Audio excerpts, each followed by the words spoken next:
disappointed in every one of you. I'm sorry, I don't mean to offend you. I'm disappointed in every one of you. I kiss you on the mouth. No, I'm not cool with that. I'm sorry. One more time. I'm disappointed in every one of you. I mean, I'm dealing with degenerate animals. I'm disappointed in every one of you. Disappointed in every one of you. All right, come on. Honestly, I can't do it, man. I'm disappointed in every one of you. Let me tell you why. It's gonna be all right, Nicky. Go ahead, shoot. You just killed a fucking man. What are you going to do about it? Yeah, because you got nothing. You don't got a thing. Yeah, because you got nothing. Got nothing. I want to get out of this rat hole. I want to get online. I need BDA boxing.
Everybody to another Boxing Podcast, broadcasting to you live from the True North.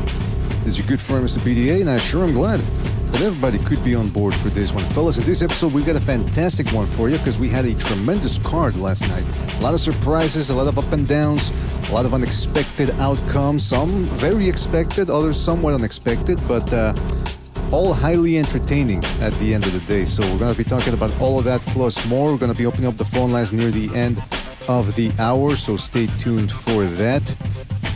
What else? Oh yeah, don't forget to if you want to donate a couple of shekels or wave with the super chat, you're certainly welcome to do so. Although it's always better to join the membership program, that way you get more bang for your buck. But the most important thing is you continue to like, you subscribe, and you spread that BDA gospel. All right, fellas. Don't forget you can also join our Patreon page for as low as $2 per month. I believe you can support us to continue making those hard-hitting documentaries that we're making. We're currently working on Boxing's Most Shocking Moments of All Time, Volume 2. Somewhat obscure moments, too, as well, that most people are unaware of, so stay tuned for that. Don't forget you can check us out on Spotify, iTunes, and Spreaker at your leisure. All right, fellas? And let's give a big shout out to everybody in the chat. I'm talking about Jojo Jackson, Eparokua, Nightmurph, one of the initiated, J.A., Earl Stevens, another one of the inner circle. Shout out to Earl Stevens, Earl, Elian Rodriguez, JC, Lalo Soto Gaming, shout out to Lalo Soto, another one of the initiated, Eparokua, Team Badman Boxing, That Gucci Berserk, Mars Boxeo, Alejandro Solis, 2 Matador, Let Me Ace, Super Sardonic, Sebastian, who I'm scrolling up here, the Hand History Vault, Rory Dixon, Eparokua, Skull Kid 25, and many more people to come, I'm sure. Fellas, thank you for joining us. Really appreciate it. Well, let's see. We got Josecito as well in there. Shout out. We got Sobers in there. Double L. Frank Bay. Shout out to those guys. Everybody in there. All right. So listen. We had a fantastic card yesterday, and I think we got to talk about it. So let's start doing that. By the way, we're going to be opening up the phone line in a couple, 45 minutes perhaps to an hour, depending on how everything goes. Again, it was a good card, and we're gonna start off with the main event. Wow, man, why is my audio crackling here? Testing, 1 2 1 2. All right, I think it's good now. We got El Tanque jumping in. El Tanque, are you there? Yeah, what's up, bro? I'm What's gonna go up? on mute, but I'll be on like in 5 minutes. Sounds good, man. Sounds good. All right, so the main event, let's start off with that one, was Terence Crawford walking away with his 4th division world title against undefeated and very tough Israel Madrimov. As you can see, Ring Magazine is characterizing it as a chess match. And the scorecards were 116, 112, and 2 cards of 115, 113 twice for the American Terence Crawford in what was a tougher fight than some people expected. Over here and, over at Thunderdome, we were talking about how this was going to be a tough fight, despite the fact that Madrimov only had 10 fights or 11 fights, something like that. And it certainly proved to be that. So before I give my thoughts on this, I see we got Sobers and Frank Bay. Fellas, who wants to go first? Give you their thoughts. What up? What up? You go, Frank. I'm trying to find a headset so I can sound clear. Okay, salute BDA. What's up, man? I think it was a highly competitive fight. It definitely was a chess match. I thought I heard fans booing. I'm going to say it. People are going to hate it. Crawford looked very average. He was finally in there with the man that could fight back, and that he was not this killer beast that everybody made him out to be. So did you think he won the fight? I had it a draw, but I'm not mad that he won. I don't think it was a robbery. And most of what I seen on social media, if you weren't a Bud, fanboy, then most people had it. They weren't mad either way. It could have been a draw. Bud could have won. Madrimov, at best, people felt he gave the fight away in the last round, but that he won at least 5 rounds. At the very least, he won 5 rounds. So 115, 113 was okay with a lot of people. Yeah, that seems to be the consensus among some people. Some people say a draw should have been fair. I never score fights officially. I just go with what my eye tells me. Sobers, what did you think of the fight? Yo, can you hear me? Yeah. Oh, there's too much background noise, man. There's too much background noise. I'll say this, man. When it comes to... I'll just break it down in What terms about now? That sounds okay? Yeah, you're good. I was going to say, so we're talking about the main event, right? Sure, yeah. So I think, it might sound like, typical coming from me, bro, but I think Madrimov outboxed Crawford. He was peppering him up with right hands, and he wasn't hiding them. He was just exploding with lead right hands, and he wasn't hiding behind a jab or nothing, and he was catching Crawford clean. He was breaking his guard. He was going around his guard. He was going under his guard. I think he outlanded him, and he outboxed him. He had too much rhythm for him, bro. Like, he went there with that funky style. Crawford was in there looking like he was looking befuddled, bro. He was like, I thought I was fighting a white boy. This boy got some rhythm. And he was right there shucking and jiving. He was too much for him, bro. He couldn't figure him out. I'm telling you. Oh, man. And he did get tired near the end. And, Crawford tried to come at him in that 12th round. I remember Joel Diaz. That's his trainer, right? Madrimov's with the crazy eye. He's saying he's going to try to knock you out this round. And Crawford did come out explosive. He tried to knock him out. He kind of looked like he might have buzzed him, couldn't capitalize. But what really pissed me off was by the end of the fight, dude, in the last, 10, 20 seconds, Crawford starts dancing around. He starts wasting time. I'm like, bro, you're in no position. And with the way this fight had went, for you to start shaking your ass at the end like you got it in the fucking bag. And BDA, that's how I felt about that. Oh, and Sobers, not to interrupt, and don't forget the biased ass commentary that Sean Porter was doing. Oh yeah, this is what we always talk about, and it does sway people watching the fight. It will make you think twice. You know how Tim Bradley always goes Stevenson was Sean, and people are roasting Porter. People are finally waking up. Like, why is this guy saying Bud Crawford pitched a shutout? He really was trying to convince people. It was disgusting, man. I'm outraged. There's people. Go ahead, my bad. No, I'm just saying I'm outraged. You're outraged. Yeah, dude. I'm sick. To add on to that, bro, I was seeing people in comment sections saying 9-3 Bud, 8-4 Bud, Bud easy, 9-3. I was like, what? There's no way that's what you saw, bro. When they try to show the CompuBox stats, they were showing Bud throwing more, landing less, and Madrimov throwing less, landing more at higher percentage. It was like in his 30s, the 30 percentage. I think Bud was at 15% at one point in the fight, and then the next time they showed it, they made sure to doctor it up to give they made sure to give Bud a nice little boost in the landed shots the next time they show the graphics to make it look more even. You know, I'm very suspicious of CompuBox, bro. Sometimes one time it'll look like this, and the next time you see it, it's just like you can tell someone's doctored it. So I don't know, bro, about that fight. I really didn't like how they did Madrimov, but I do because I want that Canelo fight, bro. We got to see Canelo, Bud versus Canelo. Turkey. Look, BDA. Turkey made a point to stop the whole event, dude. He wanted to come out and make a speech, and he said, "Canelo, I'm calling you out. Take the fight. Crawford already accepted. He already said yes. This is already in the bag. Don't be scared. Crawford, you don't fucking be scared. Turkey, you don't fucking be scared. Make the fight now, bro. Still try to make the fight now." I was shocked when I saw that before they stopped the whole event, to interview the Turk and to have him talk about it. He goes, even Mannix is like, so when can we expect Crawford, Canelo? And I'm thinking, this dude still has to get past Madrimov. What are you guys doing? It was a portent of things to come, really. It was a bad omen. But before we continue on with that, shout out to Don Chile Relleno for his contribution with the super chat. He says, Madrimov won, he says. Porter was on a pretzel position while commentating.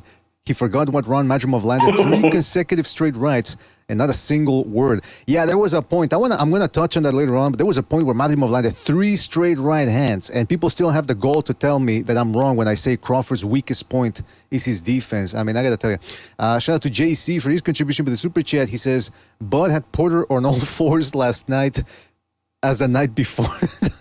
Yeah, I mean, the Sean Porter thing was egregious. This guy really dug himself a hole. It's interesting. A lot of people thought Bradley was bad as a commentator. This dude, and I just want to point something out before we continue on with the fight, because I got a lot to say about what actually happened in the bout. But Sean Porter was a guy that day or a couple of days after he lost to Crawford, he had him on his podcast interviewing him. It's like, how did you beat me? It's like, man, it was weird. It was weird energy. It reminds me of when Ugas continues to bring up his loss to Errol Spence, talking about the eye. Like, wow, he busted my eye up real good. You guys see that? It's like, what's the matter with you, man? Have a little dignity or something. I don't know. It's weird.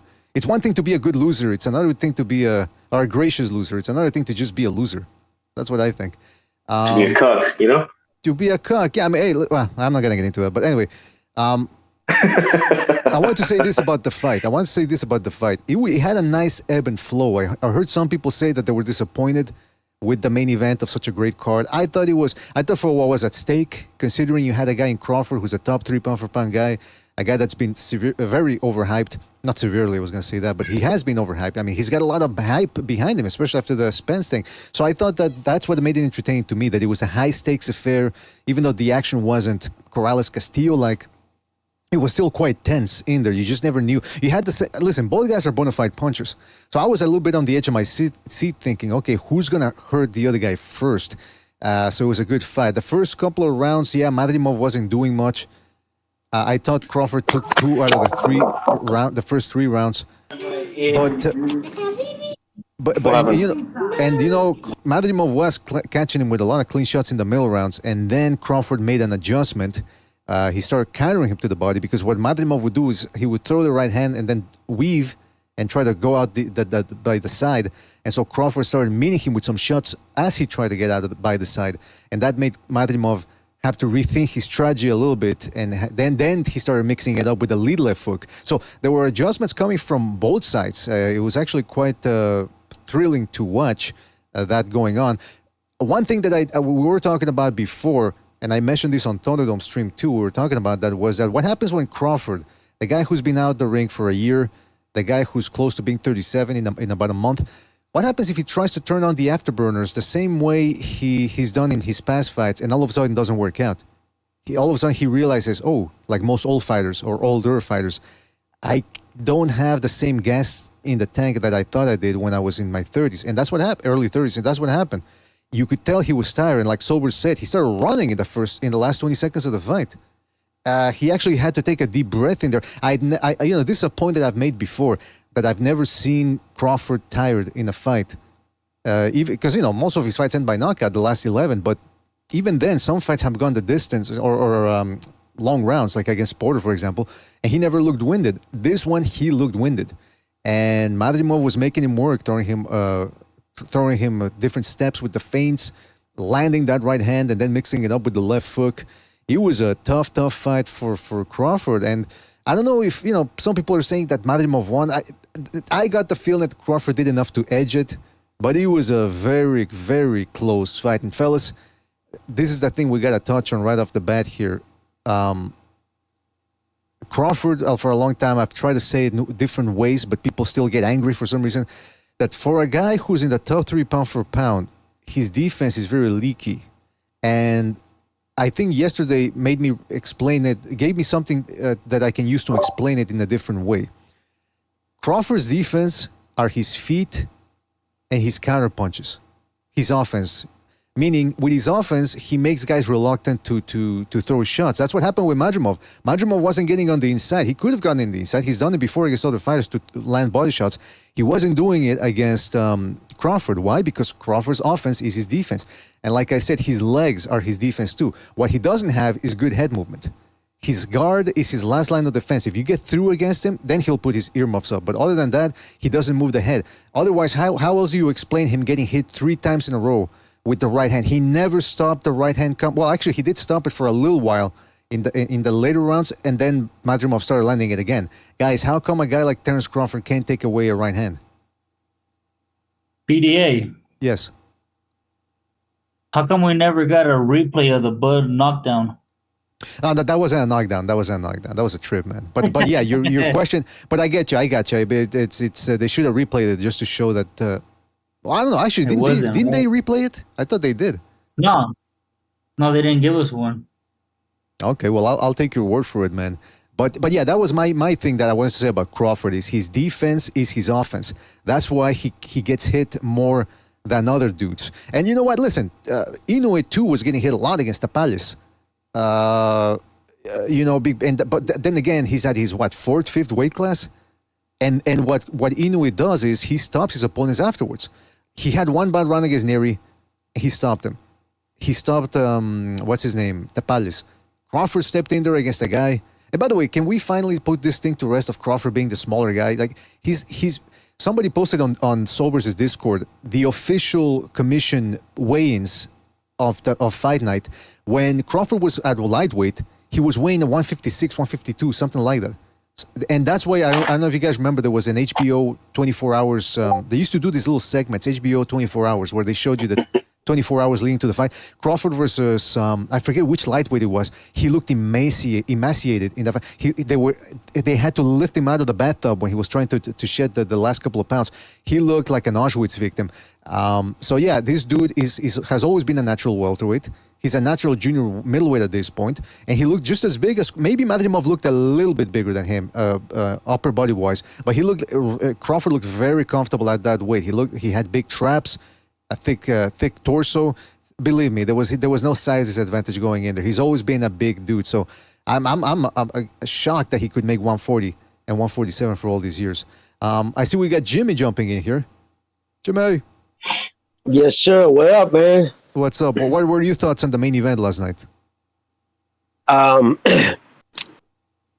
The talk of him going to 168 to fight Canelo was always insane, and I think that was proven last night. No, Jimmy, we got to see this fight, bro. Well, depends on what your angle, what reason you want to watch it, but him going to 168, those punches would feel like powder puffs. I'm being honest with you. There's weight classes for a reason. Like, talk like this back in the day would have been absolutely laughed at. I mean, there's progressions. Say if he had 4 or 5 fights to 154, went to 160, had 4 or 5 fights. You got to get acclimated to the weight. Jumping to 168 would probably be about as close as his walk-around weight. He'd be sluggish. He'd be slow. All his advantages he has at welterweight would be negated at 168. And then on top of that, those punches would not hurt Canelo, who has a legendary chin. So it was stupid. It's lack of resources trying to match them together. What small resources we have left in the sport as far as names are concerned. But in the whole talk of that sellout too, it's a sellout, and they did some good numbers there, but it was not a sellout. It was definitely not a sellout. So that, I hate the lying bullshit of this sport, trying to sell a story. But yeah, I thought he looked good. I thought he looked all right. I mean, but he's 36 years old. I saw ring rust. I saw times that he could have thrown punches that back in the day he would have. But you just cannot fight every 13 months and think you're going to be as sharp. You just can't. It's a physical impossible. Or if that was the case, from time immemorial, guys would be fight once a year. There's a reason why guys would try to fight as often as possible. Because when you're sharp, like coming off that Spence fight, which was in July? He should have fought again in September or early October, the latest. Not a year later. It's insane. And again, that was at 154, and he couldn't stop the bootleg Triple G. You think he's going to 168 and stopping Canelo? Get the fuck out of here. That talk is stupid. But that's my take on that. Shout out to, I got a super chat here. I got to read. Shout out to Chris K for his contribution with the super chat. He says, how did Porter talk with Bud's salchicha in his mouth? Yeah, he's saying, how did Porter manage to talk with Bud's sausage in his mouth? Yeah, man. So many people are talking about that. Way too many about Porter's super ultra biased commentary. Again, what type of man has the guy that just beat him on his podcast a couple of days later? That's Sean Porter. I mean, you know what? There's something, I think he's looking for a daddy figure, because that's why his father was always stern with him. So he's got like this complex going on. And I think he's the type of guy that whenever somebody gets the best of him, he sort of looks up to them to try to get information out of them to feel safe. I don't know, something weird. Shout out to Earl Stevens for his contribution with the super chat. And he says, at 68, Crawford will walk in the ring looking like Bomac. I mean, yeah, man, look. I didn't want to get into the whole Canelo thing right off the bat, but Jimmy brought it up. But this whole thing was a pipe dream from the get-go. And we've talked about it before on the show, how so many, the evidence that people brought whenever we would say, look, Crawford against Canelo, that's a pipe dream. The evidence people would bring against us with that was, wow, look at all these professional fighters and experts and trainers picking Crawford. And I'm thinking, fighters and trainers and so-called experts and writers, they fall in the heat of the moment. And that's what happened to them after Errol Spence, because they severely overrated Errol Spence. So when Crawford wiped the floor with him, they thought that Crawford was Superman. They thought he was Roy Jones, that he could just move up division by division by division and beat everybody easly. And exactly. And then on top of that, okay, you bring me a fight. Let's say you bring me Alexander Usyk, right? Who's picking Crawford. Well, he used to pick Crawford to beat Canelo. Okay, then let's look at the meat of his argument. What is he saying? Crawford's just too smart. Crawford's too smart. Might as well just say he's got more dog, more footwork, more athleticism. I mean, come on, you gotta really break it down to when a guy is gonna move up that many weight classes against the best guy in that division, and you expect him to beat him easily. You gotta bring more to the table than just he's just too smart, man. He's just he built different. He's him. What if I say he got that dog, BDA? I mean, I'm a dog. Yeah, man.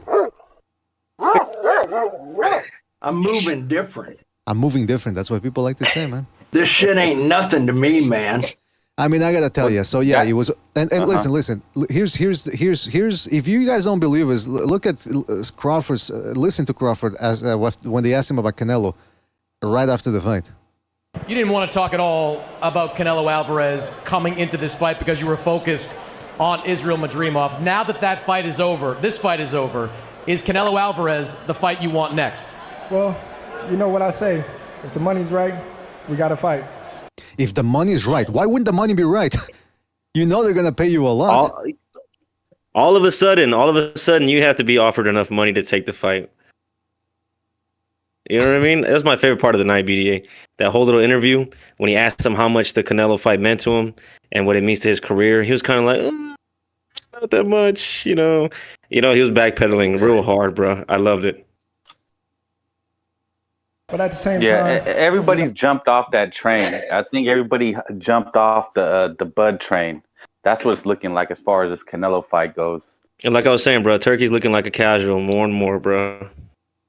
Well, listen. Turkey's looking more and more like a promoter and an idiot, as far as I'm concerned. So much for the casual observer.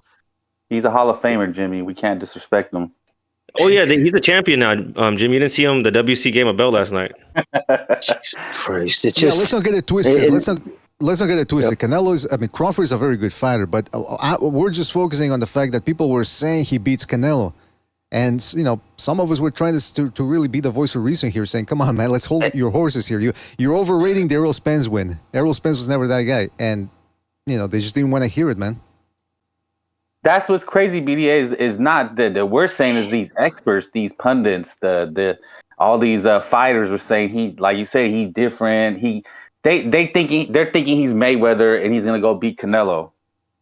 And I don't even think he gets past a Janabek or a middleweight, or a legit middleweight. I don't. We knew he wouldn't even contend with a legit 168er. It wasn't even about Canelo. It was like, could he even get past 160 unscathed? Listen, what it is in a nutshell is a dare to get paid moment. Yeah, that's all it is, plain and simple. Mm-hmm. That's all it was, and I don't mind it. If you like Sober says, he wants to see. Would have rather have seen Canelo versus Benavidez, but maybe that Crawford Canelo fight is still on the horizon, but I doubt it. I still think Crawford probably has got very good chances of beating everybody at 154. I mean, Tim Tszyu, I think he would beat Tim Tszyu. I don't know about Virgil Ortiz though, and I was surprised when the Turk said, if we can't make Crawford Canelo, I want Ortiz. I said, whoa, he did mention Ennis, like most of the media members out there who, again, Ennis is another guy that's getting a lot of hype. But Virgil Ortiz, I've long maintained, is a little bit better than Jaron Ennis. Again, he has to get past Bohashok next week, and I don't know if Ortiz has been out of the ring for a long time. I don't know if it's going to cost him. But the Ortiz from a couple of years ago, yeah, I think that dude was Crawford's biggest test, and I was surprised to hear the Sheik mention that as well. BB, I think after what you said about how Madrimov didn't really have an inside game, it looked like he changed his style completely. He wasn't lunging. But I think after watching this fight, I think Tim Tszyu gives Crawford his toughest test because Tim Tszyu can fight on the inside. He throws hellacious body shots, and he's a sharpshooter. He might get pieced up walking in on Crawford. But I was thinking, I don't think Crawford goes on this legendary run. I don't think he gets through Ortiz, Fundora, Tszyu, Ramos. 154 is stacked. I don't think he gets through it unscathed like people think he would. Well, can I just clarify their opinion? Yeah, can I just clarify that I didn't say Madrimov doesn't have an inside game. I said Crawford took it away. He didn't let him get inside because of the quickness of the counter punches. But you are right. I mean, look, I think Crawford might beat Tim Tszyu. I'm not sure. Yeah. But like you said, it would be a very difficult fight. And the problem here for Crawford was too, look, the inactivity. That's one of the factors that we kept bringing up in this podcast. Inactivity. Is it gonna be a factor? And it might have, because a year off, and that was the PBC's fault, by the way. They're the ones that screwed Crawford with, out of spite, maybe, I don't know, maybe just incompetence, whatever. They screwed him over by keeping him out of the ring for 6 months, waiting for that clause to materialize. But yeah, 154, you can tell it's his litmus. He's finally fighting guys that are his size, and they're very, very good. And fighting the Shot Cans of the world, the Shot Brooks of the world, the Avenesans of the world doesn't really prepare you to look sensational against those guys. I see we got. He looked human. I mean, he looked human. Yeah, he and like I said, I don't. Some people are saying, "Wow, come on, give him credit. He beat a bigger guy." First of all, I am giving him credit because I do think he won the fight. But if Madrimov was bigger, he wasn't bigger by that much. I think people are exaggerating. They're making it out to be. And that's the other thing, though. The Canelo fight. Well, I want to get into that later. Hold on. Let me just read a super chat here. Shout out to Chris K for his contribution to the super chat. He says, rounds 11 to 12, Bud equals dangerous. Rounds 1 to 10, Bud equals May. Yeah, it seems like, I'm telling you, guys, what did you think? Did you think Crawford was biding his time, waiting to turn it up in the later rounds, and all of a sudden realized he couldn't turn it up like the days of yesteryear? He was waiting BDA for Bomac to tell him he was down. He was just waiting for him to tell him we're losing, so he can be like, Like "Oh, he really? usually does, Knockout." Yeah, and Maybe, there was the crowd wasn't happy with that performance. I can tell you that. You Oh, they hear were the getting spattering booed a of lot. boos and shit. Yeah, I mean, it was not an exciting fight by no think means. Mr. BA hit it right on the nail on the head with the people overrated Spence. That's what it comes down to. People overrated Spence, so we went in and walked through him. People were like, all of a sudden, this guy's invaluable. And again, I was as big a Bud fan as anybody on this panel. I've been saying for years he was going to beat Spence. But at the same token, I'm realistic. When they mentioned the Canelo fight, I was like, oh, man, pump the fucking brakes already.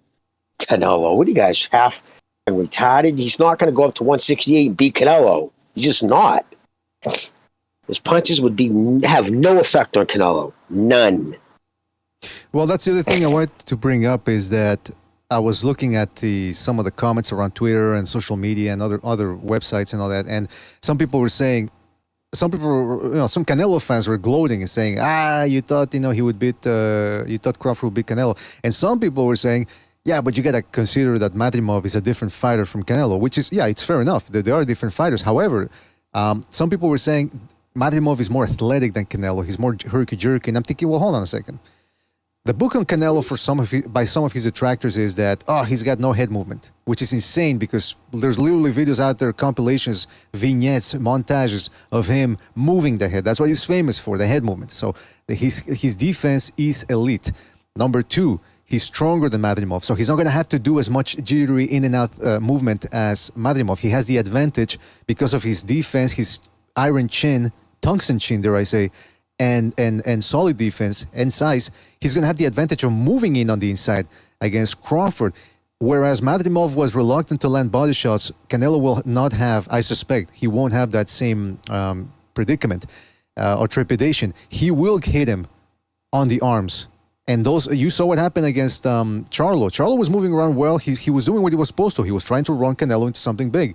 And Canelo was hitting him on the arms, and it made Charlo even more reluctant. He started moving even more. He felt those shots. You don't think Crawford's going to feel those? Canelo has good defense. He has a good straight right, which, by the way, Jimmy, that's what I wanted to bring up. Crawford just couldn't take away Madrimov's right hand. Why was that? I think he was having a hard time with that herky-jerky thing to get his timing down. But there was a lot of wasted movement in what that guy was doing. You know, you want to do herky-jerky, you do it when you're within range. He was doing it when he was 10 feet away from him. But I think, he's a hard guy to kind of tame him down the way he was. I like the way that kid, Madrimov, moved in some aspects. And again, I think a lot of it was just his timing's off. Ring rust affects your timing more than anything. That's what it affects. And on top of that, you throw in that he's 36 years old. People don't get better in boxing in their late 30s. You don't get better. You get worse. Every time out from here on in, Crawford's going to look worse. He's not going to get better. He has passed his physical peak. But I will counter that by saying that you brought up the rust. So maybe if he stays active more and maybe one of these guys at 154 has a style that suits him better, maybe he will look better. Unfortunately, the money he expects now, that can't happen because he wants buku bank every time he steps in the ring. Right. He's grown accustomed to the big money. He's not going to take short money to take stay busy fight. This sport isn't built that way anymore. I really hope the turkey gives us the Canelo fight because I want to bet a lot of emotional fans out there. Yeah, that's going to be insane. Yeah, that's what I'm saying. Look, you guys were saying that BDA, where you're breaking down the fight, you know, how Canelo would do at 168. But I want to humbly disagree with you, bro. I think Crawford would be the faster man at 168. If you look at their feet, Madrimov is a guy that's a lot better footwork. Canelo's stuck in cement. He got those slow plotter Mexican feet. But we'll see the punches coming. He'll be able to, he'll be able to read his funk. He couldn't read the rhythm of the Uzbek, but he would be able to read the Mexican with two left feet. You know what I mean? I think we should still see it. Sobers really wants to see that fight, man. He knows what's going to happen when that fight. And you know what? That's the other thing, though. It's that right hand from Madrimov. I'm telling you, Canelo can land that straight right without having to do all that jittery thing that Jimmy mentioned. Because Jimmy, in one of the film analysis that over at BDA Clips, I showed how Madrimov used to be even more jittery. But fight by fight, he was controlling it. But in this one, the fact that he was fighting a guy as good as Crawford, it made him revert back to old habits a little bit. It reeked of this desperation a little bit. It's like, oh man, I got to do a lot of this to be able to get one punch in. Canelo's not going to fall into that same trap. He doesn't need to do all of that to land that straight right. And then on top of that, the left hook. Oh, and Madrimov was doing something very interesting too. Once he got Crawford's attention with the right, then he would come in with the lead left uppercut. Dangerous to do, leading with an uppercut, but he was getting it in there. He saw the opening, he was landing it. And the lead left hook too, right behind Crawford's guard. And when he would land it behind Crawford's guard, Crawford would stick that tongue out, which means, I was hurt. That's his. You know who lands? You know who lands really good behind people's guards? Canelo. The guy that they want him to see. If he goes up, he's gonna get knocked out by Canelo, bro. That dude has he has these weird wide punches that it don't matter if you got that guard high, bro, it's hitting you right behind it. Charlo saw that shit and that was it. He showed up. He shelled up the entire fight, bro. And speaking of wasted movements, kind of off topic, bro, but Virgil's another dude that has a lot of wasted movement. And he's going 12 a Bodychuk. I think Bodychuk might beat him.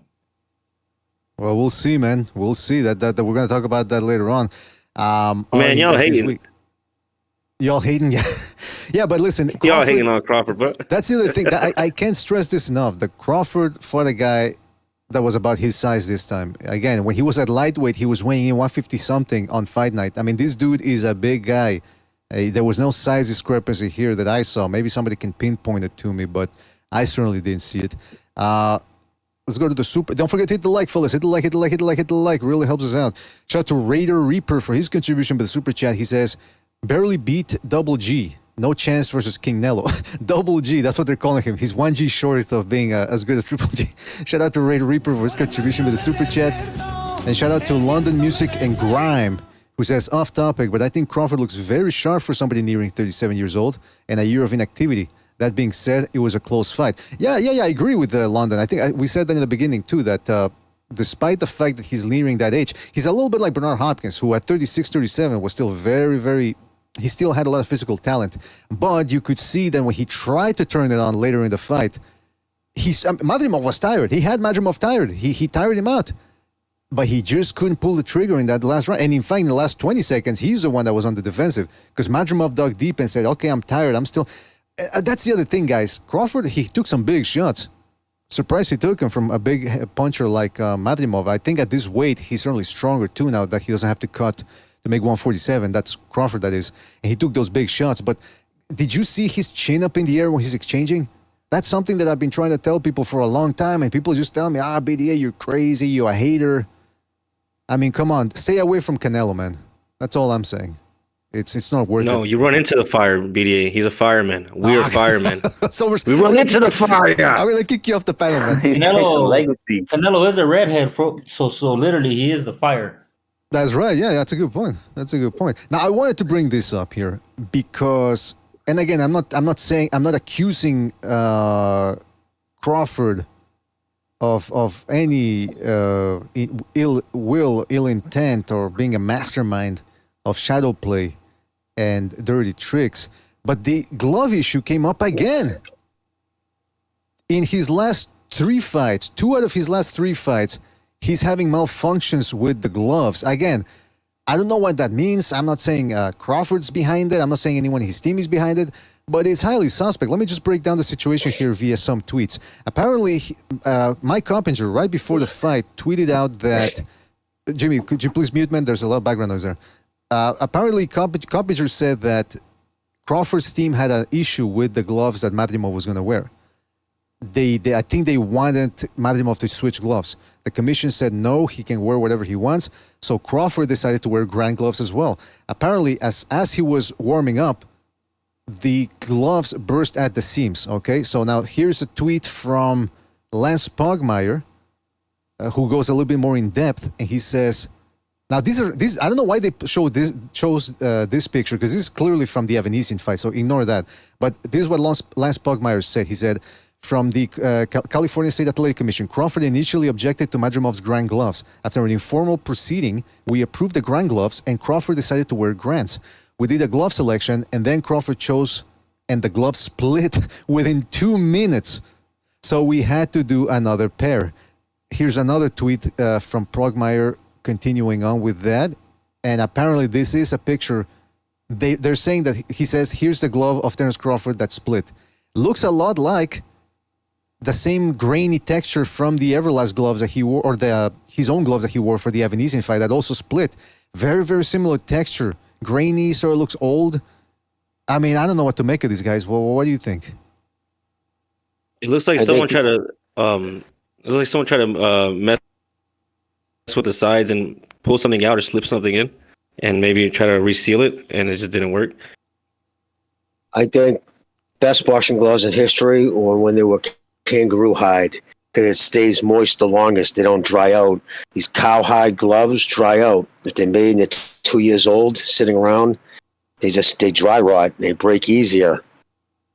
I just think that's the case, that they've been sitting around too long, a lot of these gloves. But it is interesting, Jimmy, though, that in the age of mainstream communication, social media, we hear a lot of things. Every little detail comes out.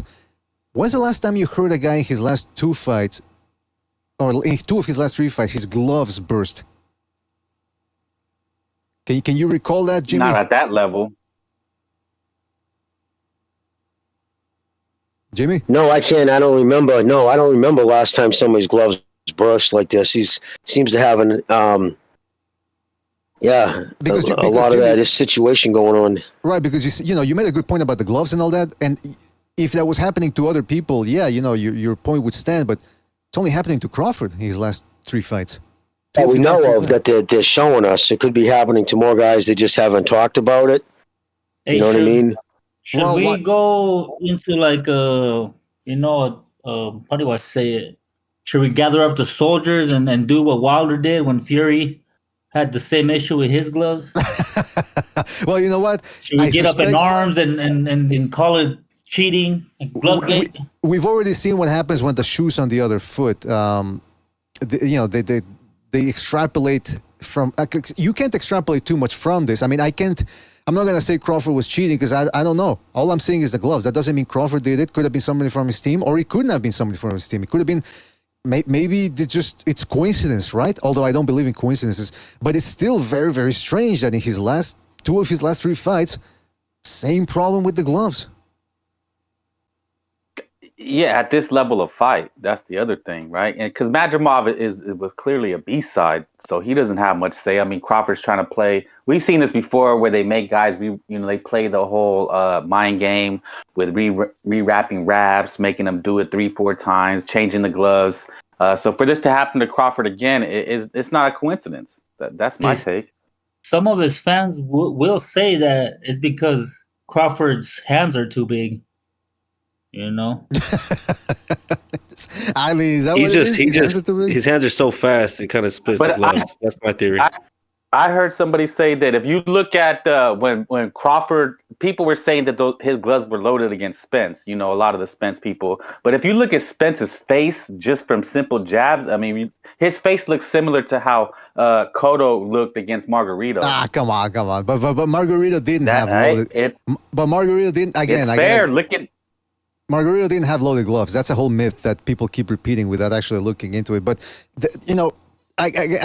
Crawford, then on top of that, people were saying that right after this happened, Crawford's walking out of to the ring, and people are saying in the Discord were saying he looks nervous because he doesn't have his tempered gloves anymore. And I said, I don't know, man. First of all, he didn't look all that different than when he walks out for other fights. So I don't know. Maybe people are body language experts and they saw some nervousness. I don't know. But this whole thing with the gloves, man, very, very strange. I wasn't kidding when I said in the build-up to the Earl Spence fans that the Spence team really should look into Crawford's gloves, man. And we saw that again yesterday with Terence Crawford's gloves bursting at the seams. Very, very suspect. Very suspect. Unfortunately, I don't think anyone's going to push into this. I don't think because in the mainstream media, people are supposed to really ask the questions. They certainly fanned the flames a little bit themselves with the Glovegate after the Fury Wilder fight. But no, other than Pugmire and Compinger, I haven't really seen many other reporters talk about this online. If it was their favorite fighter, they would. If it was somebody on Crawford's level where they figured was the same as him. But Madrimov is a very B-side fighter. So nobody cares about him. When Inoue complained about the blood testing in the build-up to the Fulton fight, what some people would do, reporters, very slyly, what they do is they just put Inoue complains about blood test. Thoughts? So they're putting it out there, but they're not giving you their thoughts. They're just, but they're putting that news out there in the people's minds. They're not doing it here. They never did it here. They never said, whoa, Crawford's gloves burst for the second time in 3 fights. Thoughts? No. It's like they don't want people to know that it happened. That's the way it seems like to me. So, very, very strange. I guess some guys get all the privilege out there. Did those gloves burst during the fight, or did it happen before the fight during like sparring or warm-ups? During the warm-up. According to Coppinger, Crawford changed the gloves because he wanted to wear grand gloves too, just like Madrimov. Because Madrimov wouldn't change the gloves. So Crawford said, okay, I'll use grand gloves too. Within 2 minutes, according to Coppinger, within 2 minutes of him warming up with the gloves, they burst. I have a theory. What if Bomac thought it was a big hot Cheeto and he bit it?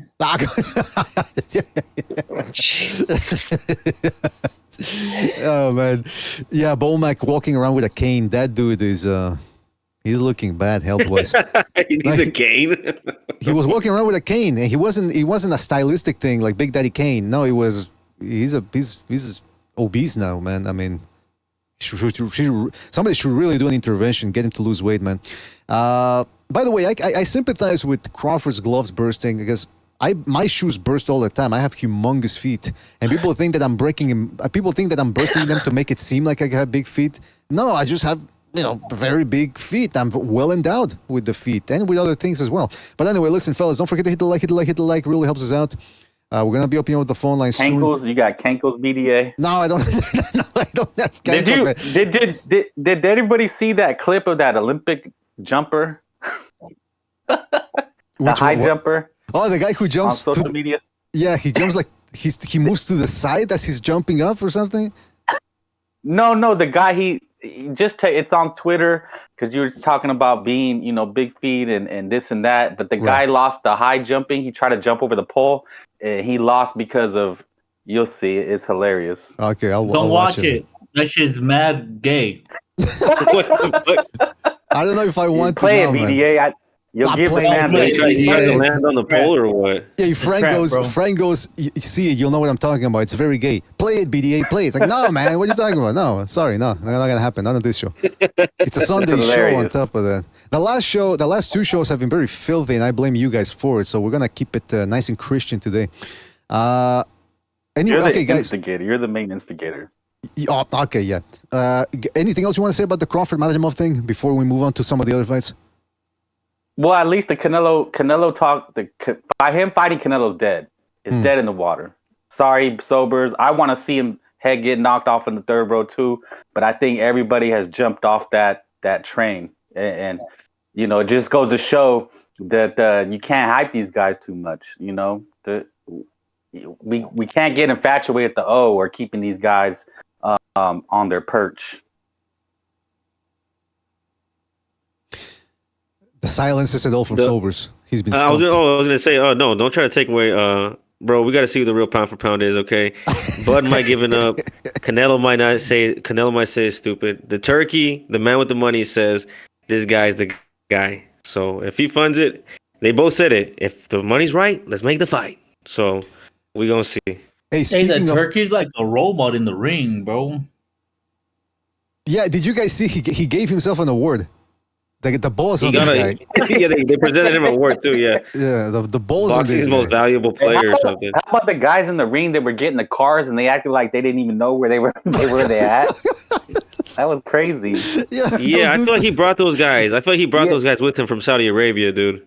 Miguel was in there like, what am I doing? What am I doing? Like here? I don't even think he was a Miguel, bro. I think he was a Pajit. Like I think he. I think he brought. I think they came. I think they came with the turkey, bro.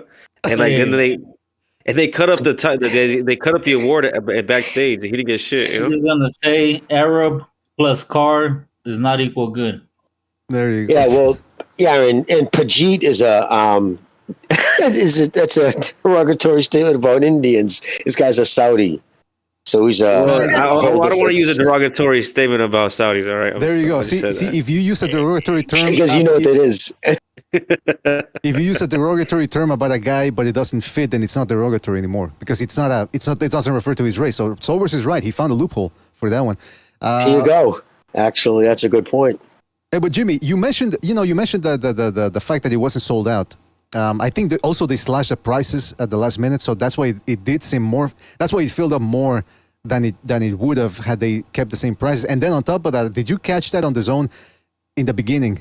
Right around the Andy Cruz fight, they show an overhead shot of the arena, and they show it almost empty, and they go, "Don't worry, folks, it's gonna fill up." And they kept saying that throughout the telecast, "Guys, it's gonna fill up." I'm thinking, this is the first time I've ever seen or heard on a telecast the commentators telling you, "Guys, don't worry, it's gonna fill up." Yeah, why? Who's worrying? You know what I mean? Like, that's my question. Why? Who the fuck's worrying? No, we don't care. We're watching the fight. People at home fucking chewing on their fingernails. Oh my God, it's still fucking empty. Where's everybody at? Oh man, that's a good point, man. Yeah, and again, listen, I'm as we're gonna talk about these fights that took place. I like this card. I was looking forward to a lot, and it did deliver. It was well worth the pay-per-view price. But can we criticize it a little bit?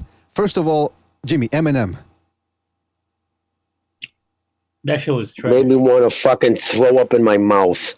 Dude, 60 years old, and he's still fucking dressing like he did when he was 22. It's like, dude, evolve, guy. He's a clown. Did you see how worried he looked sitting next to the Sheik? Did anybody notice that? But me, he looked like he was praying for his butthole sitting next to He's the always got the fucking constant scowl on his face, like he's the edgy 8 Mile kid. You're a fucking clown, dude. You're a sellout to the fucking elites. He's just an idiot. He's a fucking idiot. And I don't know why the fuck he's married himself to fucking Crawford has married himself to that goof with his fucking painted on beard. I love the energy Jimmy brings. I like blonde Eminem. I don't like brunette Eminem. Oh, yesterday's sacrifice was another Afro-American named Jared Anderson. Oh, That's yeah, 5 to the list. There was blood. Yeah, we're gonna get to that. But I just wanted to say also real quick, ESPN, we've often trashed them for starting the fights, the main events too late, the fights ending too late. This one wasn't necessarily ESPN. This was more a DAZN conjoined broadcast, whatever. The main event, all being said, it ended near 2 a.m. This is ridiculous. They could have done away with the fucking 3 songs from Wigger M. They didn't need that. They didn't need the fucking giveaway card, the Jeopardy thing, the Wheel of Fortune. They didn't need to. They could have cut a lot. And here's the other thing I hate about this Saudi Riyadh season telecast. Let's go now. You got Chris Mannix and Sergio Mora. Let's go now to Kate Abdo and Sean Porter. I'm sorry, I don't want to hear from a woman and Sean Porter, who's clearly got Crawford's dick in his mouth. I'm sorry, I don't want to hear from those dudes. Then let's go to Abdo's pretty hot. And then let's go to, then on top of that, let's go to. Yeah, but it wasn't like she showed us her beaver. Hey, you know what I mean? Sean Like Porter looked like Ann Wolf up there, bro. They need to get him out of TV. They need to get him out of everything. And then on top of that, now let's go to Eddie Hearn with a fighter. And then you go to a platform there with Eddie Hearn and one of the guys from DAZN or some other fighter, and they talk about what's next for you. Like Irish Andrew Ward always says, this is what the fighters always say. Is a lot of things down the line. I'm saying, we got to go back to my team, talk to my team, see what makes sense. It's like, oh shit, really? You're not gonna say anything new. So, waste of time. Cut a lot. Cut the fat, and you give us a nice steak. Other than that, you're pissing us off, man. I'm paying for it. And I know the reason why they do it, too. They extend the telecast because they want more people to buy the pay-per-view as the night goes on. I understand that. I understand that. But there's a limit. I'm paying here because I want to watch fights. Back to the UFC, that's what they do. Steve Kim always talks about that. They roll them out one after the other. Here, let's talk to this dude. Let's talk to the janitor. Let's talk to the guy who's cleaning the toilets in the arena. What do you think about the fight? We don't give a shit. We want to see the fights. We're going to head over to the concession stand and see how they're doing on hot dogs. Exactly. Exactly. We're running out of hot dogs, everybody. Ridiculous, We're running out of hot dogs. In case you're worried about that, too. Yeah. Don't worry, guys. It's going to fill up. Shut up. Filler. Useless filler. Put the fights on and let's get fucking going. I got a life and I got to be at Sunday Mass at 7:30. Exactly. Then I show up at Sunday Mass, tired and everything, and they think I'm doing coke again. I was like, no, man, I tell him it wasn't me, it was a Turk, and they go, yeah, right. Shout out to Mars Boxeo, by the way, for his contribution with the super chat. He says, Turkey wants to buy out BD Boxing and hold BDA sand. That's never gonna happen. That's not gonna happen. So stop it. Take that image out of your head right now, Mars. Disgusting image. On a Sunday. You know what's messed up, Mr. BDA, about that particular sheik? As far as the family goes, and that's all it is. It's one big family over there. That before the oil was struck, they were living in tents. But let's just be honest. But he's one of the poorest. His personal wealth is under $5 million. That dude's playing with house money. In the minute the Saudi family gets angry or he's losing enough money, they're gonna shut that faucet off. Like that, and then he's going to be nothing. And I got to say, too, I just want to add one more thing. I don't like the way the dude moves. When he was just supposed to be a neutral person, wanting to see the best fight the best, now he's moving like a promoter, taking aggressive stances towards Canelo, running his mouth about this person online. Okay, dude. So once you take an adversarially position like a promoter, you're going to be treated as such. Top Rank is going to treat you like one. Matchroom's going to treat you like one. And so I think he's kind of crossed the line into that area. So what do you think happens next? Do you think this is going to escalate with the Turk? You think it's going to get worse? Well, I don't know. I mean, he's acting like he's Bud's promoter. You know what I mean? Just like, yeah, you're financing him, but you're supposed to, I mean, again, he was supposed to just be a neutral fan, wanted to see the best works the best, but now he's backing certain fighters. And now he wants to go and, put on a fight to piss off Canelo on Cinco de Mayo. And that is Canelo's time. This is the Mexican. If you're going to go in and have a huge Mexican fight for Mexican people, yes. But it's an insult. And see, he doesn't understand because he doesn't understand in North America, boxing is driven by the Mexican and Mexican Americans. It is. You stop pissing them off, forget about it, dude. And this guy just doesn't know. Those are things you know when you've been in the game. He's just new to it. That's why he didn't But sell he'll find out. The Mexicans said, fuck this dude. Yeah, the Mexicans were even booing El Rayo when he won. They were booing the shit out of him. So what I wanted to say was funny about during the fight with Bud. Randomly during the beginning of the fight, I don't know if they thought Madrimov was Hispanic or something, or it was Masvidal or something, but they're going si se puede, si se puede. I don't think they're doing that for Crawford. Really? I didn't hear that, man. Interesting. Yeah, brother. I swear, bro. One thing I do like about the Sheik, though, for as long as this union lasts with the boxing thing, is, did you see how he was talking to Shakur Stevenson? He goes up to Eddie Hearn. He goes, "Hey, how you doing, Shakur? How you doing?" Then he turns to Eddie Hearn and goes, "Did you talk to him?" Yeah. And then Eddie Hearn goes, "He understands. And then he goes, "Well, we'll talk later." It's like, holy shit, this guy's giving orders to Shakur Stevenson. I did see that. Shakur Stevenson thought he had it good with Bob Arum. He thought that, and then he thought that they were screwing him over because racism. They were racist against me. Now he's gonna find out what happens with the Turk. He'll give you the money, but he calls the shots, man. He won't let you pick and choose who you want. So that's one thing. They had a special meeting. They had a special meeting later that night, BDA. In come on, no. Turkey's quarters. Somebody said Shakur was wearing a bow tie. Somebody said Shakur's going to find out he never had it so good. He's going to find out he never had it so good when he was at Top Rank. He was screaming at Loma. Did you guys see that clip? He was screaming at Loma. Like, it was, that dude's such a clown, bro. Loma said, let's go outside. Look, Shakur Stevenson's not a street fighter. I bet you he doesn't know how to punch properly in a street fight. He'll break his hands. He breaks his hands in the fights or hurts his hands in fights, in boxing bouts. What do you think is going to happen to him in a street fight? Couldn't even knock out a woman when he hit her. Exactly. I was going to say that, BDA. We've seen him hit a girl and he couldn't even stop her. So, by the way, all the stars were out on Fight Night. We had Tyson there. We had De La Hoya, Lomachenko, Duran, the all-time great. Devin Haney was there too. People were saying People were saying, yeah, he's not gonna go back to 140 anytime soon. I mean, that dude is dunzo. The Lomachenko curse strikes. Yeah, they were saying celebrities. It was full of celebrities. I mean, they were in downtown Los Angeles. Well, they were at Los Angeles, and I think it was pretty light on celebrities as far as I'm concerned. If you're right in the fucking epicenter of those freaks. Did you guys see? Hey, speaking of that, did you see when they had it during the main event? They go to Eminem on the camera, and he's sitting next to the Sheik, and then the cameraman stands up so that you can catch a glimpse of Kate Beckinsale. And it was the second time. They'd already shown her before when they were showing all the big celebrities around the ring. They go back to her. This is between rounds, by the way.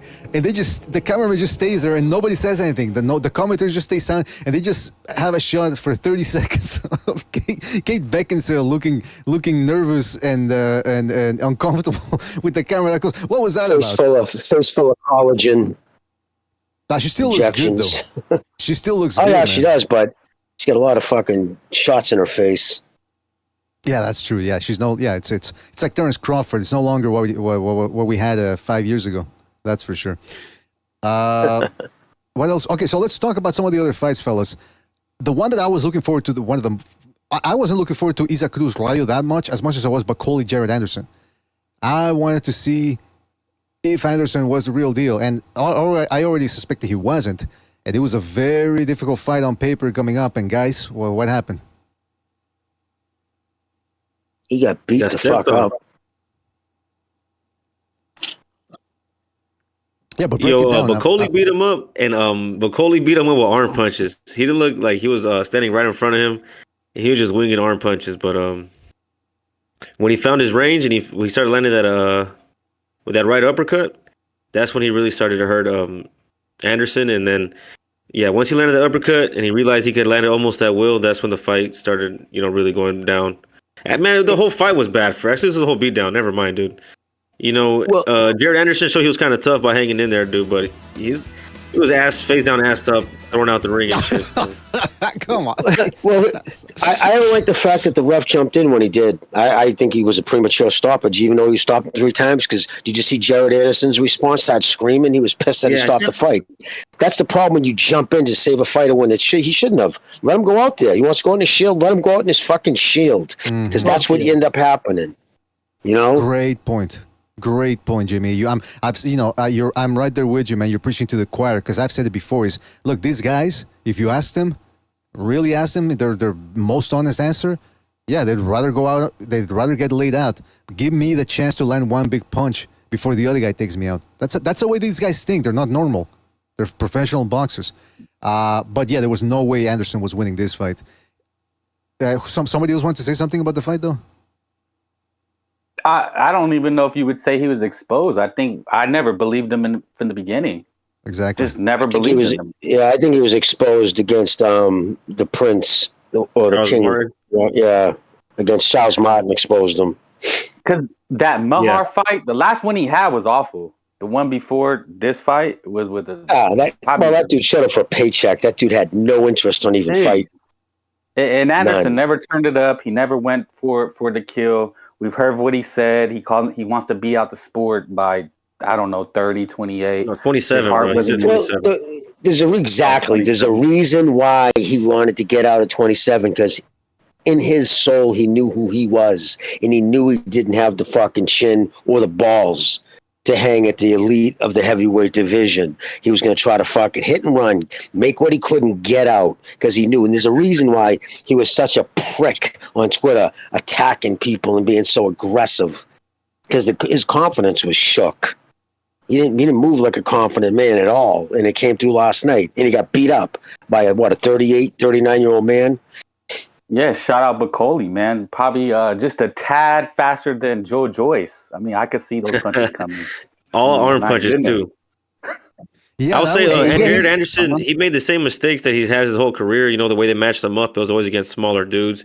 So when he would pull back, straight back on them, they wouldn't be able to reach him. He was trying that with Bakole, and Bakole was bigger than him and longer. So he would just follow him straight back, and he was catching him over and over and over. That's when led to the fight being stopped. He was trying to go straight back, and he chased him down and was beating his ass against the ropes. So it's like this dude didn't make any adjustments. He kept making the same mistakes. during the that beach press conference they had on Friday prior to the fight. Was it Friday or Thursday? Whenever it was, the reporter asked him, "I seen you joined the teams with Sugar Daddy." He's like, "What is he? What is he fixing any flaws in your game?" And he responds with, "We're not fixing nothing. We're just adding." No. I was like, damn, you suck. No, but wait a Bro, minute. I watched a 10-minute highlight video of him, right? And those 10 minutes of a highlight, I'm like, this dude is so lazy with his hands. Like, he don't block nothing. He's just there. Finally, some dude showed how flat up and horrible of a fighter he was. Especially because he's from Toledo, bro. Don't nobody give a fuck about that city or state. Oh, come on. Don't throw Toledo under the bus, man. You can criticize Jared Anderson and everything you want, but Toledo didn't do anything to you. But by the way, I like how Tanke refers to Sugar Hill as Sugar Daddy. I mean, come on. That's insane, man. But one thing I wanted to say about that fight, the Jared Anderson. First of all, Jared Anderson, hey, look, listen, at least he showed balls in there. He let his hands go. Mostly out of desperation because he had to. And that was one of the things that worried me in his last fight when he fought that guy that Jimmy mentioned that just showed up for the paycheck. And it's true, that dude made the fight boring. But Jared Anderson also had a little bit of fault at play for not, because, okay, you know the other guy is just there to survive. And you know he's just going to throw one punch. If you're that worried about one punch, how are you going to press guys that are better than this dude who can crack harder? And we saw what happened against Bakole. His chin, and that's the most impressive thing. Like Sober said, those were arm punches from Bakole that were dropping Anderson. That's insane. Bakole, I often refer to him as like similar to Joe Joyce, but he's got better defense though. I don't know if you guys saw, but he was rolling with some shots. He rolls and then immediately counters. Very good from switching defense to offense. And then on top of that long range, he was out jabbing Jared Anderson from the outside because Jared Anderson, like other people have pointed out, pulling back, always doing that Floyd Mayweather-ish, shoulder roll. I'm going to lean back and then roll with the shot. Yeah, that can work when you're fighting a bunch of nobodies on ESPN. Now you're here with the turkey. He's not going to coddle you. He put you in there against a monster, and the guy, it was sink or swim, and he sank. The other thing is, people are saying that Bakole is 31. These guys from the Congo, their calendar over there is based on the moon cycles or something. So they're actually older than what they tell you. Look at his face. You're telling me that's the face of a 31-year-old. I'm almost twice as the age this guy is, and I'm older. I look younger than he does. Come on, guys. This guy is not 31. Stop it. Damn near looks like Ortiz. It might be Ortiz. Change his identity. I don't know. Little bro or something like that. Changed his name. Hey, shout out to the real African. The real African won yesterday. The real king of Wakanda. That's right. Fellas, don't forget to hit the like. Okoli. Hit the like. Really helps us out. And the way Anderson crumbled though, that first knockdown, he just crumbled like a cookie with a short uppercut, and he folded like a lawn chair. And then his career could be over, and he got punched out of the ring. I don't think. Oh yeah, he's done. Bob Arum was gonna cut that kid loose. You kidding me? He got beat up by a guy with a spare tire around his fucking waist. I'm gonna say this though, I would pay to watch Wilder and Anderson. I don't mind seeing that. If Turkey wants to, he'll bring him Wilder versus Anderson. A loser goes home match. I like that. Hey, who would you guys pick between Zhang and Bakole? Zhang? Oh, Zhang. I'd go with Bakole, man. He's good. He does a lot of good things. Jab. I thought you were talking about Zhang and Anderson. Oh no, Zhang and Bakole. I'd say Zhang. Right? Zhang over Bakole? Yeah.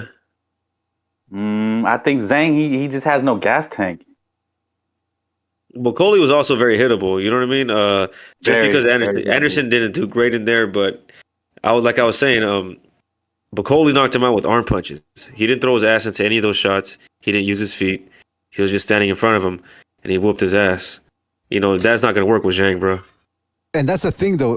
That's why I'm excited about this Turkey thing for as long as it lasts, because he's not going to coddle Bakole. He's going to put him in there tough again, probably against Zhang or something like that. And yeah, you guys bring up the good point. Zhang, his power is insane. And so I wouldn't expect anything different. Like if he lands on you, I don't care who you are, you're probably going down. I mean, Joseph Parker is iron chinned. He got dropped twice by a 300-pound Zhang who was out of shape in that one. He should have come in slimmer. But Zhilei Zhang is still very much a monster. Zhilei Zhang, nigga, 中国人啊 about to enter the Zhilei Zhang, man. The monster. Zhilei Zhang, nigga, 中国人啊 about to enter the. There you go. People are high on Zhilei Zhang, let me tell you. All right, Gary Davies. Yeah, well, it's a knockouts are guaranteed, man, between Bakole and Zhang. The other thing is, okay, yeah. So the other fight that happened, and we're not going in order, but we're going by order of the hype. Another guy that was getting a lot of hype, David Morell. I even remember some people on Twitter picking him to beat Canelo, saying, "Oh, Canelo's ducking Morell. Morell beats Benavides and Canelo." That's what some people were saying. Well, he stepped up in there, I guess, Kage, aka the Serbian Cholo. He looked good for the first 3 rounds. Then Kage reminded him that, hey, this isn't a 3-round fight. This is an actual 10-rounder. And, well, what do you guys think? I showed up late for that fight. 12 round, sorry. 12-rounder. I showed up around like the 9th or 10th round, I think, right? And from what I seen of Morell, he looked tired. And this guy, is it really his name, really the Serbian Cholo? No, that's the only hero on BDA. He does look like a Cholo. That fits, right? Yeah, exactly. But I was going to say, that's the guy, he seemed like he was starting to take over the fight a little bit. He was I don't know if he'd won the previous rounds, but it looked like he was in control at the very end. And Morell was tired. He wasn't throwing. And when he did throw, he was missing. And he even tried to showboat and, try to do a little impression of Madrimov, shoulder shrug, and then throw a right hand, and he was missing. So, yeah, he looked like he was exhausted that fight. And, yeah, I remember this dude, Beater Beef take this guy like in 4 or 5 rounds? But it was a tough fight. So it's like, you know what I mean? Just to, let's pump the brakes on these guys a little bit. Just because you seen him beat some dude at the PBCs. Yeah, he did beat... the power did carry up. Beterbiev did beat and stop Kalashnik. But it was a tough fight still for Beterbiev, though. He got hit a lot, too. It wasn't one-sided.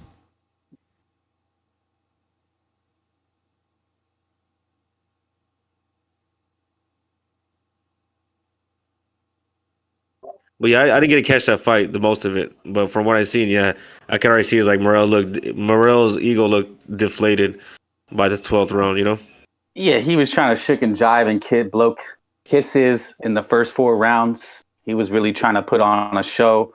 And then Kalashnik, he just hung around, because the guy is really talented. He's fast, strong. But that's the thing, man. Just with these veterans, man, you get took into the, he has, what does he have, 11 fights still? So he's still learning, but people just hyped him up way too much. Absolutely. That's all it is he looked average. He didn't look ready for a Bivol or Beterbiev. Could he beat him? Possibly, but he didn't look ready. Yeah, Lyndon Arthur beats Morell. Who? Lyndon Arthur. I mean, I wouldn't be surprised. Jab the shit out of him. You box him. Yeah, it's amazing how Morell people... yesterday looked. It's amazing how people overrate fighters. I think it's, when we start watching boxing, we all go through phases where it takes a while to be able to identify talent. So maybe that's what some of these people do when it's younger people or less experienced people that are overhyping certain fighters. And that's what happened with Morell. You cannot, and look, he looked good against the guys he was fighting, don't get me wrong, but you just knew, okay, now let's watch him fight against the guy who's going to throw back. And you saw what happened, because Kalashnik isn't even really... Well, let me see the rankings. I don't even know if he's top 10 in any publication. Let me see. Yeah, and Morell and because he's chasing Benavides, these guys were beating up on clearly overmatched opponents that they had all the physical and size advantages of. So you're moving up, you're fighting bigger guys that are going to take a better punch, are going to deliver a stronger punch to you. You got to be more cautious, so you're not going to look superhuman. Exactly. But that's what we want to see. You need to look superhuman so that you get the crowd and the fans behind you. And he definitely didn't do that. So it's back to the drawing board. You're absolutely right. It's back to the drawing board, and he still wants Benavidez. He still wants all the big names. Well, I'm thinking, okay, if you're smart, you'll get yourself a couple more fights to develop, because you're not it, man. You're not beating Benavidez. But you know what's crazy? Yeah. Sorry, BD. They called him a champion. He's a champion. Somebody was saying, I was like, what? He said it himself. He's like, two-time. He says two-time.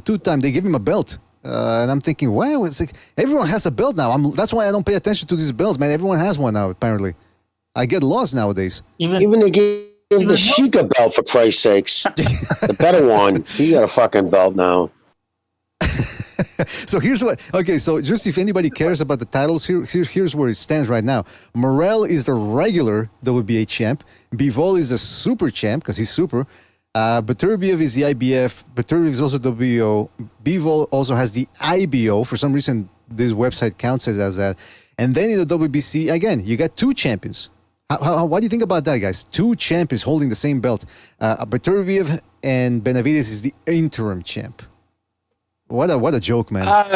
Benavidez is an idiot, dude. Why would you take that? And you see this guy Morell's getting regular belts, and you're over here like sharing half an interim. Like, what the fuck? You gave up your position against Canelo to do that? Like, what the fuck?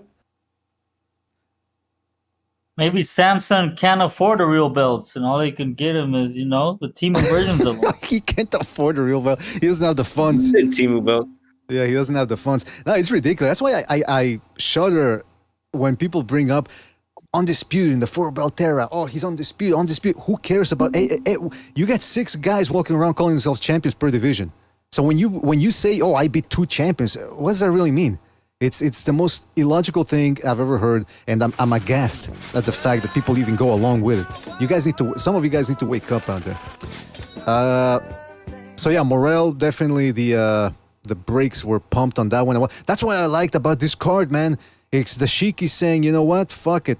You fight this guy, you fight that guy. You don't like it? Go back to ESPN, go back to Amazon with their 2 cards per year, and you fight over there, man. You want to actually fight here?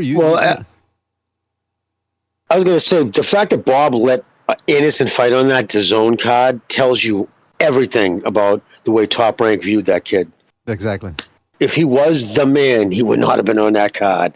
If he was in Top Rank's future, no way would they have lent him.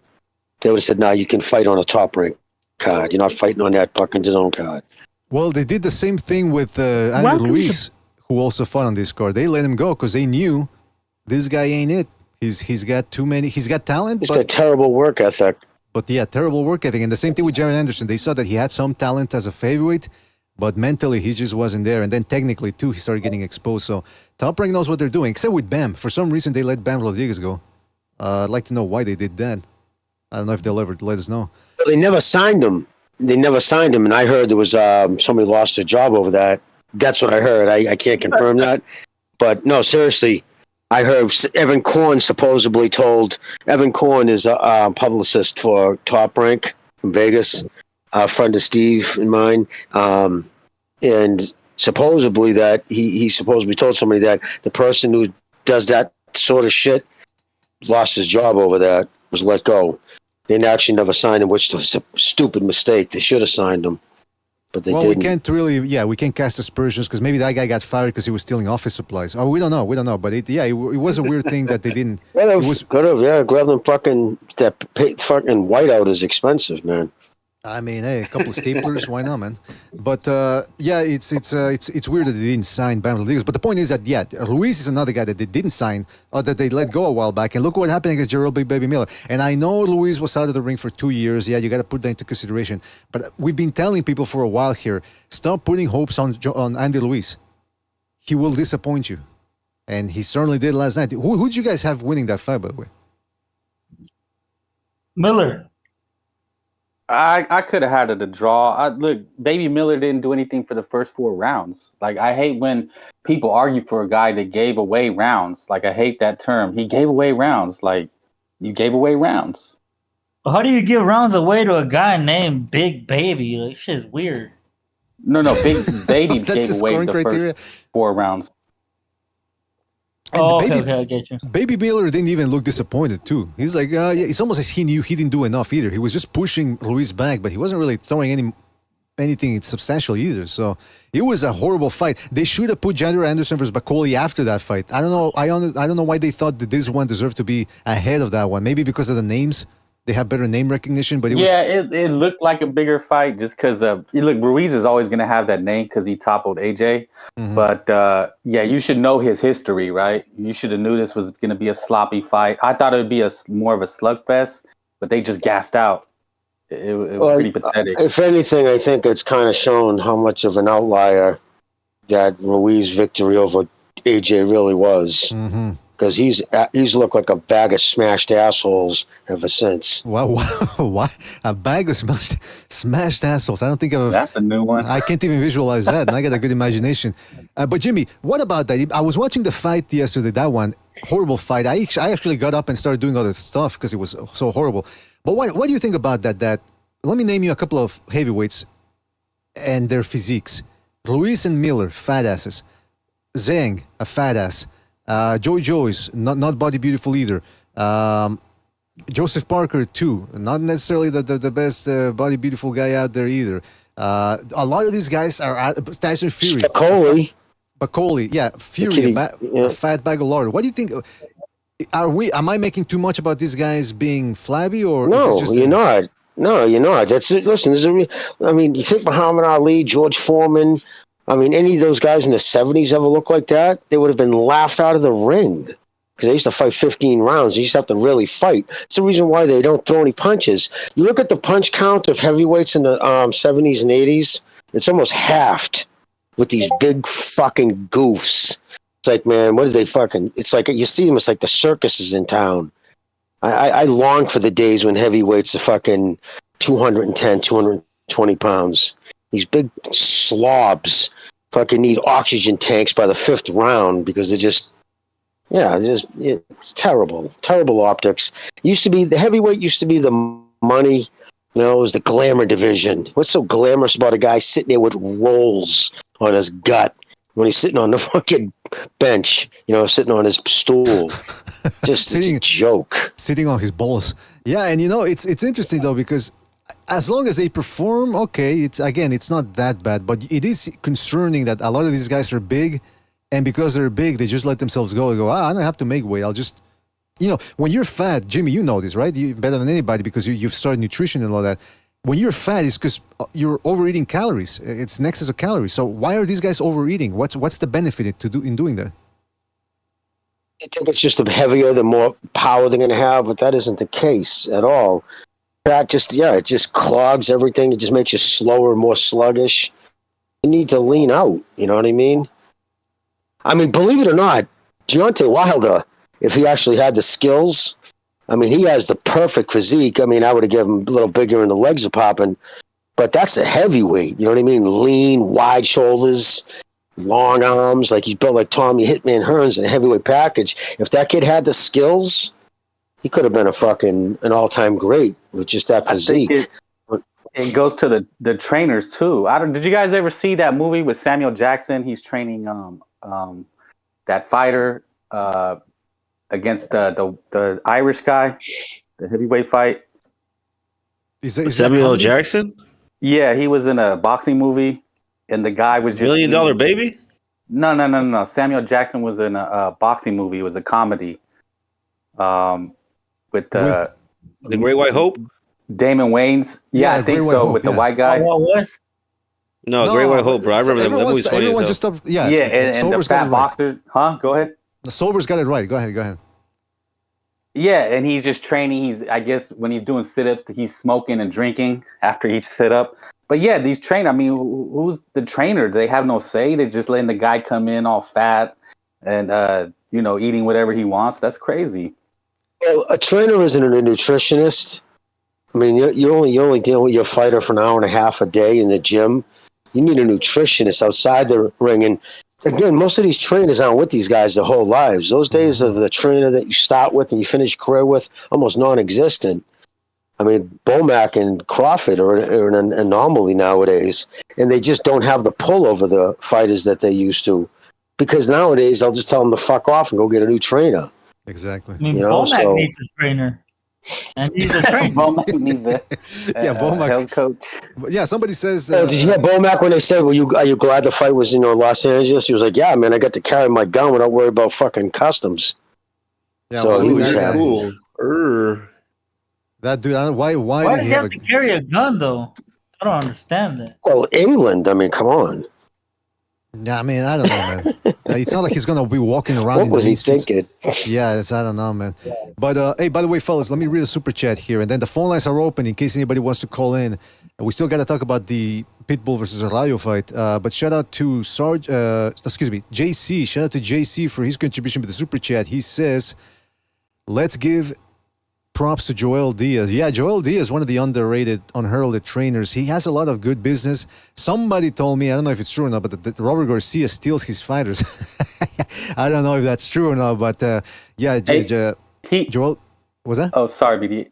About Joel Diaz, he gave a great interview last night. I forgot the website, if you could pull it up. It was a great interview. He was pissed. He said he wanted to punch the judges in the face because he felt they just disrespected Madrimov. Yeah, he was pissed, man. It sounded like he was about to cry. No disrespect to him, but he was really angry that he said there's no way you could have gave Crawford 8 rounds. That they felt they won the fight. They felt like they were robbed. A great interview. You get the chance. Yeah, I'll see if I can pull it up. And shout out to Sergeant Slaughter, aka Gonzalo. Shout out to Gonzalo, who says salutes to Jimmy, Sobers, and Mr. NDA. Mr. Non-Disclosure Agreement. He meant to say BDA. He's meant to say BDA. Shout out to Guns, man. Shout out to the Guns. Hope you're doing well over there, man. And hope you can come back to this. Yeah, I hope you can return to the show soon, Gonzalo. Really appreciate it. What else was I going to say? Okay, so the phone lines are open. Let me just see if people are calling in. Then we got to talk about Rayo. Let's go to 336. 336, you're on the air. 336, what's on your mind? Yo, what's good, BDA? So I did watch the main event. I kind of slept through a lot of the other fights and shit because I fucked up my sleep schedule a little bit, so it was whatever. So I scored the fight, either a draw, 115, 113, either way. The 8 rounds to 4 scorecard was really dog shit. But, it was interesting. Madrimov kind of peeled Crawford's jab. And even though Crawford couldn't land his jab, I think Madrimov ended up forcing Crawford to stay in the southpaw stance because Crawford does have really good timing. He can catch fighters coming in because he's a counter puncher, and he had a 3-inch arm reach advantage on each arm, right? So it'd be a lot easier to time Madrimov coming in. So what he'd do is he'd just feint off of his feet and stuff like that to set up the right hand, and then eventually started using the left hook to go around the guard instead of worrying about the jab. But people talk about how Crawford was throwing all these punches and more active, and I don't know what your criteria for activity is, because I think there's many ways to be active in a fight. Yeah, Crawford threw more punches. Let's say they landed around the same. I don't look at copy box for that. Just by looking at the fight, Crawford threw more punches. But Madrimov was backing him up with his pressure and his feint game. He was putting Crawford on the ropes, or at least on the back foot, and he was cutting off the ring, relatively well. And people say, well, that's not effective aggression because he's not landing any punches.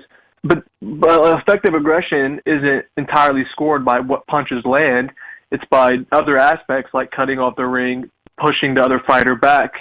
And what I'm getting at is, what did Crawford do in that fight to separate himself when Kovalev fought Ward or Lomachenko fought Haney to show that he legitimately won that fight more significantly than they did? The answer is he didn't. That's just what it is. I know you're a Crawford fanboy, blah, blah, blah, and you say you won 8 or 9 rounds, which that didn't happen. It was a very close fight. Madrimov did better than I expected. And honestly, with that performance, I don't even know if Crawford's one of the 5 best fighters in the world. He's damn good. Don't get me wrong, he's a damn good fighter. But you got to think about all the guys he fought at welterweight that were on their way out the door. Brooke coming down the way already had both eyes fucking busted up. Sean Porter looked very average against Formella coming off of a 15-month layoff, with the PBC. Formella's like a European domestic level guy, and he looked very average against him before Crawford beat him up. Spence, flipping spider, Ferraris, alcoholism, all that shit. And those guys, stylistically, they don't think, well, Brooke a little, he does a little bit, he got a better boxing IQ than Porter and Spence. They don't think a lot. Like, they just had one game plan to gung-ho, throw in combination, and hope Crawford wouldn't catch him. And that's not how you beat a guy like that. You got to, like, break him down and shit like that, back him up off of a jab. And if you can't time him in with the jab, you got to feint off your feet. Because Crawford does, like a lot of other Black American fighters, they keep their stance very wide to try and counterpunch. However, it leaves them open to be backed up, because what Madrimov was doing is he's constantly breaking Crawford's stance because he wasn't giving him opportunities to counterpunch. That's why you could see Crawford throw so much more punches but miss so many more punches in turn. And Madrimov muted Crawford's jab, but in turn, Madrimov couldn't jab on his own. But Crawford didn't take away Madrimov's right hand the entire fight. He was getting hit all night with the right hand. Because like I said, even before the fight, he doesn't move his fucking head. For a guy that's rated that high on the pound-for-pound list, he probably has the worst defense out of, like, the Inoues, the Usyks, the Canelos, the Lomachenkos, the Bam Rodriguez even though Bam did get caught once coming in. He's got better head movement overall, I think, than Crawford does. I need you, Dora, sorry, you're making great points, but you've been talking about this fight for 5 minutes now, and I know you want to talk about other fights, so if you could just maybe wrap it up with that one, and if you want to talk about the other fights as well. Yeah, I'm about that out of a sec. But I'm going to just say, this is the first time Crawford fought like a fighter, who's like at his peak, that's like talented, skilled, blah, blah, blah, not on their way out the door. And people look at Canelo and Loma for their losses against guys bigger than them. But the only question I'll have for the callers and for you just to think on is, based on that performance that Crawford has shown us, do you really think he would go 5-0 against the best fighters that, each respective guy fought at 168 and 135? Because I don't think so. I don't even think he'd be 4-1 like they were. So, they both got better resumes and they have better pound-for-pound feet, so they're both just subjectively, in my opinion, better.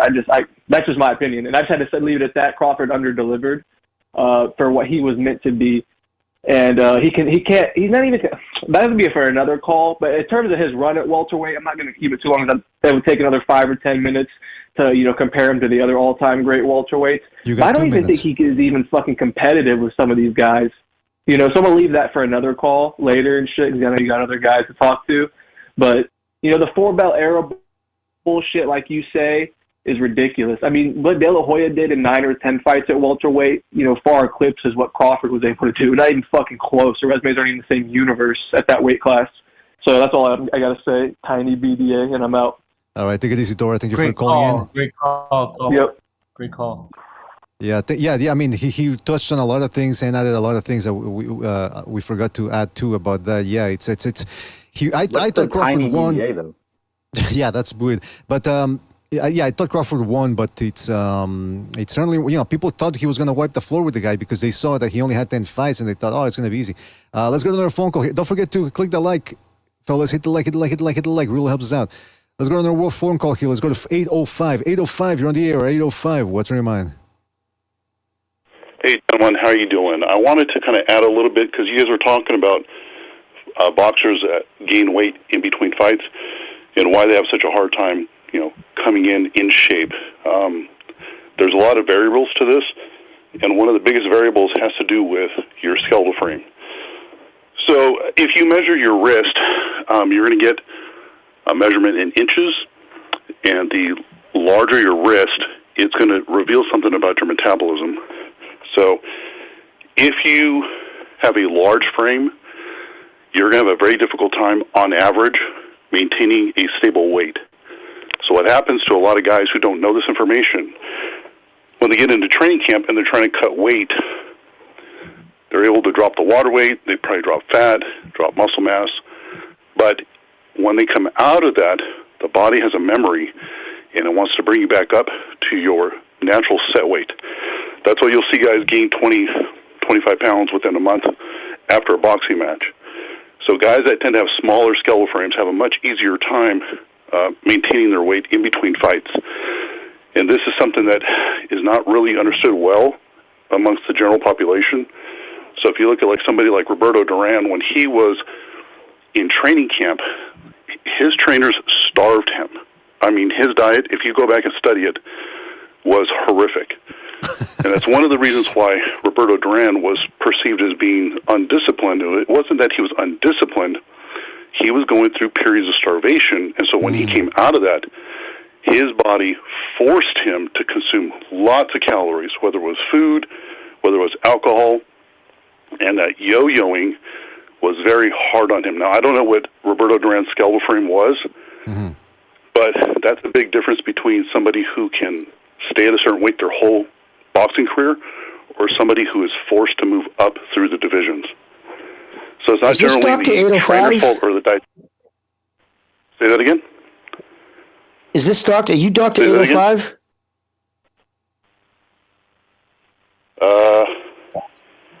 I'd rather Isn't this not the guy say just because of... who broke down the Well, Spence? listen. He just said he'd rather not say, but I mean, it's quite clear that. Well, it's I thought that's what he went by. I thought that was his. He went by that Dr. 805. We called him. But hold on. Before we get to all that, gentlemen, there was so much controversy after my last phone call.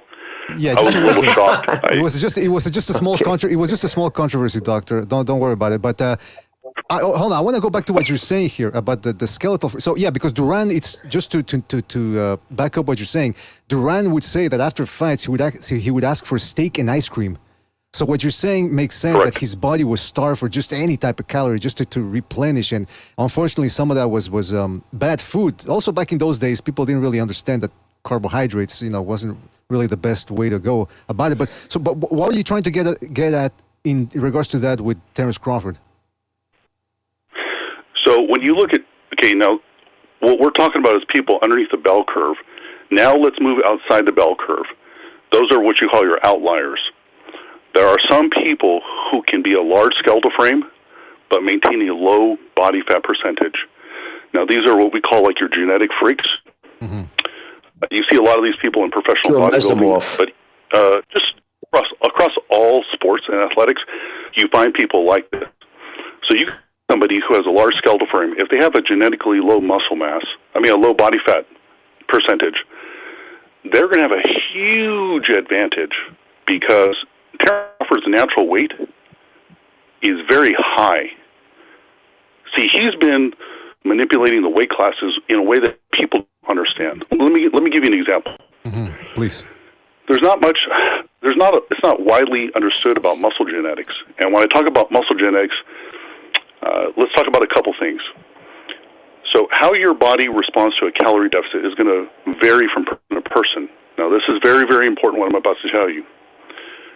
Some people, when they go into a calorie deficit, their body initially goes after muscle mass to fill that caloric deficit.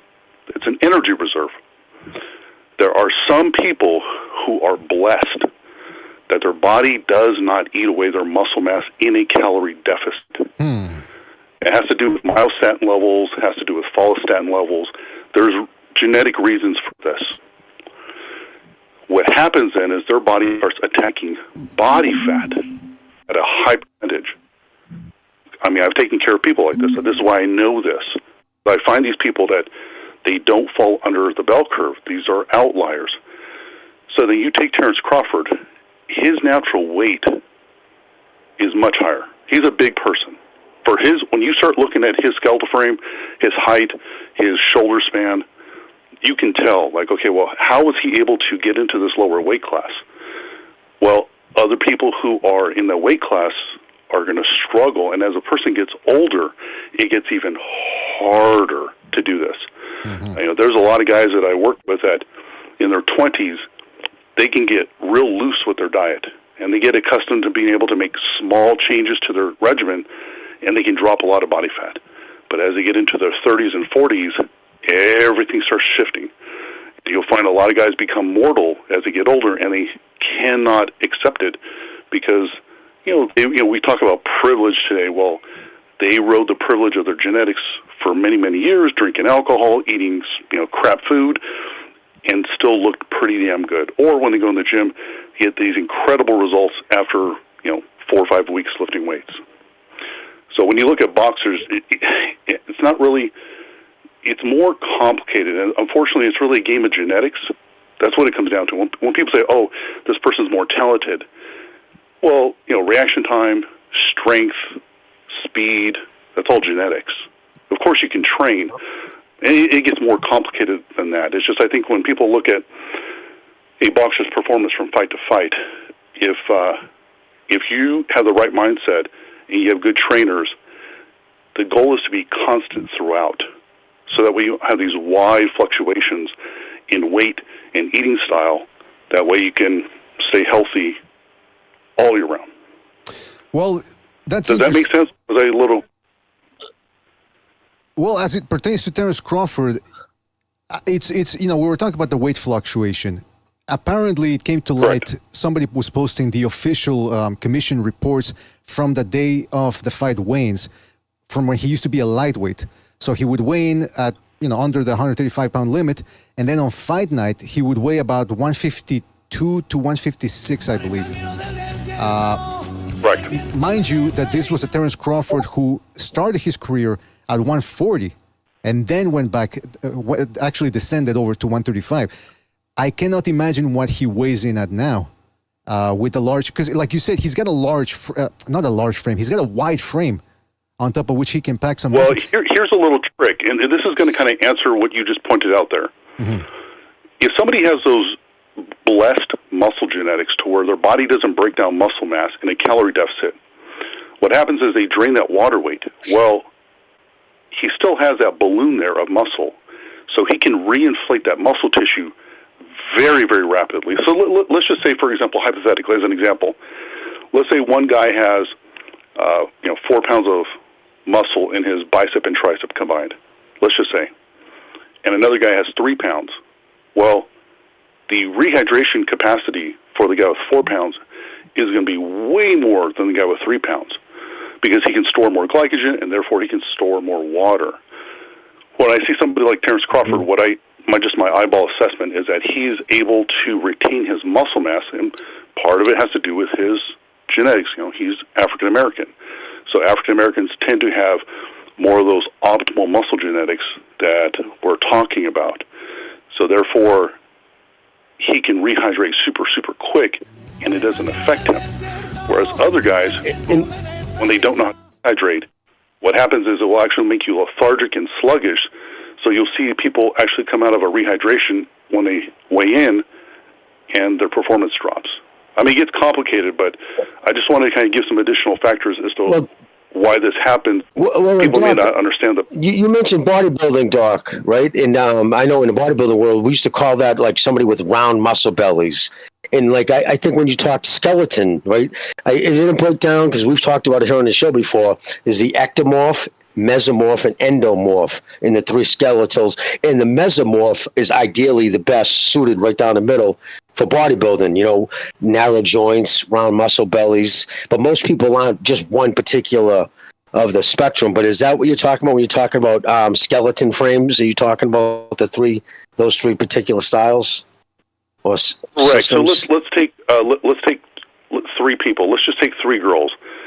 Let's say 3 girls are all 5'6".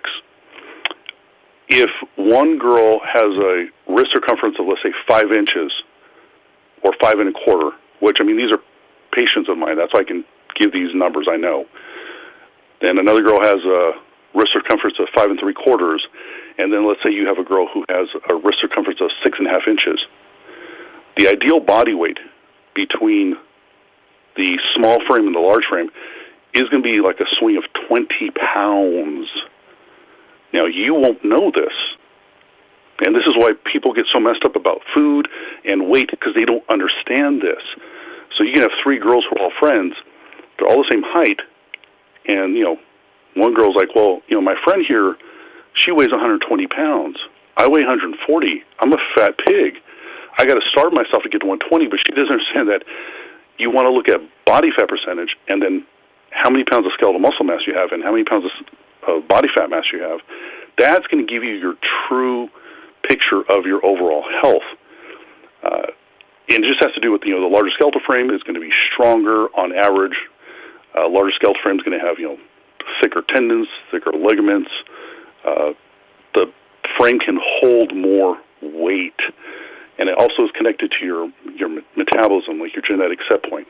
Now remember, there's always people that are outliers, but for most people, they fall within the bell curve, and this is what should be driving any type of nutrition, any type of diet program you're getting into. If you don't start with this knowledge, you're going to fail.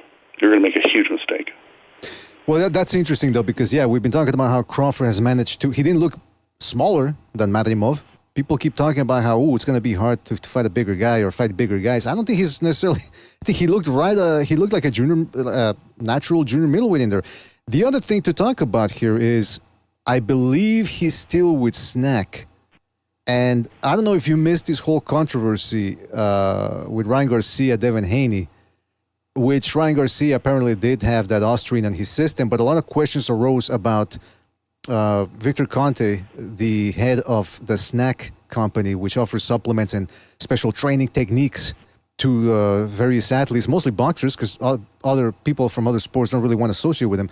And people started saying, well, wait a minute, I want to throw this at you, doctor, because Conte said this numerous times. He said most people in all sports are on performance-enhancing drugs. So my thing is, I just want to even the playing field and be the best PED guy out there. That's what he said prior to him getting caught. Now he moves on over to boxing. He said numerous times that most of these PEDs can be masked. That was one of his specialties, to mask PEDs, designer drugs that were way ahead of what any of these organizations had in their system. Therefore, the issue of the legality issue was a little bit murky here because they didn't exist. They don't exist under system, therefore are they really illegal? And so Conte has said then, other people are on PEDs, but now I'm on the up and up. I'm clean. I'm giving these guys clean supplements. Are we to believe that he's giving these guys clean supplements against fighters that are on PEDs? Well, there are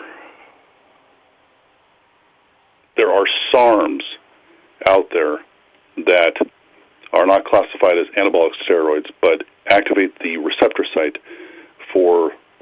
activates the androgen receptor site, which will produce similar results as an anabolic steroid. And those, unless they're testing for them, can fly under the radar. And believe me, a very good chemist can synthesize new compounds that possess similar properties that are undetectable, because the test, if you're not testing for something, you're not going to find it.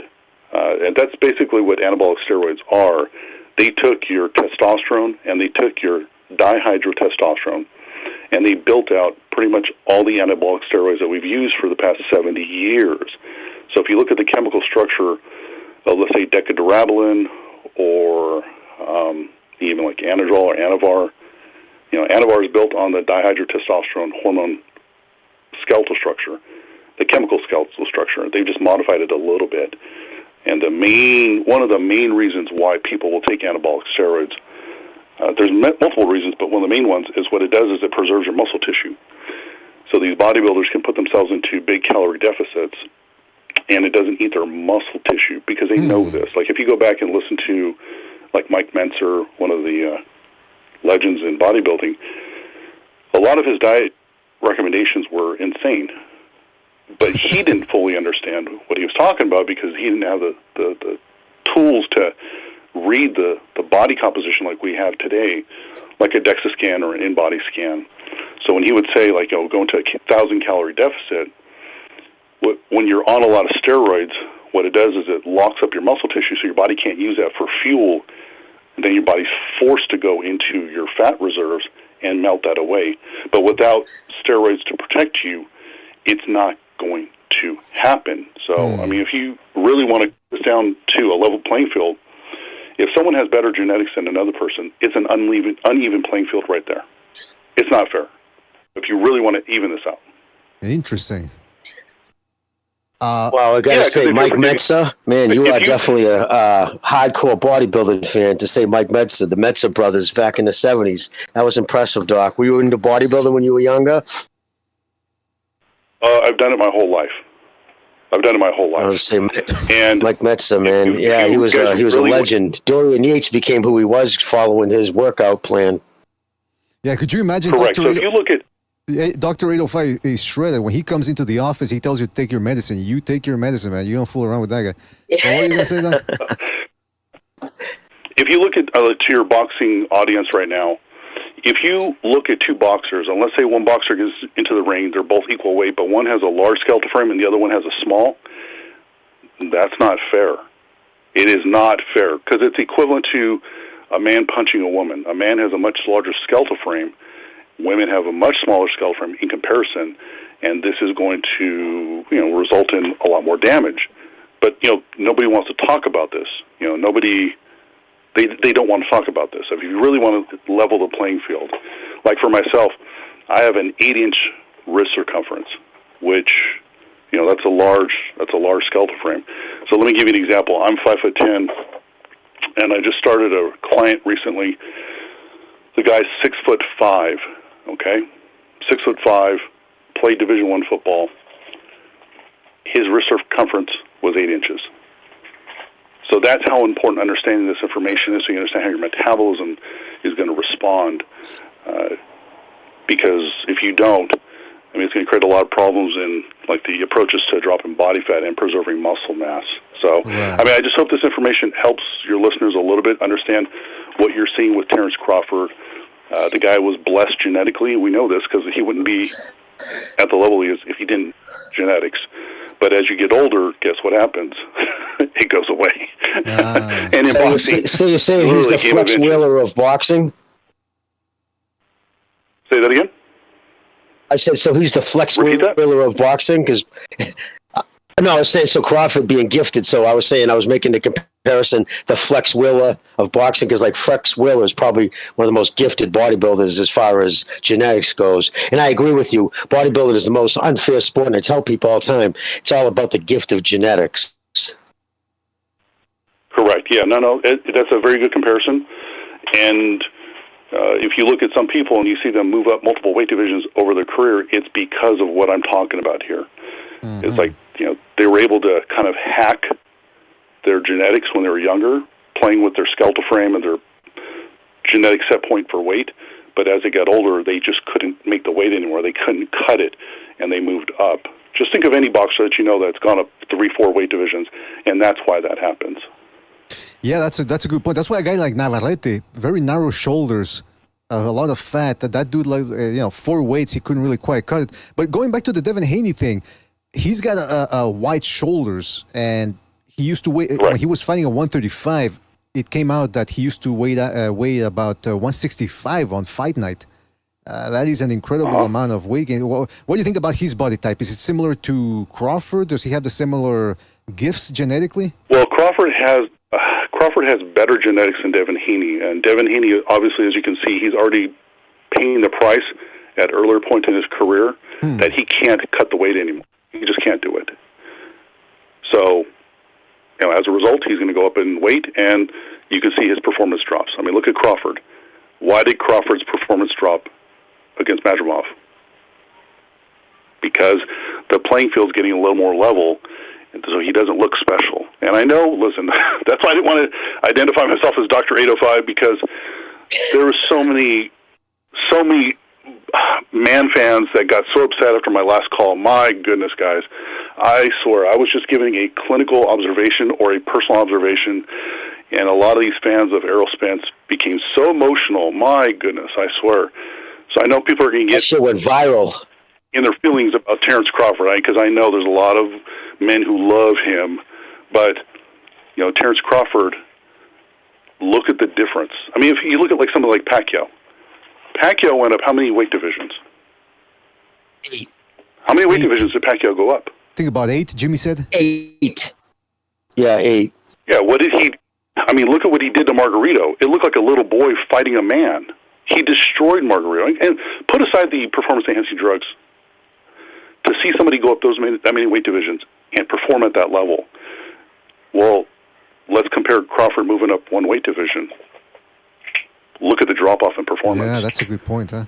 That's an excellent point right there. Yeah, look at Canelo. What has happened to Canelo's performance as he's gone up in weight divisions? It's dropped off dramatically. Right, yeah. Yeah, so you're absolutely right. Then on top of that, you had age too. You had the long layoff from Crawford. He hadn't fought in about a year or two. So I think all of that and then on top of that, we got to give Madrimov credit too. He's no slouch, but Crawford for a long time, people have been making him out to be as this Roy Jones type character. Even he said prior to the Madrimov fight, he says, "Which fight have I not dominated?" And I'm thinking, did you forget the Benavides fight, the Kell Brook fight, the Kavaliauskas fight? Like on both. I mean, it's he seems to be on the whole, and like you said, listen, doctor. Errol Spence fans ask for it. They asked for that ass whooping that they received afterwards. But the Terence Crawford fans, some of them got a little bit too big for their britches, and they annoyed a lot of people. And so when you called in a year ago and you said that, people from all sides seem to take umbrage with it. And I'm thinking, look, he's just giving his opinion. If you want to attack something, attack what he said, not his motives or the worth of Crawford or Spence. And just it's the internet. I don't know how accustomed you are to dealing with people on the internet, but it's not that big a deal. It just went viral, but they can get to you. Nobody knows who you are, so no worries about that, man. BDA, can I at least take this opportunity to say that my opinion was validated as the months went by, because slowly but surely more and more people started to express the same opinions and conclusions that I had expressed the morning after the fight. And it was a slow shift, but over time, people had to accept reality because it was very in your face. Right. Well, and that's the other thing, though. It was undeniable. People, instead of attacking the very salient points you made, which one of the very salient points you made, and Jimmy had touched on it too when you were there on that podcast, was that the doctor examined him, Errol Spence that is, during the fight, actually stepped into the ring in about the 4th, 5th round, very early into the fight. And why was that? And you guys brought up the point, which was that they already knew he was screwed up. And people, instead of attacking or at least addressing your arguments, they started questioning whether, well, wait a minute, this guy is talking about neurology, but he's actually his specialty is dealing with older patients, and then he's talking about nutrition, and then he's talking about steroids. And again, they were just ad hominem attacks, attacking your credibility and your credentials, as opposed to really getting down to the nitty gritty of what you were saying, counter-arguing what you were saying, and they just didn't do that. But that's the internet as a whole. Can't expect much more from so just to kind of give you a little background as to why I have such a kind of like a wide understanding of human body and metabolism and genetics is because my specialty is gerontology, but I'm looking at the effect of hormones. We do a ton of nutrition in our clinic. So you look at nutrition, I mean, we're talking intense nutrition. We're talking about very advanced hormone therapy. And we're doing lots of genetic analysis, and we track people closely over time. Like, we're collecting so much data on people. That is how we've been able to learn what we've learned. I've been doing this a long time. So if you're really looking at somebody, you're going to look at their neuroendocrine system, their nervous system, and how it all combines with their endocrine system, their gastrointestinal system, their immune system. So if you can tie in all the 11 organ body systems, and that's ultimately, if somebody really wants to start to learn about themselves, start focusing your energy studying the 11 organ systems of the body.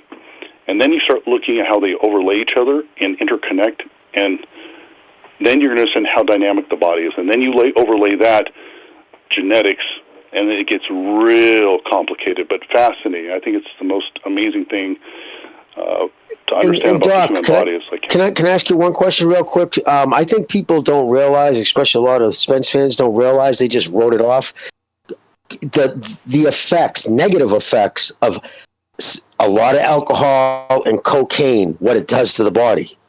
Just alcohol especially, for like just equilibrium and whatnot. Devastating effects, doesn't it? You would know more than anybody, being into bodybuilding and plus your degrees.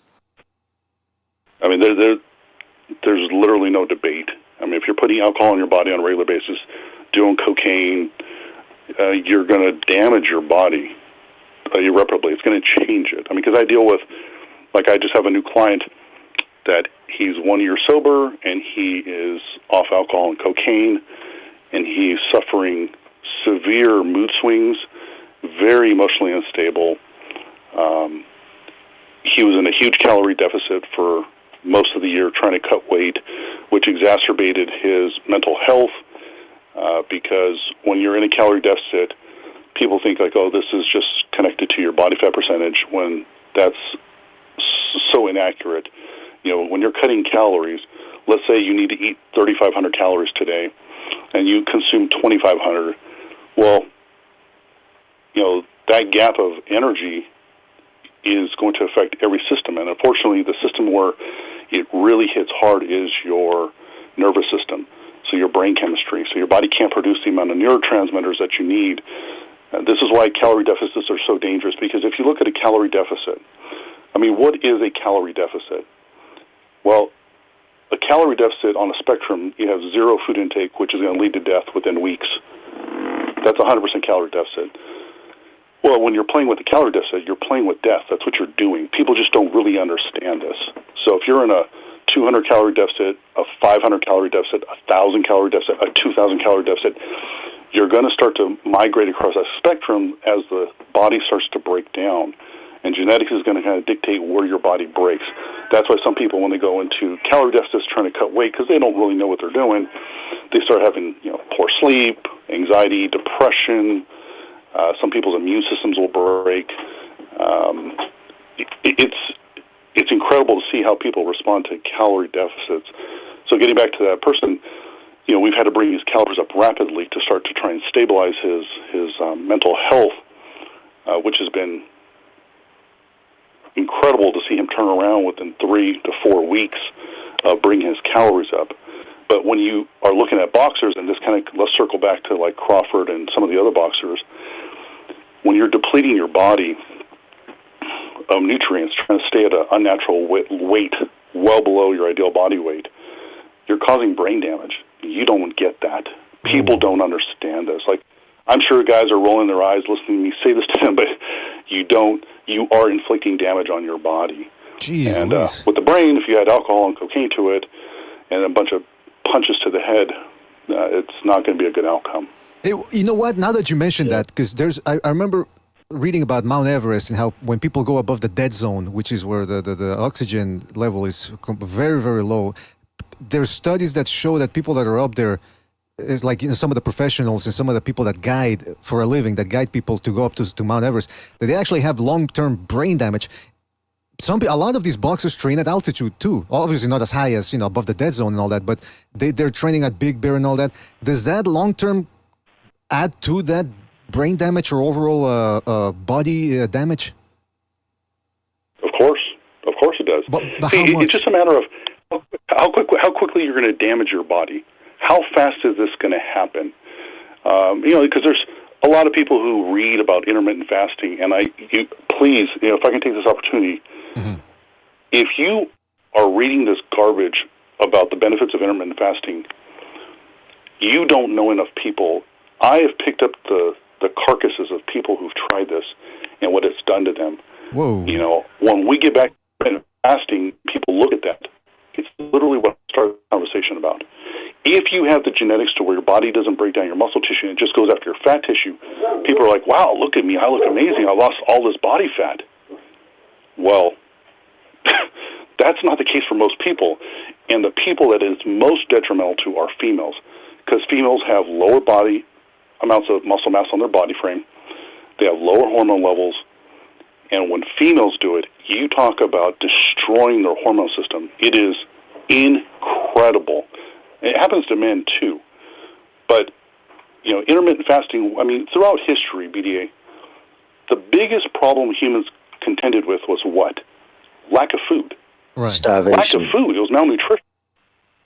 People don't forget this.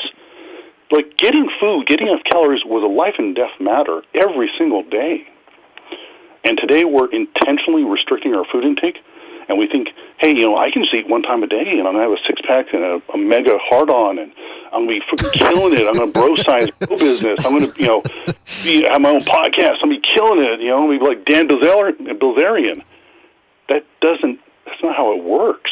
That's interesting, man. That's interesting, because the counter-argument that I've always heard, or one of the reasons the way they sell the intermittent fasting is that what you mentioned, human beings used to eat maybe once every other day, especially depending on the land they lived, because they had to hunt and forage and whatever. So they say that, therefore the body is accustomed to just eating once every other day.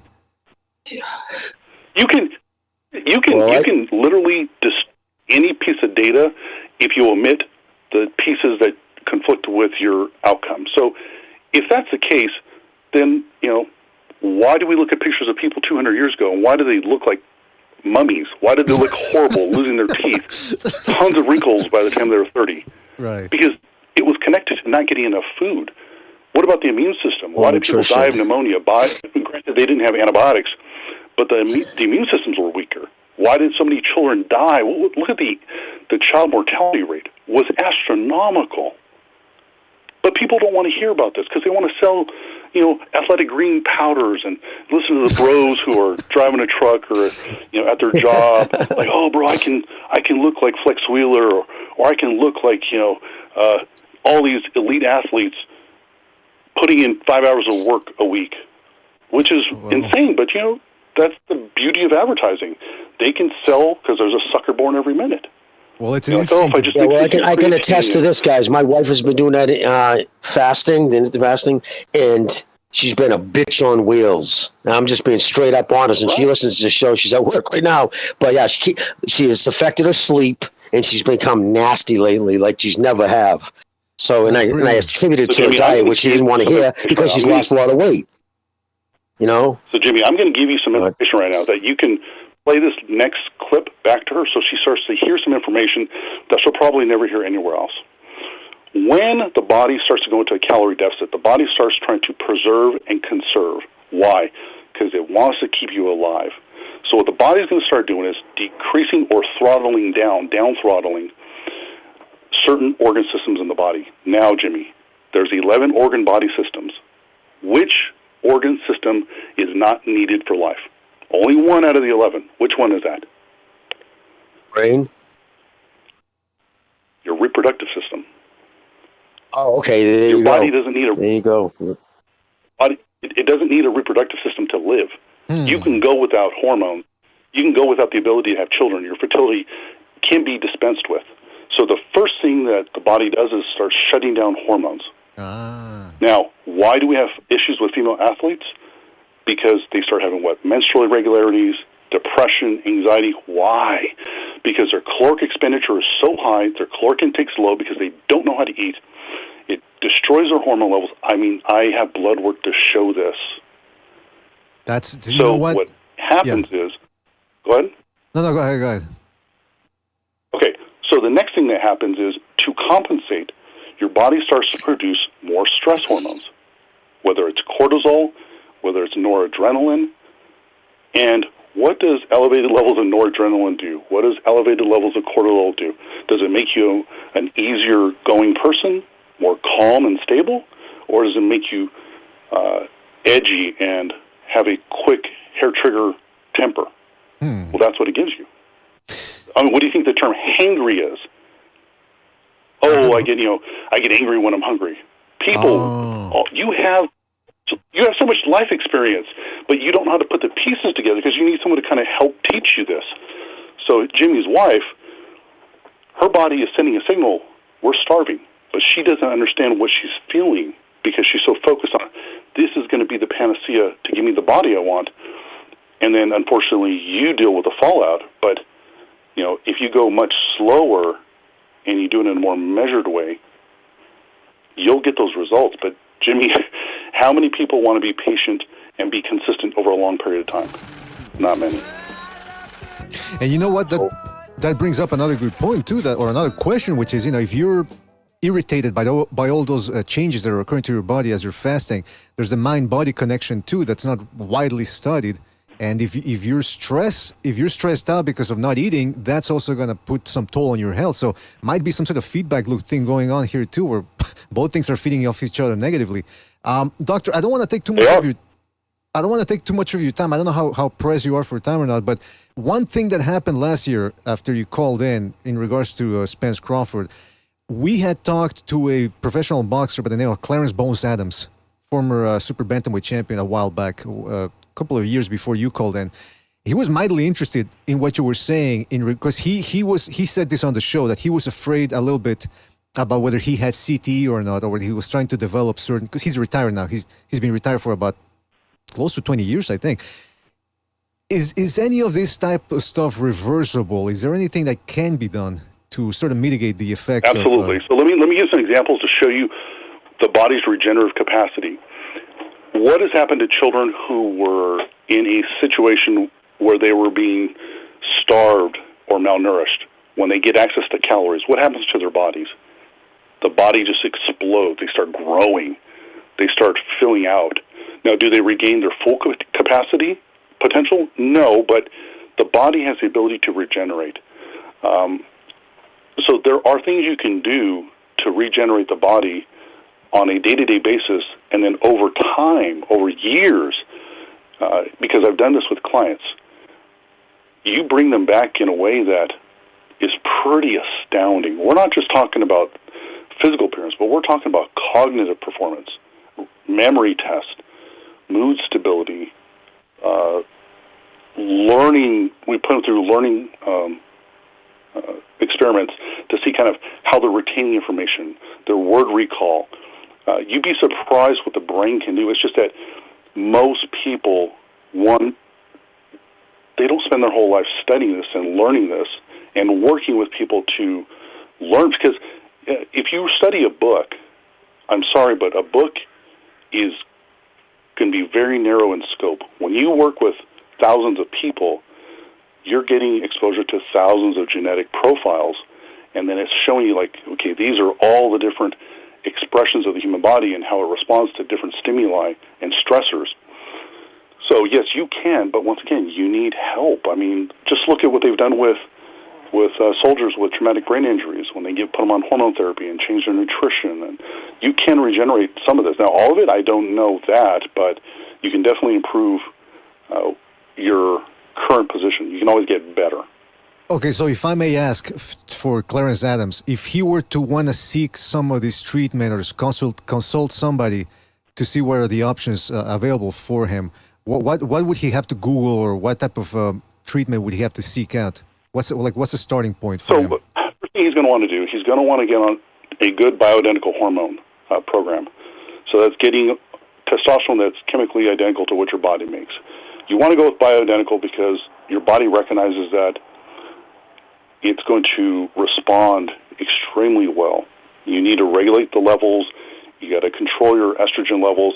And I know there's a lot of idiots, talking idiots out there, that are telling people that they can have high estrogen levels as men. BDA, I'm going to take this opportunity. If high estrogen levels in men was acceptable, then let's just make everybody transgender. When I work with a trans patient, I give these men high levels of estrogen to become women.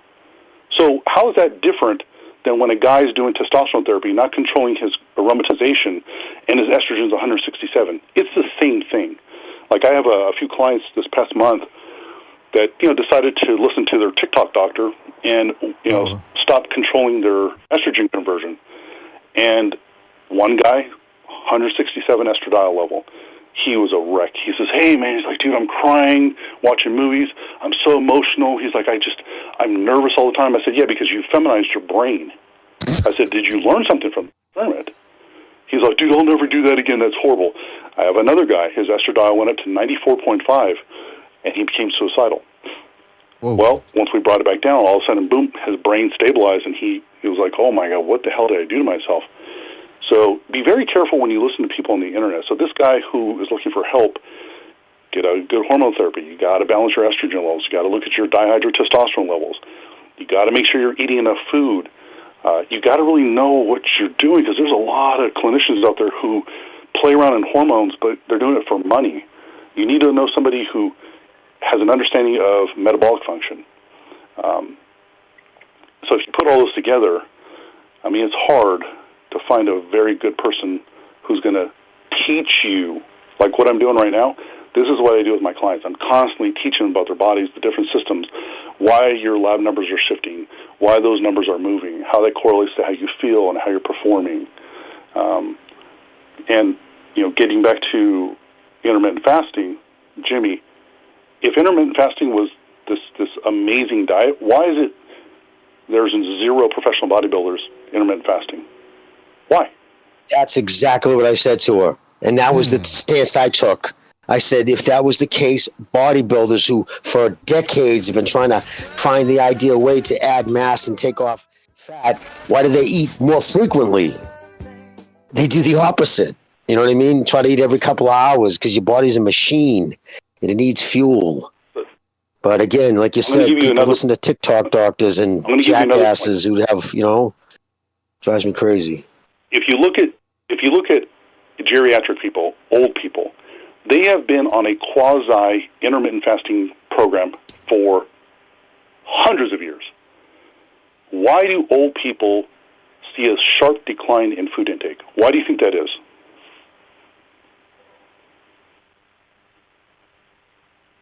Anyway, why do you see a sharp decline in food intake? I didn't know you were asking. Population?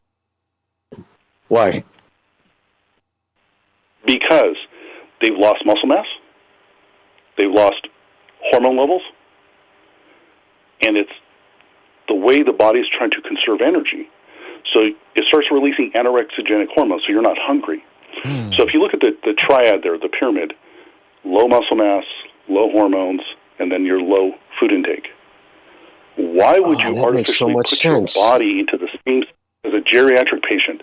It's stupid, and it's so damn obvious once you know the information.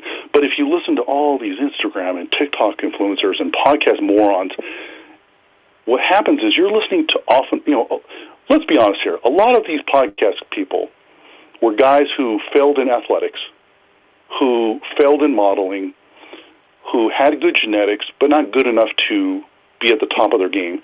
So they migrated into the podcast world. That's what they did. So they have pretty good genetics.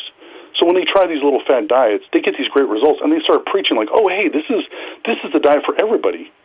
Are you kidding me? You have special genetics. This is why it worked for you. But let's take a look at one of our most famous podcasters, Joe Rogan. Why does Joe Rogan smoke marijuana? Why does he smoke cigars on his podcast? Why does he drink alcohol all the time?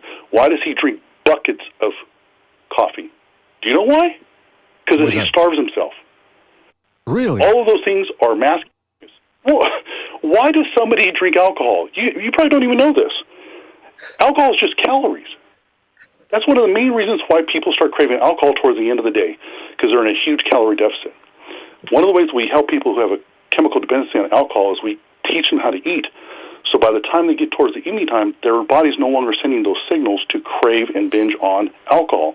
It's the same with candy. If you know a woman who's ever said she's addicted to sugar, there is no addiction to sugar. That is the biggest lie that's been perpetuated.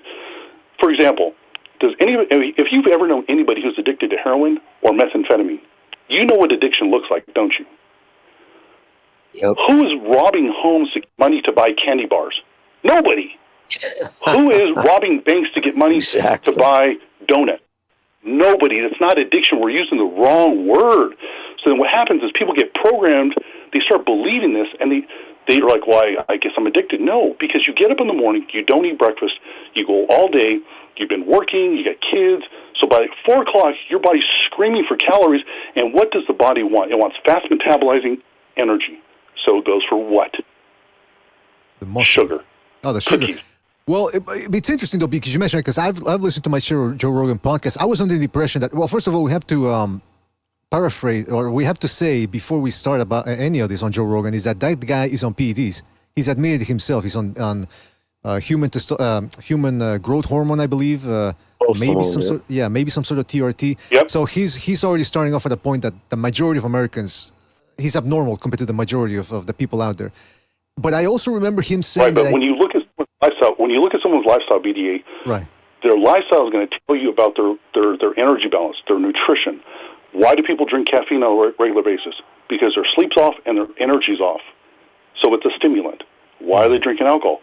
Same thing. Why are they drinking? So we did what? Caffeine. We did alcohol, marijuana. Tobacco. Why? Calming the brain. He's talked about extensively. Come on, you guys. What does he say happens to his brain at night? What does he start doing? He starts racing. He becomes paranoid. He becomes anxious.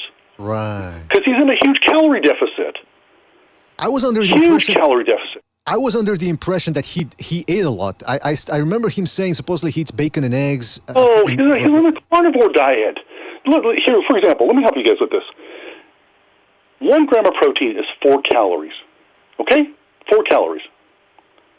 Somebody with his muscle mass, with his height, I already have a pretty good idea. He's burning between 33 to 5,000 calories a day based on his activity. And he works out hard, so he's probably up in the 4,000 plus. How many grams of protein would you need to take in, let's just say, 3,000 calories? say you ate 500 grams of protein. 500 times 4 is what? That's 2,000 calories. Do you know what would happen to his body if he ate 500 grams of protein per day? Are you guys aware of this? No. So what, is that a lot? Too much? Not enough? Okay. So protein is toxic to the body. Guys don't know this. Women don't know this. Your body breaks protein down into what? Ammonia. Then it converts it to what? Urea. So people who have liver disease... That's why guys who have the carnivore diet smell. Their sweat stinks. Thank you. So what happens to people who have liver disease? Hepatitis C. Their ammonia levels go up. Right, because we have to give them medications to bind the ammonia and get it out of their body, or you'll become, altered cognitively. So first off, your body can only metabolize so much protein per day. Only so much protein per day. What's that threshold for you? So when people go, I'm on carnivore, well, you're getting what? Fat and protein? What's your total caloric expenditure? What's your calorie deficit? Well, because they don't know, because they don't track their food, because they don't know what they're talking about. They're just parroting little bits of tidbits that they're getting off podcast. Now, let's go one step further. So, is eating high amounts of protein hard on the kidneys, Jimmy? Oh, brutal. Jimmy. Thank you. It's yes, hard brutal. on the kidneys. Yeah, brutal on the kidneys. Right, because that's how your body excretes the urea. Now, what about fat intake? You guys, you want to learn about fat? What is one of the highest elective surgeries we have in the United States every year? It is gallbladder removal. From what? Why is the gallbladder taken out? From too much protein? No. From too many carbs? No. From too much what? I'm going to guess fat. Huh. Look it up. Look it up, people.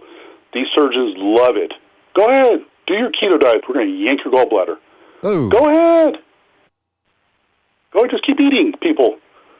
Because here's the other science. Here's the other parts of this that people, they're not going to teach you this. You have 3 macronutrients. You have protein, carbohydrates, and fats. Which is the cheapest macronutrient in the food industry? I'm going to guess carbs. Fat.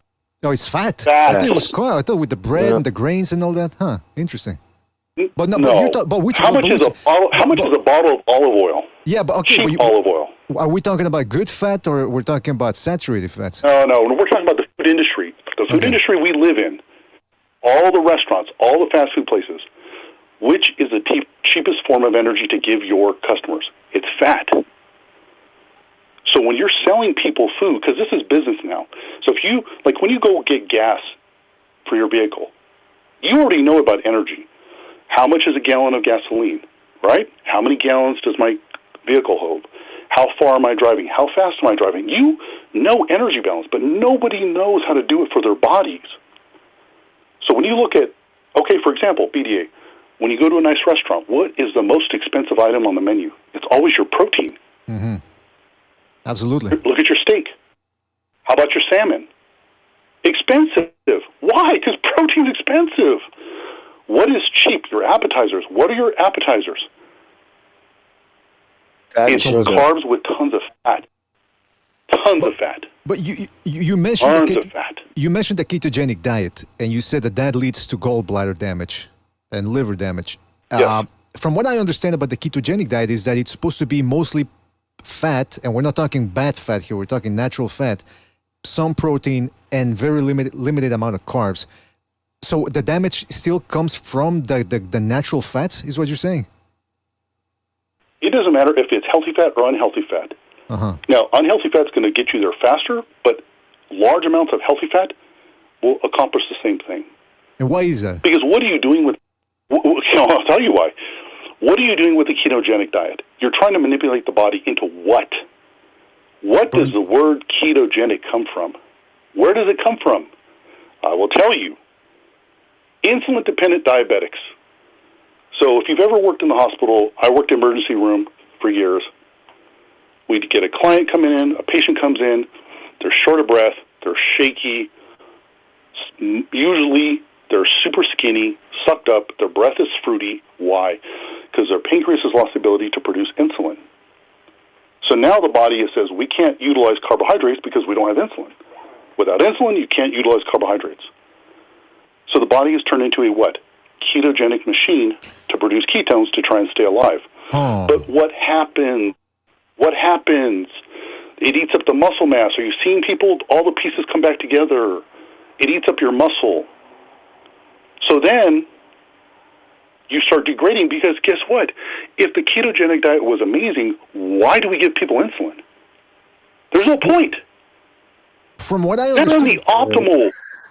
Yeah, but that's the thing, though. With the ketogenic diet, there was a guy named O'Keefe. I forget his first name. I think it was his last name was O'Keefe. He wrote a book about one of the books about the ketogenic diet. He's one of the main proponents. His method is, because you're talking about the insulin reduction, he would say that you would do 10 days of low carbohydrate intake, and then on the 11th day, you would have a workout mostly involving high-intensity interval training, something like that, some explosive training. And then you would eat carbohydrates at night, 1 or 2 days. And BDA? Yeah. BDA. You know what's hilarious about this? What's is that these guys put out these books. Like a housewife in Kentucky is going to get herself on an Olympic-level dietary training program with the best scientists tracking her muscle mass from day to day, tracking her recovery rate. Are you kidding me? Are you kidding me? What is sustainable for the average person? How many people track their calories every day? How many people know how to track their caloric intake accurately? How many people are tracking their caloric expenditure? So you're getting these guys coming in, giving you laboratory research level insights to somebody who has no ability to do that. Right. And then it's for a short time. It's for a short period of time. They're not talking, do that for 5 years. Ain't going to happen. Ain't going to happen. Who's ever gone on a diet and then flipped out 4 weeks later binging? Oh, I'm so hungry. Everybody. Everybody. Yeah. Well, you mentioned that with Duran in the beginning of this call. Correct. So you look at ketogenic diet, and let me give you the other hook to this that they're not going to teach you. Most people on ketogenic diets are in massive calorie deficits. That's what's saving their ass. I know what they look like. You just repeat if that you last do part. I didn't an hear. in-body scan, you're going to see you lose muscle mass every month. Why would you be on a diet that you're losing muscle mass? Why? I gotta tell you, you're certainly raising some very salient points there. I just wanted to let people know that the guy that I was talking about was John Kiefer. That was the guy, because people were asking in the chat. So, okay, so you're saying, that ultimately, because I guess that the distinction here is what you're saying is you made the remark there that you said a lot of these guys look at laboratory tests, because that's what a lot of, you hear Joe Rogan say that a lot too, is I get myself tested every other month, for levels of this and that, and, because again, like I said, he takes PEDs. But you're saying that is only scratching the surface of overall long-term effects for these types of new novel treatments. Oh, absolutely. Because if you take anabolic steroids out of the mix, if you take peptides out of the mix, what is your diet recommendations going to stand on? It collapses. It collapses. Because you start getting flat, you start losing muscle, you start getting weaker, your brain starts to deteriorate. It doesn't operate as quickly. You're not as nimble mentally. And then again, if you have great genetics, you're already way ahead of the curve. You're already way ahead of the curve. Interesting. I wish I could show you pictures of people with exceptional genetics. You would be flabbergasted. Men were not created equal. That is the biggest bullshit lie I've ever heard in my life. Men were not created equal. Exactly. Well, I know that for a fact. I look at myself in the mirror every night and I go, wow, I mean, I really heard the curve here. But it's interesting though. Another thing that you mentioned that mental lack of clarity, that because the guy Kiefer who talks about the carb night, he calls it, he says himself, a lot of these ketogenic people say the same thing, that once you get into the ketogenic diet and that 10-day period where you severely restrict your carbohydrate intake, you're going to get what they call the keto fog, where you're going to feel like, lethargic and out of focus. So everything you're saying seems to be, it's standard procedure that it happens when you're lowering that. But then you're saying long-term, that's really what you're going to get. Not only long-term, but here's the other component to this. What if you are a person who genetically can metabolize fat at a very high rate? Well, guess what? You're going to do far better on a ketogenic diet. You're going to get away with it. Right. That's a small percentage of people who can metabolize fat at a high rate. So again, it goes back to Not many genetics. people. Yeah. Of course it does. Of course it does. That's why you teach people. Well, I say it all the time. Bodybuilding is the most unfair sport there is. Yeah, I mean, look at Jay Cutler. What was Jay Cutler's diet regimen? It's so simple. Certain amount of protein per day, kept his fat low, blew out the carbs. That is the way the body works. You guys, if you look at the skeletal muscle mass, it is the largest metabolically active system in the body. The skeletal muscle mass is the largest disposal site for glucose. Look this up. This has been established for 60 years. Your muscles feed on glucose. Why? Yep. Because insulin opens up the portals, and then it's able to pull glucose into the body, so it hits the receptor site, and it pulls it in, and at the same time, the body pulls in amino acids. But there's a lot of people going, yep, I already know this, you're right, you got to eat carbs, you need insulin to get, your amino acids into your muscle. Carbs and protein go hand in hand. Look at meal timing. Look at eat before you train, eat after you train. Why? You get your post-anabolic window. Your insulin receptors are super sensitive. They're able to absorb lots of glucose in after you work. I mean, this is not new. This is old, 50 years. This is why the professional bodybuilders at the elite level look at everyone else and laugh. Go, these idiots. This has been established. We know the people who know how to build muscle and drop body fat. Who? Professional bodybuilders. I remember Absolutely. I saw. What about you talked about the muscles and glucose? What about the brain? Is there any connection with fat as well in regards to the brain? Does it need fat to operate at an optimum level, or? Of course it does. Yeah, because I don't ever preach a zero-fat diet. Uh-huh. And you know what the best indicator for how your body can tolerate fat is your blood work. Your blood work's going to tell you if you're metabolizing fat at an efficient rate. Am I taking in too much fat? Am I taking in too little? Like I get these guys and I see their triglycerides are 45. I'm like, what are you doing? Triglycerides are energy. Then I get another guy, triglycerides are, and this is not a joke, 2064. I'm like, you're going to die, dude. What are you doing? You've already been hospitalized with pancreatitis once. You didn't learn your lesson. I don't know how you're walking around. So, the blood work tells you what your body can tolerate. Like, for example, let me give you another little nugget of knowledge about people. There are some people that have a very, very, very difficult time storing triglycerides. I work with them.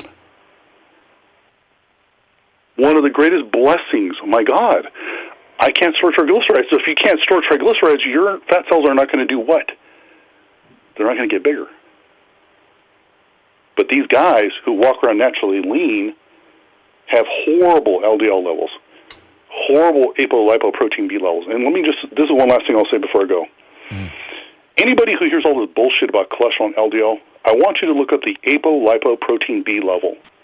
There's a reason why nobody talks about this blood test, because this is a very accurate cardiovascular risk blood test. It's measuring the amounts of this lipoprotein in your blood. There's no debate about the heart disease risk, the cardiovascular risk from high levels of apolipoprotein B. And there's a direct correlation between your LDL levels and your ApoB levels. But podcasters won't talk about this. Why? Because they know it derail all their bullshit. Like, oh, cholesterol used to be so much higher 300 years ago. Well, hello, guys. BDA. 300 years ago, do you think people were getting enough calories? No, they were not. Not the average guy. So if your percentage of your diet was higher in fat, it was to keep you alive, to survive. So sure, you had higher levels of triglycerides, but you were still malnourished.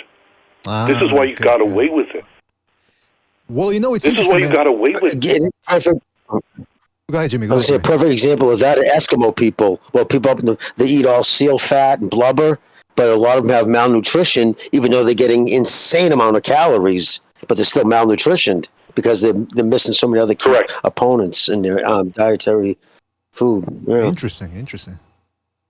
Right, yeah, because if you look at here, okay, God, there's so much to talk about. What was the activity level of most people 200 to 300 years ago? Was it high or was it low? Well, it depends. Depends, right? It was for a lot of people. High. Are you kidding me? Everybody worked. Nobody sat inside the house 300 years ago playing video games, watching Netflix. Nobody. I thought you meant were they able to get it on average, like 300 years ago? No. I said caloric activity level. What was your energy expenditure? Of course. Everybody worked. So the caloric didn't have time to worry about their pronouns. The caloric activity level was super high. So guess what, you guys? If you're burning 7,000 calories a day, can you get away with more fat in your diet? Sure. I have roofers that I work with. We track their caloric expenditure. They're burning 6,000 to 7,000 calories a day for a guy 5'11", 200 pounds. Do you understand how crazy that is? Mm-hmm. That's what people burned all the time.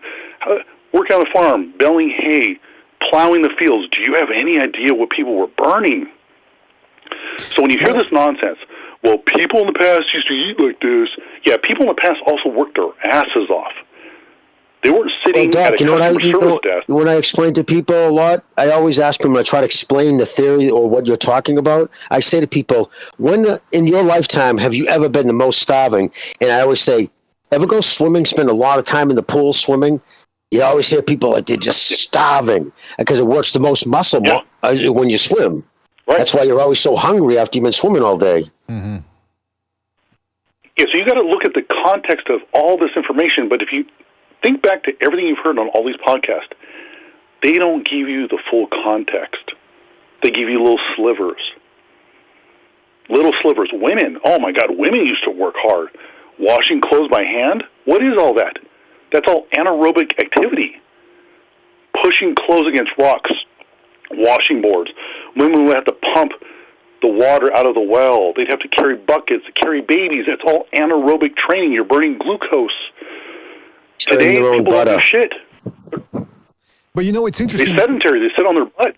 Well, yeah, but that's interesting because you mentioned the past lifestyle. What about the people, because you talked about once the agricultural revolution started, then people started plowing the fields day and night, or throughout the day. That's a lot of, like you said, that's a lot of work. What about the people who live in the Amazon or like the people in the Papua New Guinea? They're hunter-gatherers? Yeah, hunter-gatherers. How much are they actually expending? Because usually once they get... Really? Have you watched some of these documentaries when they go on a hunt? They run for hours. Walking 5 feet and hours, days. When's the last time you went on a ruck for 3 days? In jungle, stepping over branches, climbing in mud. Oh, people. When's the last time you carried a baby on your hip 10 hours a day? I got in trouble the last time I did that, but you know, it's interesting, because they used to, you're right. The people, a certain African tribes used to run after a deer all day. They would just exhaust the deer just by jogging after it, because you can, human beings, we can jog a lot more than a deer can actually run at full pace. I swear, I want to throw up when I hear people on podcasts going, "Dude, bro, I'm on a carnivore diet." You're sitting at a podcast table for 4 hours, running your mouth. You talk about me. What are you talking about? Yeah, but you know what, though? What are you talking about? You know what would be interesting, Doctor? And I know you can't really put yourself out there, but it would be interesting if you could just anonymously send some of these guys emails. Because, first of all, and I'm not discounting whatever you're saying. First of all, I got to admit, a lot of what you're saying does go over my head. I cannot rebuke anything you're saying because I'm just not at that level. It would be interesting for you to sort of get in contact with these people, maybe just anonymously send them an email, because once they see that you know what you're talking about, it's going to get their attention. They're going to be compelled, most of them are going to be compelled to reply. Because I would like to see a debate between a guy like who holds your opinions against some of these more mainstream opinions that we're seeing in this podcast. Because it just would be interesting to see where you guys get at or where the issue ends up. because it's very, very interesting. Very, very interesting. Oh, I could listen to this all day long, seriously. And he's to point to something you were just talking about. I happened to just watch something just recently. A guy who is an admitted triathlete, right? One of your best conditioned people. He went down to the Amazon to do a documentary on the people, and he went on a hunt with them. And he said, I almost couldn't make it. Like, he was gasping for air, and these guys aren't even breathing heavy. And he's like, I'm a triathlete. And they went on a hunt with these indigenous people down there, and he just could not believe the energy expenditure they go to get their calories. So it's so true that way, our lifestyle. And I can tell you something too. Lee Priest, I know who he is. He was on a podcast once. And he was talking about, and I'm like, this is so dangerous that he says stuff like this. He was like, what do you do for your calorie intake? He goes, the other day, he goes, for instance, I just I grabbed 3 dozen donuts of, it was, and he just says, I slugged down donuts and shit like that, because idiots are going to say, Lee Priest eats just donuts. Yeah, but he's also on fucking growth hormone and insulin and every other thing too. It's just crazy. Look at the history of these people. They're drug addicts, cocaine, they're alcoholics. These are not stable people. I would never look at somebody who is a recovering cocaine addict, alcoholic, and then you see them, he's just turned to another food addiction. He's just turned to another unhealthy habit. It's food. Because food stimulates the brain chemistry. Why do you think people eat? And so this is another important point. Chemists realized that when they took carbohydrates and they married it with high amounts of fat, you developed a lethal weapon. So BDA, if you look at food in nature, show me one food that exists with high carbohydrates and high fat together. Show me one. It doesn't happen. What about almonds? Oh, a little protein, fat. Okay. What about salmon? Oh, protein, fat. What about wheat? Oh, carbohydrates, a little protein. What about fruit? Oh, it's all fructose, sucrose, fruit sugar. People don't understand. This high carb, high fat combination was created by the food industry to get you hooked on their food. It literally manipulates your brain chemistry. So when you see Lee Priest eating donuts, he's not eating donuts for the carbs. He's eating donuts for the fat. Right. People say the same thing about Let me share something with you. Sure, go ahead. No, go ahead. So BDA, to show you that your body rejects sugar if it's in the wrong form, when's the last time you sat with a huge bag of cane sugar just eating tablespoons of it? Never. Because your taste buds send the signal to the brain saying, nope, we can't do this. Nobody does that. If sugar was so addictive, but guess what? Let's wrap it in fat. Oh, my goodness. I can't get enough of donuts. Because donuts are what? Fat. Carbs, deep fried in fat. Right. What's chocolate? Go to Steve's Candy. What's Steve's Candy? It's sugar wrapped in what? Okay. So let me just get this straight then. So then carbohydrates are not necessarily, obviously, too much of anything is going to be a problem. But you're saying, like, because bread, for example, nowadays, let's say you take a loaf of bread, you look at the ingredients, it's got sugar in it, right? So obviously you can't live. Yeah. But BD, carbohydrates are sugar. Carbohydrates are sugar. Okay. This is what's ridiculous. You take a carbohydrate, you break it down, you get monosaccharides. It's sugar. They're just bonded together in a long chain. You get a complex carbohydrate. Water, carbs, carbon. It's when people are like, well, I don't eat sugar. I'm like, well, you're eating bread. Well, that's not sugar. I'm like, what? Oh, my God, people. You don't understand basic nutrition. What about that? The carb industry, too. I mean, for a long time, I remember when I was growing up, I'm not going to say how old I am, but I remember the food pyramid, eventually they changed it to all bread. A lot of bread and vegetables. And I'm thinking, well, what about the protein? It's like, and then, this, in the 90s, they started talking about red meat and eggs. Oh, cholesterol. So I'm talking as a layman here, doctor. It's very difficult to find out with all this, rigmarole that's going on by these industries pushing their own, what's best for their bottom line. It's very hard for a layman like myself to figure out what's good for the body. So, BDA, I'm going to tell you right now, you have been propagandized for a reason. The sicker you are, the more money the industry makes off of you. Mm-hmm. Farmers from the 1930s, what was breakfast like? Tell me what breakfast was like for farmers. I don't know. Does anybody know? Anyone used to be a farmer? I have clients that grew up. I have clients who are 70 years old, grew up on farms. I can tell you what farmers ate for breakfast. They ate beans, they ate biscuits, they ate ham, they had eggs, coffee. Oats. Nobody was intermittent fasting working on a farm. That's true, yeah. That's a good way of putting it, yeah. Even on a crab boat, on those big fishery crab boats, so this is the breakfast. So I have multiple clients, from farms in Montana, Idaho, going back 100 years. They're like, "Oh my God, John! It's like you're taking me back to my childhood. You're taking me back to my childhood." I go, "Well, what do you mean?" Because my mom would pack us bags of food to take with us. So we'd have a huge breakfast. They'd come on their schedule, big bag of food, go out, work, come back in for lunch, set us out with more snacks, come in for dinner. Yep. That's how they ate. Because if you didn't eat, you didn't work. And if you didn't work, you didn't eat. Do you see how that relationship between food and work just goes round and round? Mm-hmm. Yeah. Yep. That's how humans lived. If My grandfather grew up on a farm, and he said they used to eat like so much oatmeal you wouldn't believe. Really? Like a ton of oatmeal, half a dozen. They would just chow. The biggest meal of the day was breakfast. They didn't call it the most important. They just called it the biggest because it kickstarted you for the day. Because, like you said, you didn't have that energy. You didn't work and make the food. So, BD, I'm going to show you how we've been propagandized. Who is the one that brought the ketogenic diet into the world? Who? I don't know. Food industry. Dr. Atkins. Yeah, Dr. Atkins. That's right, the Atkins diet. They used to actually even call it didn't they used to even call it the Atkins diet back in the 80s? So that was a low carb diet, right?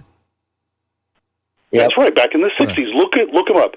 For those listening, look up Dr. Atkins, Adtkins.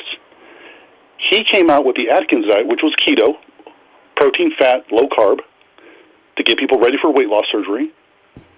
Then these unscrupulous businessmen decided we can make a lot of money on this.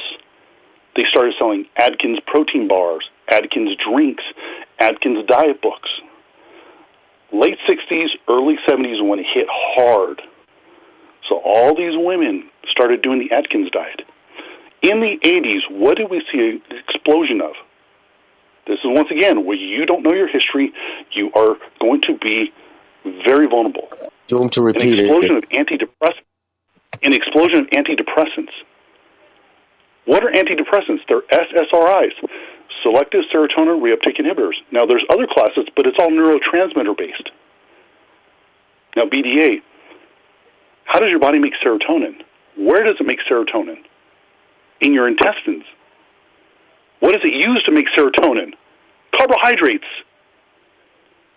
So you get all these people who take out all their carbohydrates, they start having depression. Hey, no problem. Peggy Sue, we got Prozac for you. With all the complications.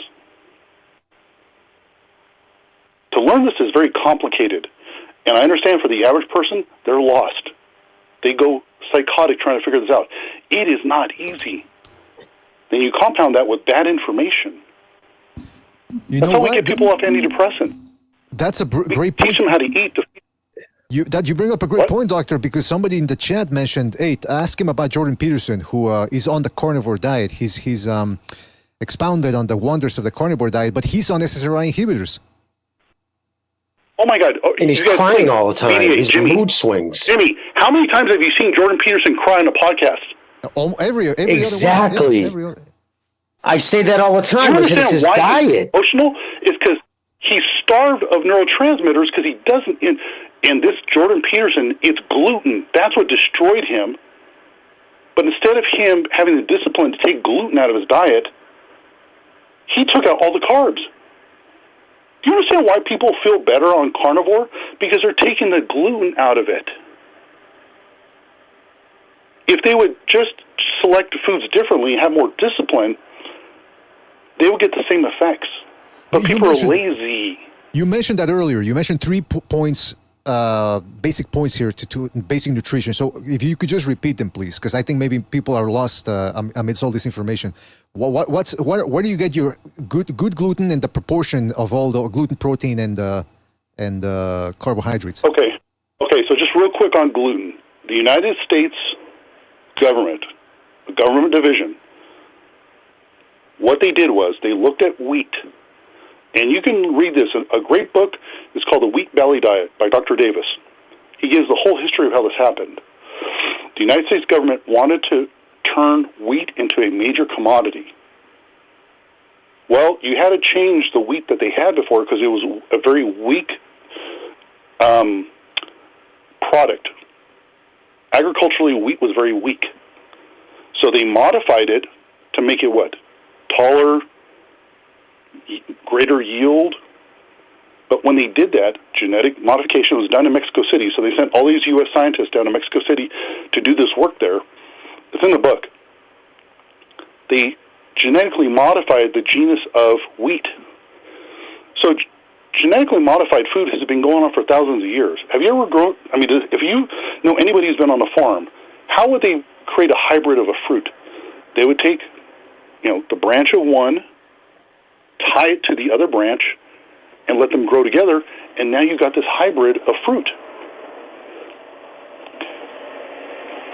So this has been going on for a long time.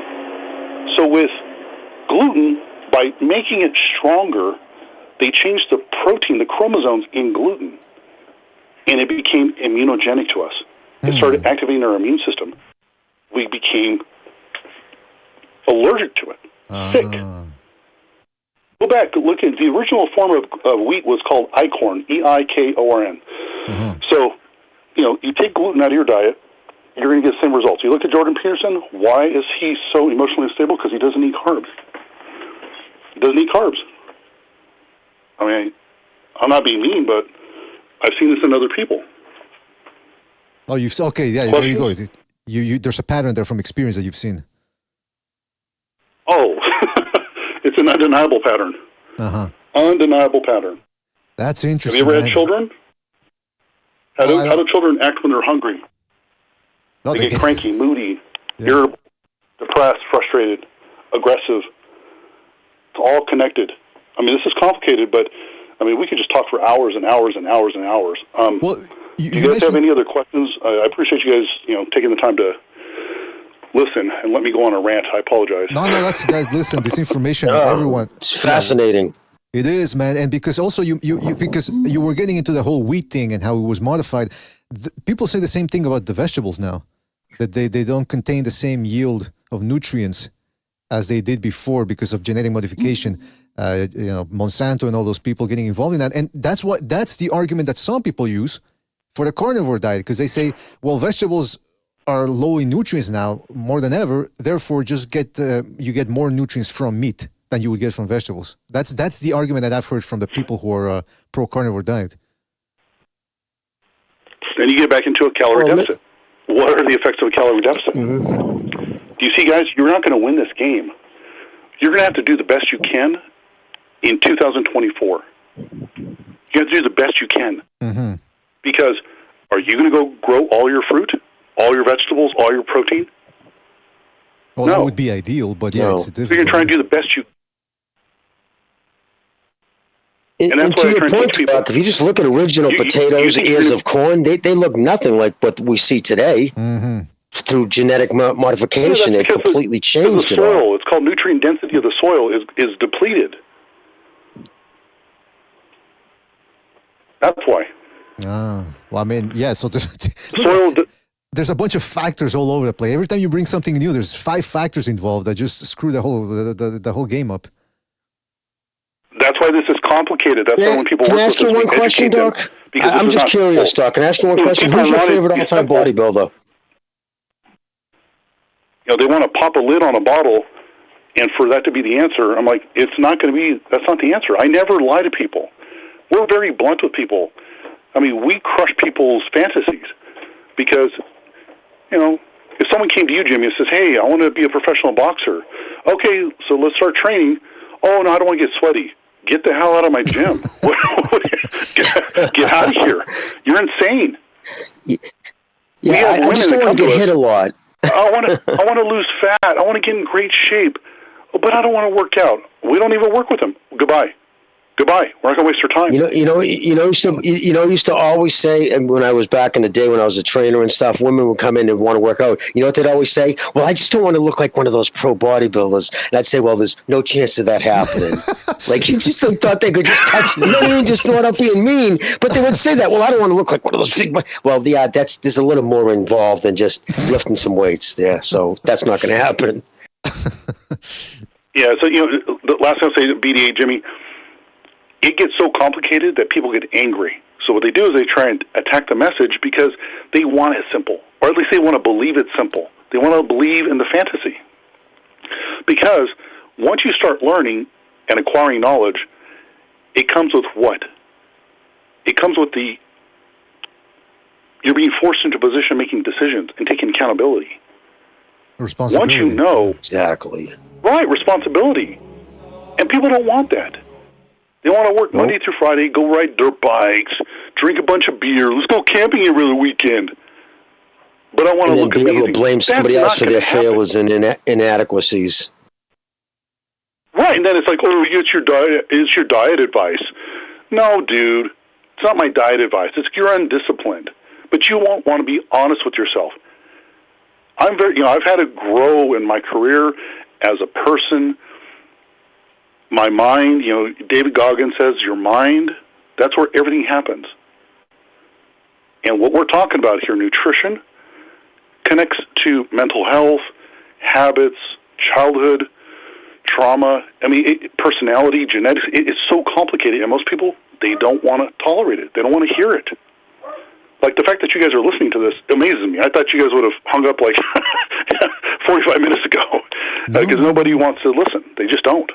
Well, no, absolutely not. It's because, like you said, I do believe, we mentioned that earlier, the mind-body connection, both play off of each other. And, you're a physician. I don't know, most physicians that I've known publicly don't want to talk about it too much. But the mind is, like you said, that there's a big connection. We're not even going to get into the placebo effect.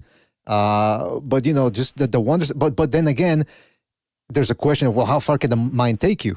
We're not going to get into magical thinking here, but you do need, like you said, everything you're saying, you do need proper nutrition, exercise, and all that, because you can't have one without the other, it would seem. Correct, yeah. So, there's no simple answers. There's a lot of knowledge. I keep learning every day. Every new patient I run into, I learn something new. Every patient teaches me something new that I never would have found in a book or in a clinical rotation. Or in a lab. Right. The ability to work with people has been the greatest gift to me. And, I'm very grateful. I feel very, very fortunate. I wouldn't be the person I am today. I want to be able to help my wife the way I have. And, if I could share a little information with people here, and I know people are going to get upset. I know, believe me, your message board, I'm sure it's blowing up. People are just, throwing a fit. But I can back all this up, and I do it with blood work and other testing modalities, and the results, the way you feel. So, hey guys, I enjoy the show. Well, Doc, before you go, Doc, can I ask you one question? Because you obviously clearly know a lot about bodybuilding. I'm just curious, who's your favorite all-time bodybuilder, if you have one? All right. Oh, wow, that's a good question. Thank you for asking that. It's going to shock you. My favorite bodybuilder, Kevin Levrone. No shit, Kevin Levrone, huh? I'll tell you why. He was a freak. Kevin Levrone was a savage, and he was a dick. He would go off all drugs, stop training, stop eating, deflate, go back on drugs, and he would have gains that were superhuman. It was incredible. Really? If you guys want to see something, go watch Kevin Levrone's before and after pictures in between Olympias. He would literally go back to a level that you would think there's no way he could compete again. And within 6 months, he was a god. Yeah, I'm putting up the pictures here on the screen. That genetic gifts, his genetic gifts were incredible, but his indifference was hilarious. So for me, his attitude, he was a clown. He was real lighthearted. He enjoyed his life. He goofed off. And the fact that, how do you think those guys, and they all knew each other. When he'd get on stage, they knew this dude 5 months ago was eating ice cream and playing hacky sack in the park. But they had to grind every day, all year long. Great. He didn't win 6 Olympias. Who cares? But you look at his physique, he was amazing. That's why I love Kevin Levrone, because of that combination. And Sergio Leone, he's another one. Genetic gift, genetic freak. Oh yeah, Sergio Leone, wasn't he a director? Sergio. Oh my God, what's back in Arnold's days? Was it Sergio? He was a black Cuban. What was his last name? Jimmy should know. Jimmy, Sergio, a Cuban guy. Sergio Mohammed. Did begin with an M. Mohammed. Sergio. I know who you're talking about. Oh, I can't remember. I know who you're talking about. I can't remember his last name. If I'm not mistaken, didn't he get arrested for murdering his wife? Is that the same guy? Somebody look it up. People in the chat are saying he was an Afro. Serge Nubret. I think he was an Afro-Cuban. People in the chat are saying Serge Nubret. Nubret. Let me see here real quick. Hold on 1 second. I'm putting the pictures up on the screen. I don't know if that's the dude. He looks Afro-Caribbean. Jimmy, is that the guy? Sergio Oliva? Jimmy, I'm sharing the screen. Say it again? Sergio Oliva? Let me look it up real quick. I want you guys to know, anybody that knows the glory days of bodybuilding with Arnold, don't know, because he's the... I know Sergio Oliva he competed at that time with him. Sergio Oliva. Let me see. Sergio... People in the chat are saying Sergio Oliva or Serge Nubret. One of those two. That's the most that's coming up. I think it might be Oliva, because I believe he was Cuban descent, if I'm not mistaken. Yeah, Sergio Oliva. That's what it was. Yeah, Sergio Oliva. Yep. So if you just type him up. Yeah, he was a freak. His arms to waist. His double bicep pose is probably the best in bodybuilding history. His waist was so small. Right. So him and Kevin Levrone, those are my two favorites. Well, there you go. Wow, interesting. Yeah, some of these guys are freaks, man. Well, we learned a lot, and this all started because we were talking about the proportions of a person and the skeleton thing, and how that actually affects. Some people are naturally gifted, and they can actually, see, I didn't even think about that, about how some people can lose the weight easier. I always attribute it to age. It's just younger people can do it, but genetics do play a factor in that. So that's how this conversation starts. A very interesting, Dr. 805. You should feel free to call back, man. It's at the end of the day, the core of this show appreciates your insight and your expertise. Don't be a stranger. And again, if you are going to ever, go out there and put yourself out there a little bit against these podcasters, maybe even if you stay anonymous, people are going to go at you because it's the internet. People just feel free to be a little bit more forward with their comments and with their character to the point where it might seem overly hostile. But that's just the name of the game on the internet. And I don't know if you're going to do that. And maybe you're just too busy already with your practice, whatever. But very, very interesting, man. You should really call back. And I can tell you this, Mr. BDA, that the viewership didn't drop off either, the number of people watching. So, no, that's Doc, right. Listen, that was fascinating, man. I could listen to you talk for hours because of your knowledge. And from what little I know compared to you, everything you said, I can tell you right now, it wasn't bullshit. From what the parts that I definitely understand, you were right on the money with what you were saying. So definitely good to hear from you. Call back more often, man. There's no commitment. I mean, if you ever wanted to do like a dedicated call-in show that people had specific questions, I could call in and maybe answer those questions for your viewers. Oh, that'd be fabulous. If you're interested in, I don't know if you are. I'm not looking for money. I'm just, volunteering my time. Well, at least, absolutely, man. Yeah, absolutely. Because people in the chat, again, there were a lot of questions that we didn't even get to because we were just rushing through our own questions as well, and that would work out perfectly. That would be a fantastic idea. Yeah, and the reason why I would do it for no money is because if I can help somebody out there who's struggling and give them insights on how to feel better and to live better and to avoid mistakes, then, that's my way of giving back. I mean, I wouldn't mind.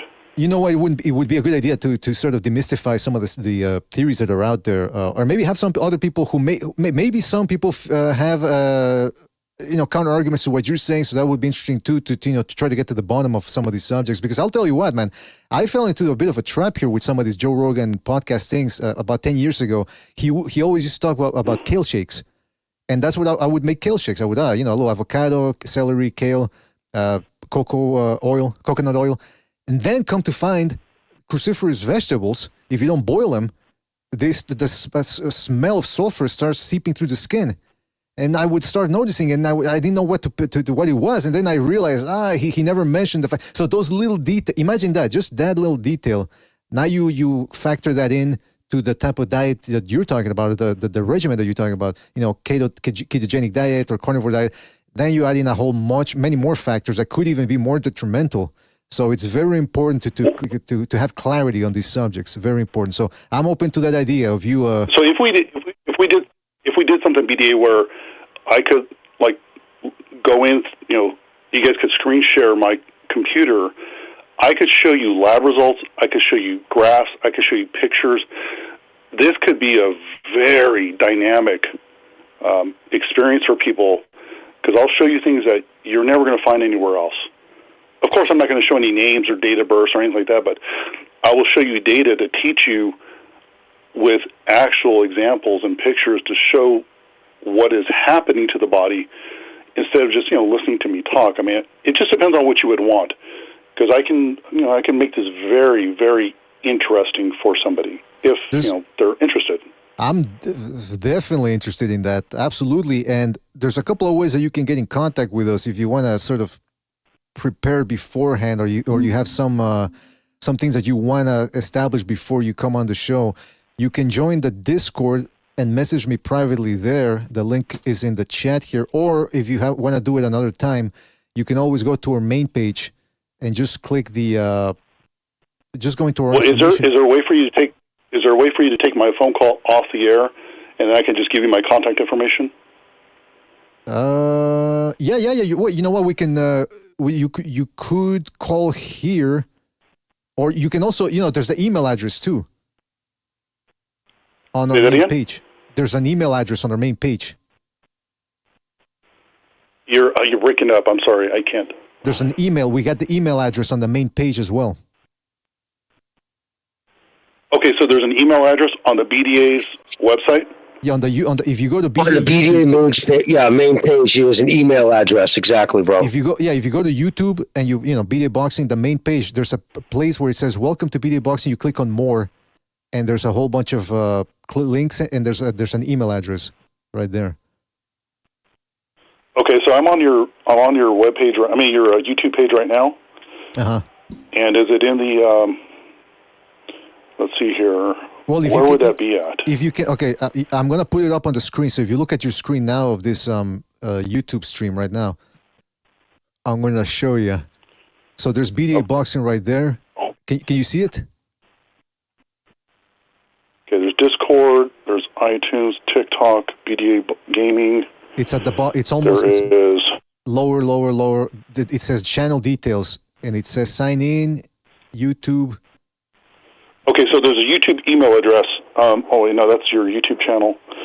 Let's see here. I'm looking for the email address. I see Spotify, I see Twitter, I see Discord. Yeah, that's okay. So that's weird. I thought that. Sorry, excuse me. I thought the email address was there. Hold on a second. Give me 2 seconds here. Jimmy, if you could, I'm gonna get the contact information because I can't. I don't have it with me at the. Let me just.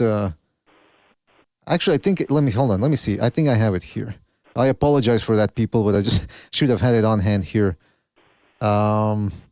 Actually, yeah, give me 2 seconds. I'll go get it. Jimmy, if you could just maybe, if you have more questions. I know you had more questions. You probably did. If you want to ask any questions or just buy some a little time here. Yeah, well, it's because of his background in bodybuilding. I just wanted to say, what did you think about Metz's weight training? The way he lifted weights with the drop sets, like instead of doing 7 sets, 3 sets of 7 to doing to fail, doing one massive set to fail. Did you agree with his that training style, or do you think that was too damaging to the weight tissues or like your elbow joints and whatnot? Because very few bodybuilders could actually duplicate, or at least getting real bad. Like I'm getting every third word on your end. I don't know if the line's breaking up or the connection. All right, can you hear me now? Say that again? Sorry about that, fella. Okay, Mr. BDA is back now. Sorry about that. Yeah, we appear to be having some connection issues here, but all right. So Dr. 805, the address is bdaboxing@outlook.com. I posted it in the chat there. And then from there, we can establish other lines of communication there, but that's really the main one.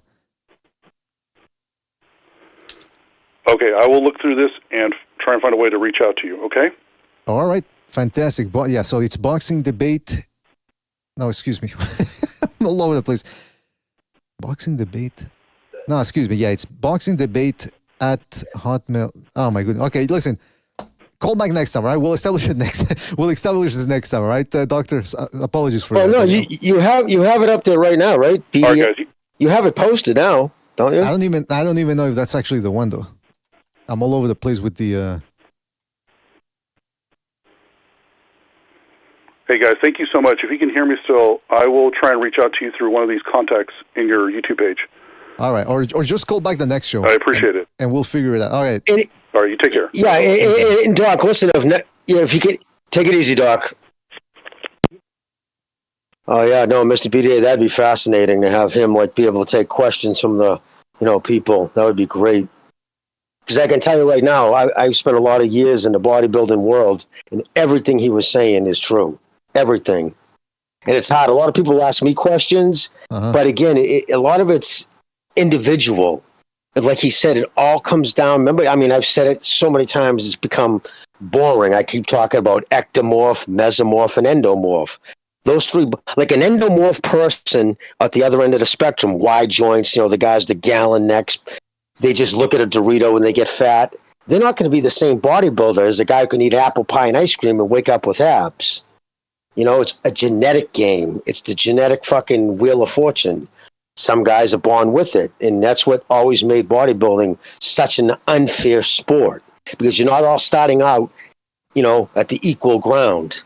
You know what I mean? Like Flex Wheeler, for instance, the guy we talked about in the early 80s, late 80s, early 90s, openly admitted he went from karate within 2 years of training. He got his pro card as a bodybuilder.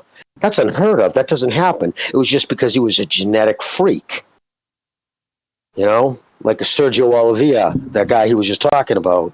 Same thing, a genetic freak. Yeah, there's not much. A fucking 29-inch waist with a 33-inch arm. 23-inch arm. His arm and his waist were the same size. Yeah, like you said, there's not much that you could do to mitigate that. And by the way, yeah, I did have people are making fun of me in the chat. They said I fumbled the bag with the communication thing. I found it in my information booklet here. Yeah, bdaboxing@outlook.com. That is indeed, I posted in the chat, and I'm going to repost it again. bdaboxing@outlook.com. That is indeed the email address that you can contact us in. But yeah, man, Jimmy, like you said, yeah, that bodybuilding, it's almost like sprinting too. Who's the better guy? The fastest one. It's not like boxing where you can be the toughest or you can be the, it's all those other sports you mentioned or competitions are much more limited to genetics. So it's that's why I like boxing. There's more factors involved in that. Exactly. Hold on a second. I'm writing the. As long as you're about the same weight, then it's just like whatsoever. There's internal factors, heart. There's things that can't be measured, right? It's just you don't know. You don't know until you get hit. Yeah, and it was very eye-opening, the information he was presenting about the ketogenic diet, because I was under the impression that was a good diet to lose weight on. But no, my thing was the ketone diet. I've never been a proponent of that. I've always thought that was ridiculous. I'm like, anything that makes your breath smell like ass and your sweat smell like ammonia can't be good. It's just right on principle alone. If you stink, something's not happening. Something wrong is happening, you know? So I was never a fan of that. And then moody. A lot of people get on that are wicked moody because they're starving their body of nutrients they need. I'm starving right now. Yeah, that's why you people always say, BDA, why do you get impatient near the end of the stream? Because I'm hungry. I'm here for 2.5 hours, and I'm using a lot of mental energy too, a lot of brain power. I got to make sure people in the chat are behaving. I got to look at the calls. I got to make sure the viewers aren't dropping. Got to listen to you guys. It's the most important thing, so we can have a good conversation. So, yeah, man, no surprise why I'm hungry at the end of this. We got a phone call coming in here. Don't forget to hit the like, fellas. Hit the like features. It really helps us out. See, I'm already starting to stumble and fumble here with my speech. Let's go to a phone call. Let's go to 857. 857, you're on the air. 857, what's on your mind? Mr. BDA, you hear me? Yeah, I can hear 857. What's up? What's going on, man? I just joined in. I got about 3 key points I want to make. Is Sober still there? Never Sobers. Are you still there? Sobers. Well, he's here. He's on the panel, but I think he's probably went up and to do something else. What's up, man? What's the message you got for him? I'm still here, bro. I was going to say, Booty Loose hasn't called in a while, man. I don't know if he's stroking it to Edgar Berlanga pictures or something. Come on, man. I wondered about Booty Loose, too. He's been MIA. No, I'm still here, bro. Yeah, he's been fucking MIA. He's been MIA, man. But anyways, I think he found a therapist. He's on his meds, bro. Man. I think he's in a better place. Yeah, man. He got them Ed Berlanga fucking 12 by 10. Hey, maybe one of the reasons why he was always moody against me was because he's on the carnivore diet. Maybe that's the problem. He needs to modify his diet. This is a harsh room. Down to serious facts, man.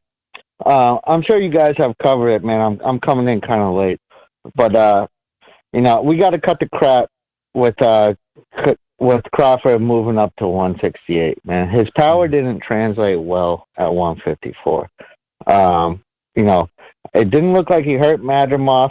I thought it was a very, very close fight. I thought it could have gone 90 seconds. But we got to cut this crap about him jumping up 2 more weight classes, man. That's not happening. Absolutely, I'm right there with you. There is a bunch of business for him to handle at 154, man. He could fight Virgil Ortiz. He could fight Fendora. Who knows? What if Spence beats Fendora and then we get a undisputed part 2? I mean, I think we know what happened. 60 seconds. I'm sick of hearing Crawford jumping 2 more weight classes. It's not going to happen. No. Yeah, I mean, it's very doubtful. You never know in boxing. You just never know. But after what happened last night, it's looking less and less. It's looking more unlikely, rather. Well, you say you had 3 points. I'm curious. What's the third? Oh, all right. Yeah, my third was my girlfriend's helping me out right here. My third was I think Tank is going to fight that dude Valenzuela who just beat Pitbull. Oh yeah, and probably. I do think that Tank's going to end up fighting him. 10 seconds. And as much as I love you guys, I know you guys are kind of Tank haters. No, we're not Tank haters. Haters. Come on, man. There's no hate going on here. It's just Jimmy really don't like Tank. Okay. Well, hold on, Jimmy. You might want, Jimmy. Could you maybe address that? Because he's saying you're a Tank hater. Well, I'm a boxing lover. I'm the sport of boxing lover. So by just sheer, you know what I mean, As soon as I don't like Tank, and it's not a hate, I don't have any ill will towards him. Like, to me, hate is a strong word. To hate somebody to me is as simple as like you're saying, you wouldn't care if he lived or died. Now, like, I don't have any hatred towards the man. I think he's a fraud. I think he's going to spot Venezuela out in about 6 rounds. You know what I mean? Well, I'm just confused how Isaac Cruz, that was an upset. I think everybody, I know Mr. BDAI and fucking Never Sobers had picked him going into the fight to win. I was surprised when I heard after the fight, oh, that was an upset. I'm like, really? How was that an upset? How did everybody think that Isaac Cruz, who's just so one-dimensional, was the favorite fighter? But it doesn't matter because Venezuela is tailor-made for Tank. He'll just fucking sit back, throw 17 punches, and eventually knock him out. And but caller, can I address something about the hate part? Yeah, because hate to me is when you're involved in, like, we are fans of a sport, and let's say you hate a guy, you severely dislike a person, and that dislike seeps into your personal life, where you're walking around doing the groceries and you start thinking, man, I hate that guy. That's hate. I don't hate that guy. I don't think about Tank Davis in my outside life or regular life, unless I'm thinking boxing. It's like, how would Tank Davis do against, like you said, Valenzuela or versus Tank Davis? But I will say this, he's a guy that I wouldn't want to have in my community because he's irresponsible. Running into pregnant women and then walking away when she's bleeding and she's asking for help and he just turns away and walks away. I mean, come on, that's sorry. See, some people you can live with, some people you can't live with. So that's my stance on Tank Davis. Well, let me pose a question. Sure. Let me pose a question. Who does he need to beat to get your guys' respect? We know the Lomachenko fight's not happening. Who does Tank need to beat in order to? And trust me, I respect all you guys' opinions. But thank you. Who does Tank need to beat? Where does he go? Yeah, well, that's a fair question. Here's what he could have done in the past 5 years, what was fight Lomachenko. But like you said, that's out the window now. No Lomachenko. Haney, too, could have fought him during the last couple of years. Can you hear me? Yes. Okay, yeah. So Lomachenko could have fought him 5 years ago. That's out the window. Same thing with Devin Haney. Could have fought him. That's out the window. So who's left now? Well, Shakur Stevenson's one. That's Shakur. Yeah, Shakur Stevenson. That's the one. When people were talking about Tank Davis versus Lomachenko a couple of weeks ago, I was thinking, wait a minute. There's a guy closer to his age, closer to in his prime, or as close to his prime as he can be in Shakur Stevenson, who's undefeated. They're both American. They're both very vociferous type people, or talkative people, I should say, loquacious. Put them together. They're going to make a show. Why does he have to go after the 36-year-old, 37-year-old, however old he may be, Lomachenko? So to answer your question, sorry, I know I'm rambling. Shakur Stevenson. Exactly. And to echo Mr. BDA's point, to me, it's a lost cause. The guy spent half a decade avoiding anyone with a pulse.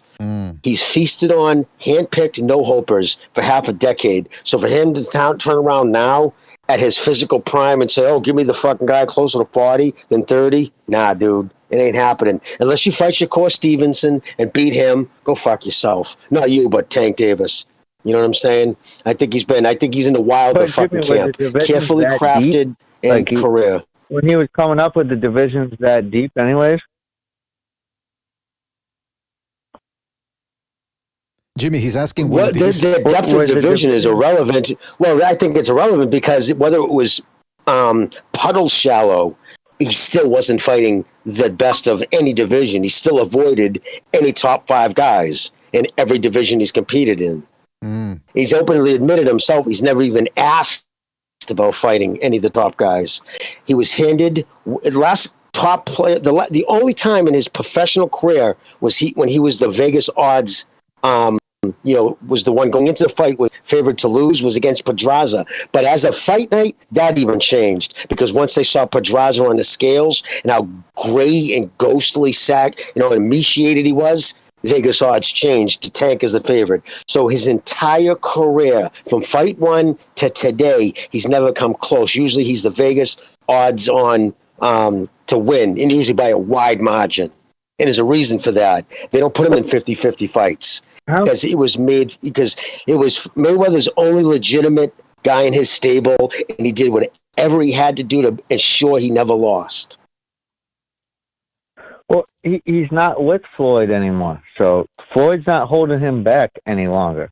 So let's see now if he makes. I understand what you're saying. You're saying he has been carried along, right?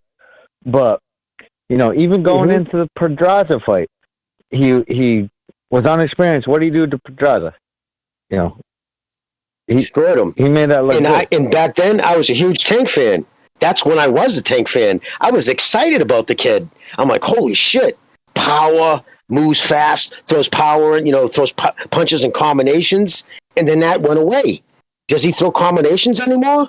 No, he's not even the same fighter as he was against Pedraza because he hasn't. When you're fed guys that you're supposed to beat, where's your motivation in camp to get better? Half his camp is spent as a fat camp to lose this 50 pounds that he put on eating Chinese food and drinking going into it. So, I mean, I understand you're saying you're mad at the opposition he's fought, but he has continued to look good at the opposition he has fought. So, you can't say the kid doesn't have skills, and I guess he's not a kid anymore. Just to the caller though, also, when you see guys like Bam Rodriguez and Anyway doing what they're doing, it just makes him look even worse. That's the other thing. You see guys younger than him doing way more. What's your answer to that? Cementing their legacy. Like, the Tank has never cared about legacy. That's the problem. Sorry, what was that? It's always been about the dollars. Well, yeah, it's called prize fighting. Okay, but did you I understand, but they're all doing prize fighting. Yeah. So then you were sorry, admitting BD, what's that? Yeah. So then we're admitting he hasn't been fighting the best. Then that's the main point. It's not whether what's the best for Tank Davis financially or what's the bottom line for him or he wants. What we're talking about is boxing fans want him to fight the best and he hasn't. That's the bottom line. That's another one of the reasons why people dislike him. Or if you want to go that far, hate. So. That's that. Hopefully that clears the things up there, caller. But we gotta move on, man. We're running out of time here. Anything else you want to say before we move on? No, man. Just shout out to you guys. I love you guys. Thank you for the call, and Thank you, man. keep doing your thing. Thank you. Appreciate the call, man. Take it easy, man. All right, brother. All right, take it easy out there. All right, let's go to another phone call here. Let's go to 631. 631. You're on the air. 631. What's on your mind? Yeah, I guess I'll go over the fights that I kind of took a look at yesterday. So the Crawford versus Madrimov fight, I'm gonna be honest, I don't think it was what's it called? I don't think it was a controversial score. I think it was close, and I do think there should be a rematch, but 7-5 at the worst for Crawford is pretty much how I had it scored. And I think a lot of people who were scoring a lot of rounds from Madrimov kind of came into this fight saying Crawford has to blow this dude away. And when he wasn't doing that immediately, anything Madrimov did, it was counted twice as much as anything Crawford did. I see Crawford land a combination, or he'd be controlling the fight with jabs and some hooks, and then Madrimov would land 3 right hands, and somebody would give Madrimov the round. And I don't think that's how boxing works. So that's kind of a short opinion on that. And in terms of Cruz versus Rayo, I think Cruz overplayed his hand so much during these past couple of years, man. He's been on this soft competition diet. He's been avoiding a lot of fights. I know notable ones who was against Rivera, Garcia, and Stevenson. I thought all those guys would beat him. And then he goes against Rayo. And I'll be real, I was one of those people that thought he would beat Rayo because I never rated Rayo's defense. And I thought offensively he swung a bit too wide and he never showed too much skill, in my opinion. Even against Colbert, I thought that he got hit a lot, but I guess Colbert knows how to throw more than a hook, so I guess that's what separates him from Pitbull there. Mm-hmm. And man, it was just so disappointing. Just watching him, he's such a limited fighter, like Jimmy said. It's just embarrassing, and not just that. It's embarrassing that Tank had a close fight with him because I'll be real. I think my end score was maybe 8-4. I think. That was generous. It probably could have been a 9-3 or 10-2 type of fight. He beat him that clearly, and it was just insane that Tank Davis, who is more skilled than Rayo Valenzuela, couldn't do the same. Oh wait, and one more thing, since I think the other caller brought it up. If we want to talk about how little Tank has done in his career, You just brought up him fighting Shakur Stevenson, right? Right. Shakur Stevenson got his world title in 2019, I believe, against Joey Gonzalez. That was the same year that Tank Davis went up to lightweight, and he still hasn't done anything important at the weight class. It's a good way of putting it, yeah. It's true. Yeah, I mean, people make it out to be as if there's this big riddle about why people dislike Tank Davis or disappoint him. There's few things out there more frustrating than wasted talent, and he has a lot of talent and some skill too. But it's just for a long time now, he's stifled it, snuffed it, smothered it. So it is what it is, man. Anything else you want to say, Caller, before we move on? Yeah, I guess another one still, even though I just left it. Yeah, shout out to Rayo Valenzuela. Sorry, I doubted him for so long. He really looked good, especially with Robert. Hope he continues to improve. Hope he doesn't take that Tank fight. Not gonna lie. Hope he just pretends it doesn't exist. I don't think that's how he should go out. He should actually try to build on his career. Yeah, that's a good point, man. But they think Tank Davis is a big money fight, so they usually try to go after that. All right, well, listen, Caller, thank you for your call. Call back next time, all right, man? Take it easy out there. All right. All right, last call. The phone lines are closed, but the phone lines are still on queue there. So 336, you're on the air. 336, what's on your mind? Yeah, I'll make it quick, because I really want to touch up on the next fight at junior middleweight next week. So another guy that Tank could fight that nobody's talking about is obviously Liam Paro. Haney's moving up in weight. He's a fat boy, right? So he's not fighting at 140 no more. Ryan's not going to be at 140. Tio might not be at 140 unless he gets, the Paro fight. And he might just go ahead and fight Brian Norman Jr., who's a very underrated fighter at welterweight instead. So if all these guys are moving up in weight, there's a division that's not very, very deep at this point. You could go fight at that point if they all move up in weight. Maybe he is the best fighter in the division, being Paro, right? He could be. Fight a guy like that who can fight well on the back foot. Tank would be giving up height and reach in that fight. So we'll see, how good he really is. Because I don't think he'd win. He might get the decision on the scorecards. Because we know, obviously, Paro's going to win 9 rounds to get a decision. But I don't think he can beat Paro. I don't think he's skilled enough. I don't think he's good enough. And I know people like to touch on wasted talent. But, I think a lot of his handlers, and, I guess he himself, he knows, what his real level is. And he has a lot of footwork issues. And he was struggling against a guy who's, a very, low-level domestic fighter in Frank Martin who had no notable wins, no wins in the top 10. He was losing rounds to that guy, 3 or 4 rounds of that fight. Same with Rolly Romero. So when the same guy that Jackson Martinez destroyed and completely outboxed, so when people say he has all this talent, he's this fucking killer, I just don't fucking see it. He fought, his best wins are against guys that are dead at the weight. Barrios, rehydration clause. Ryan Garcia, rehydration clause. And I gotta make this fucking, apparent to all these Tank sexuals. Ryan Garcia sold his ass to Gervonta Davis for that $20 million guarantee. And we know Ryan Garcia, he's even openly admitted that he doesn't care as much about the titles. It's all about the money, right? Mm-hmm. And that's why he blew the weight against Haney, partially also because he outgrew the weight class. But Ryan hadn't fought in over 2 years at 135 prior to fighting Gervonta Davis. His last 2 fights were at junior welterweight. He strips him down and puts a rehydration clause on him. And he was completely dead in the fucking ring by the time they fought. And he knew this. Tank knew he outgrew this division. His handlers knew he outgrew the division. And people give him all this credit for Ryan. Well, weight didn't matter. Why do you put a rehydration clause on him? Of course it fucking matters. And, he's not that good. He's not what they claim he is. Shakur outboxed him in a very boring, trash-ass fight where the fans would get conned, honestly. But, yeah, that's just my opinion of that. Tank Davis wants to prove himself. He needs to fight Paro, and he's still overrated, and he'll lose, which is why he won't take that risk. And when it comes to Virgil Ortiz, I think of guys like Sergey Boachuk, when he lost, right, that fight, was it Carlos Adames? No, it wasn't Adames. Who was it? Fuck. Some guy that Jamal Charcoal beat. You know what I'm talking about, BDA? Jamal Charlo beat... Repeat that, please. Yeah, yeah. It's the guy that Jamal Charlo fought that ended up he beat that guy. Then Brandon Adams. There you go. I think it was Brandon Adams. You talk about right? Yeah, he beat Bohashuk. Yeah. Right. I watched the fight. Obviously, I'd seen it a while back because I think at one point he trained with Abel Sanchez and shit. That's kind of how I heard about the guy. He was a prospect of him before switching trainers. Right. Yep. And what ended up happening was, he was winning the fight as you had previously stated a couple shows back. He gets hit with a huge left hook that probably would have fucking knocked out 95% of the division cold. Gets up, he's on his feet. Obviously, he's stumbling over a little bit. They just waved the fight off.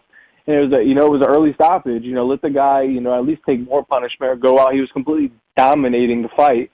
So obviously, we know there's corruption involved in boxing everywhere. And it's just these, UK stoppages where that's his only loss, really, on his record. But other than that, he's a fucking Terminator. He's destroyed everyone he's fought, basically. It's going to be a very good fight. And that's 95% knockout ratio? Yeah, I mean, it's the legitimate top 5 fighter who's bigger than Madrimov, taller than Madrimov, punches harder than Madrimov. I mean, I think, so in my opinion, I had already said this before Crawford fought Madrimov. I picked Tim Tszyu to beat Madrimov easily and Virgil Ortiz to do it. I think Boachuk is right there, too, in that conversation. Well, and if Virgil Ortiz goes in there and starches Boachuk, he's going to need to get fucking credit for it. And Crawford's going to need to fight that guy, in my opinion, because that's a gangster fight, and it's going to give us, an idea of what it's like. I don't think Crawford can fuck with Virgil Ortiz at this point in his career. I just don't see it. And I'd love to see the fight. But Ortiz has to we'll get see. past. The fight's got to happen. Yeah, Ortiz has to get, but let's not get ahead of ourselves. And we're going to talk about that fight more this week. All right, Dora, listen, we're going to move on here, but thank you for calling in and catch you in the next one, man. Take it easy. Yeah, Tiny B. I'll be good. All right, fellas, don't forget to hit the like as we wind down here on the show. Well, we talked about Morell, how he was... I hate to use the word exposed, but so many people were saying he beats Benavidez and Canelo. And he failed to look sensational against the Serbian Cholo. So now we talked about the last fight of the card. We talked about Isaac Cruz versus El Rayo Valenzuela. Guys, what did you think about that fight? Well, Jimmy. I think it was a big upset. Now, which fight are you talking about, my brother? Valenzuela versus Pitbull Cruz. Oh, well, I picked him to win. He did what I thought. I was actually disappointed. I was on with Navasoba was on that fight, watching him, and it was so many things he could do. Like there was no need for him to back backwards. He could have actually beat him a lot more dominant if he just would have peeled off to his left. If he would have just, because he was fighting southpaw, snapped a jab, peeled to his right, and then follow with the uppercut because he would open up Pitbull, but he kept backing himself straight up to the ropes, taking punishment he didn't need to. You know what I mean? It was just shots he didn't need to take, which I think when he watches the tape, if anybody who's training him knows what they're doing, they'll point that out. Like, dude, you got to keep circling. You know what I mean? You just circle. Throw your shot and circle. Don't go straight back. He would throw his punches and he would do that, just stand back and take shots. But, I thought he could beat him. I predicted him to beat him. Again, that's why I thought it was surprising. I thought most people would have had him winning. And I just want to say, too, remember going into this fight, we talked about Crawford, how so many people when that fight was first announced, it was a cherry pick, a stupid fight. You and I were like, I don't know why people are saying that. I mean, this kid's a well-schooled guy. I don't think it's going to be as easy as people think. I didn't think it was going to be as close as it was. I didn't, you know what I mean? But at the same token, it was just, I think a lot of people were surprised last night. They thought that was a cherry pick, and it clearly wasn't because he was going up to 154. We couldn't stress that enough. But the Cruz though, yes, I was impressed. He did a lot of nice things in there, but I still think fucking Tank sparks him out. I don't think he's no threat of beating Tank because eventually Tank will touch him. He doesn't have enough power to stop Tank. He's going to have to be somebody you're going to either outschool Tank, embarrass him by just your boxing ability, or you're going to have super power. You're going to have to crack like he does to stop him. So, they've just, all they did is just find Tank's newest opponent. They're going to really promote the shit out of that win. He beat Isaac Cruz. Like, okay, but who did Isaac Cruz ever beat? Exactly. You know what I mean? So, it's just another warm body they got that'll do no numbers on pay-per-view, and his fans will say, he stopped Venezuela. Okay, and again, like somebody just said, Isaac Cruz avoided so many big fights. He avoided Stevenson. He avoided, like, I mean, and the way he talked, very arrogant too. Guys at Cruz, his team, like, oh, we deserve this, so we want more money. Like that guy. Literally, you're known for losing to Tank Davis. And again, Tank Davis went, life and death pretty much against that kid. So that tells you, again, another thing. People say, well, how good is Tank? Well, I don't know. He went life and death versus Isaac Cruz. He lost rounds to Rolly Romero. Like, who loses rounds to him? So really, how good has Tank really become over the years? So that's, pretty much my take. What about yours? I don't know if Frank wanted to go. Yeah, man. This is why we got to stop with the keeping the O. This is why losing doesn't. I'm not saying it doesn't matter, but we can't just write guys off for one loss. I mean, this guy El Royo, what a story, man. Did it sound to you guys like Sergio Moro was about to start cracking up? Yeah, it sounded like he was getting a little misty eyed. Yeah, they had to hug him after the fight. Yeah, I think he said so. I think he said, I'm very emotional because of this story. I'm thinking, all right, come on, take it easy out there. First of all, he had like a Lampley moment when Jim used to start crying. Oh, yeah, that's another dude. Like Jordan Peterson. But, yeah. Yeah, I mean, what a story, right? Gets smoked by De Los Santos in a step-up fight. Well, I mean, he was supposed to beat De Los Santos. Gets sparked. Remember, he was with Benavides Sr. Father, yep. I don't know if he left after that fight, but then he was robbed against Colbert, right? And he got the most shit talked to him. So that's 2 losses. A lot of guys would have quit. A lot of guys would have quit boxing.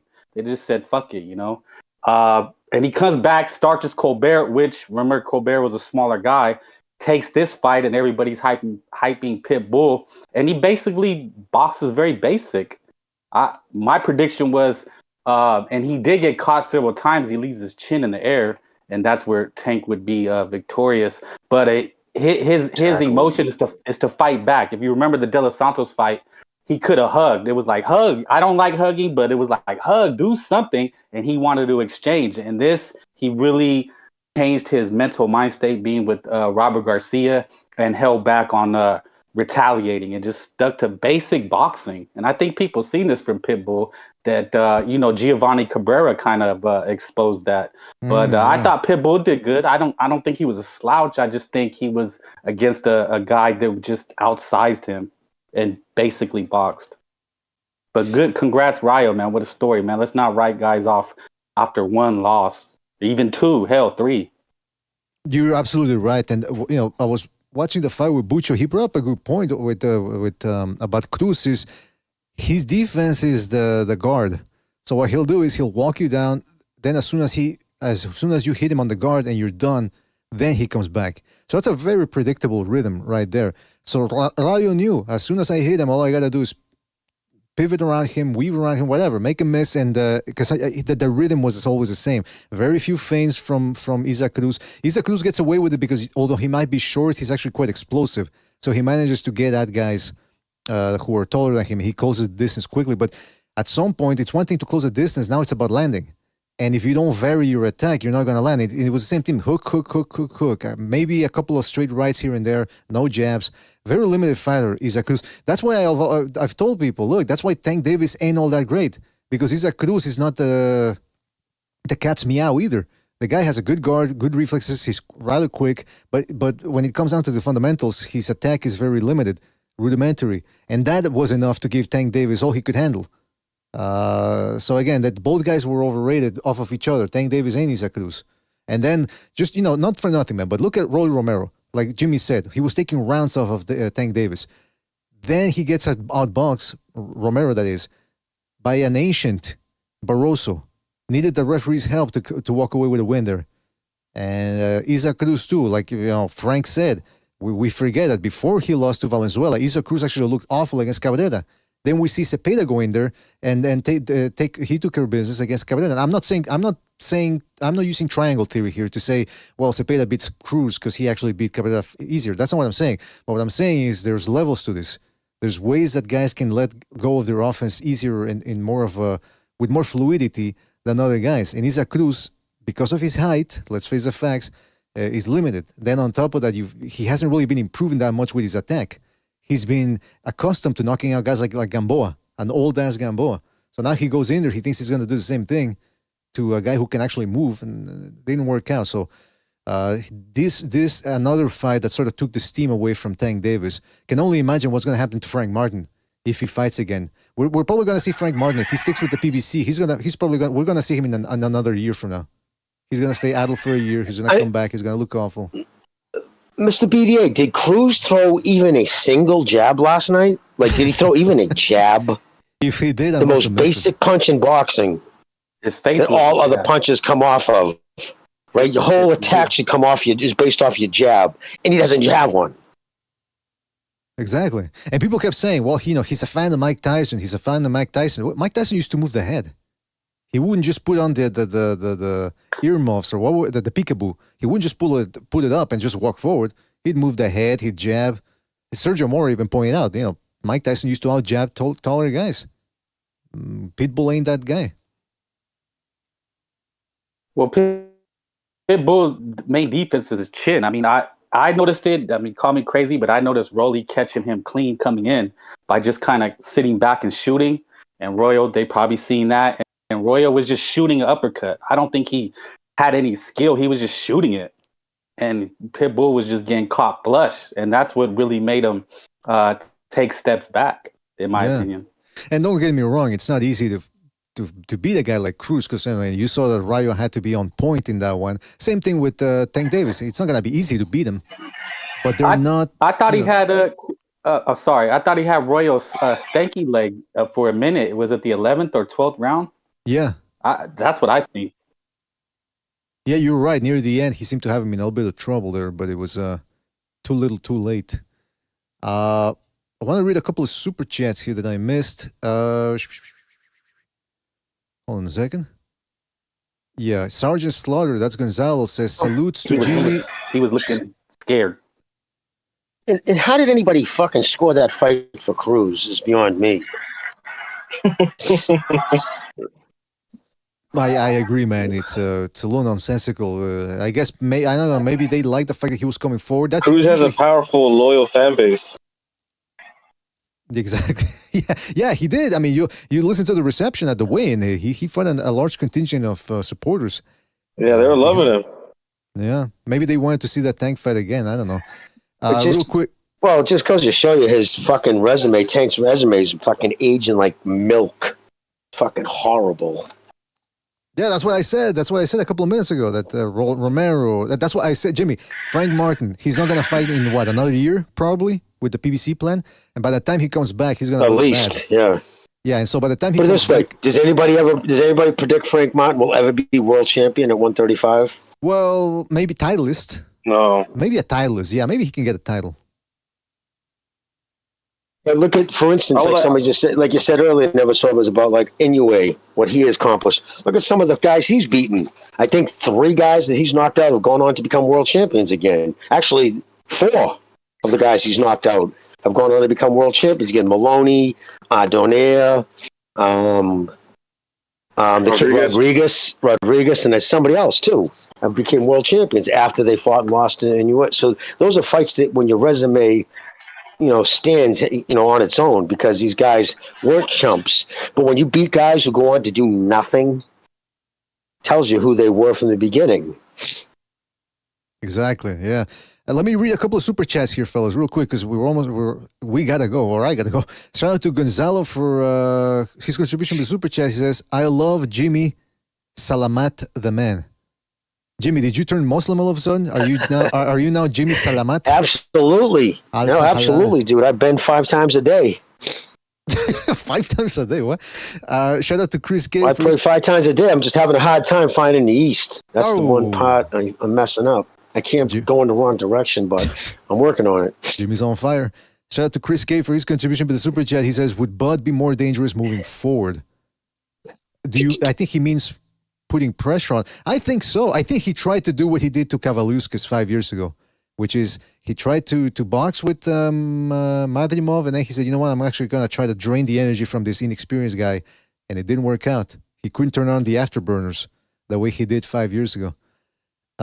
And it's not that his power didn't carry Mr. BDA, but he's fighting against guys at 154 who are being hit regularly with guys who hit as hard as he does. Exactly. Remember, because a lot of those guys, like Bootleg Triple G, I'm sure has been sparring fucking 160 pounders, right? A lot of times, you know.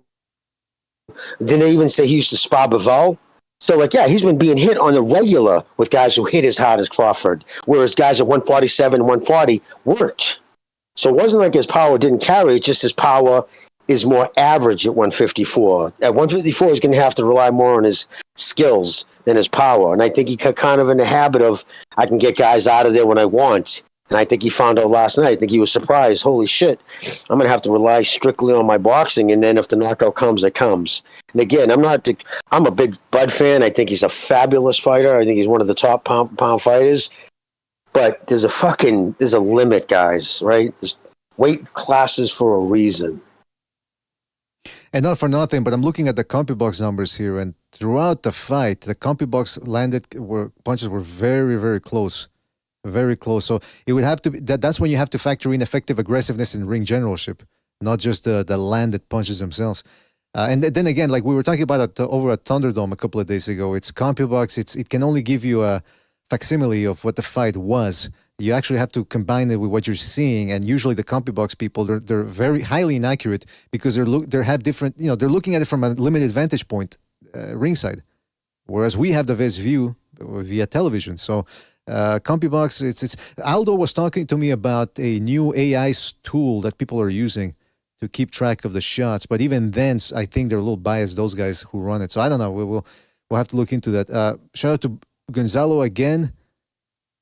No, excuse me. Chris K. Shout out to, okay, Chris K. Yes, okay. Gonzalo says, salute to Dr. 805 and Mr. NBA. All right, first it was NDA, now it's NBA. Shout out to Gonzalo, though. What the hell is that? All right, hold on. Shout out to Gonzalo again, says, salute to me, Dr. What the fuck, 666? He's saying, help me, Dr. 666. I don't know what the hell he's talking about. Shout out to OG Jabba for his contribution to the super chat. He says, Dr. 805 owns the protein bar called These Nuts in Your Mouth. Oh, wait a minute. That's copyright infringement because that's my protein bar. Shout out to OG for his contribution to the super chat. Shout out to Rafael Garza for his contribution. He says, what gets easier to pick up as it gets heavier? A fat hyena. Listen to the doctor. Oh, come on. He's talking about picking up women. Gonzalo says, doctor, help me. All right, Gonzalo, what's Gonzalo talking about? And shout out to Open the Gates for his contribution to the super chat. He didn't leave a comment, but I commend him and thank him for his generous donation right there. Shout out to Open the Gates. Hope you're enjoying the show, or hope you enjoyed it, because we gotta go. And yeah, that's about it, fellas. I think we covered everything. All right, we'll be back this week to talk about the Ortiz fight. So Virgil Ortiz versus Bohashuk. So if anything we missed, we'll be covering it there. Sounds good? Everybody, people are still here? Yeah. By the way, we just gotta Thank you for having me, Mr. see what the BDA. numbers are with how it did, and then that's another thing to see, because they were saying Bud's a star. He's a proven star now. So I don't know. We gotta wait and see. yeah, we really do have to see. I mean, yeah. It wasn't selling well. The pit tickets were overpriced, and then on top of that, it was a big card. It was a good card. I hope people bought it, man, because we need more cars like this. I don't know if it did 250,000, I'd be shocked. Oh, I'm just being honest. I'm just being honest. It's just right now pay-per-views aren't selling, and a good litmus test is Canelo. If his pay-per-views are on the down, that tells you right there. Listen, the economy sucks. That's true. What's the first thing that gets cut is entertainment and pay-per-views on a whole. And again, it's partly the PBC's fault because you can't. Pay-per-views are supposed to be rare, not every other month, not every other week. That's true. Absolutely. So they did it to themselves. One thing, I think Andre Rohr was throwing shots at you. He said YouTubers are spreading false narratives. Did you pick that up? Yeah, I saw a little bit of that. I mean, anytime I see Andre Ward on screen, I can only take so much. But I heard that he said that was that? Oh no, I was going to say the same guy who said that fucking Canelo and Davis's resume are pretty much the same thing. I mean, yeah, that's the same guy who said that. So he's no different than a fucking YouTuber. It's just he's a jealous prick that because he was never as famous as other people. And he said what happened was they had him on the telecast because he's got a new podcast called All This Smoke or something like that. I forget. And he said, it's because we want to give we're gonna give the fighters a chance to dismiss some of these YouTube narratives. I'm thinking, go ahead, man, because first of all, over here we don't create narratives. We usually talk about the boxing more than anything. And once we're done, once we're done with that, then we talk about what other people are talking about, which is who's avoiding who, all that stuff that doesn't really interest me. And we don't really create narratives. Real quick, we don't really create narratives as much as we question them. That's what we do here. So, hey, people can do whatever they want, man. We'll continue to question. My question is this, dude: Will he be like he is on fucking Twitter? I mean, the guy is the king of blocking. He openly admitted one time he has blocked more than double that follows him, and he's got 40,000 followers on Twitter. I mean, literally, you said he blocked me on Twitter because I tweeted. All I tweeted was, I felt that Kovalev won that fight. That's all I tweeted. Blocked. So that's how weak that dude is, right? That's how weak he is. So you think he's going to be taking calls? So when you don't take calls like the BDA show, when we say what we say and tell people, you want to debunk me? Call us up. Tell me and tell us what we're saying wrong. And here's the phone number. No other podcast does that, and I guarantee you his podcast won't take calls either. That way he can control his own narrative. Well, of course. It'll be no different. First of all, that's a given because it's not a live podcast as far as I understand it. It's a pre-recorded. So, they're not going to be doing that. At least, with Steve Kim, for example, with the 3 knockdown rule, at least they have the feature at the end where they read tweets that people send. People send them messages through Twitter and they read them on the air. Let's see, that's one line of communication. This guy's not gonna. There's nothing that I doubt that there's gonna be a line of communication with the people there in that show with Andre Ward. It's just gonna be him interviewing fighters, them giving their side of the story, and that's it. No pushback, no nothing. So I mean, hey, listen, it's a way to make money. Andre Ward has to find a way to make money after boxing, especially since I hear his book didn't sell all that well. His memoirs didn't sell at all. Sold under 2,000 copies. Well, I mean, listen, again, this goes back to the thing that he always wanted to tell people. I'm the boxer, stay in your lane, you don't know boxing. Well, one thing we do know is consuming. We want to see entertaining fighters with entertaining stories as well outside the ring. Combine those two things, you get a star. He was never that because, like you said, Jimmy, he was a toxic, noxious person, a noxious character. Then on top of that, he was also a boring fighter, and he used to say, well, I'm going to fight the way I want to fight because you don't understand, like Crawford, you don't understand the sweet science. Well, okay, but then this is what happens when you retire. People forget about you because you were you were forgettable. The only thing that's not forgettable is your character and how abrasive you were towards people. That's still very much in your memories. And if that's his format, if that's going to be the format, him interviewing boxers. Listen, I love boxing, I love the sport. The majority of these fucking boxers have the personality of a fucking pocket meter. So that should be really exciting. There you go, man. But by the way, Bomac had this to say. Apparently, I'm checking out Twitter. This is from William Boxing on Twitter, and this is what Bomac had to say about a Canelo fight. Probably box a little bit more.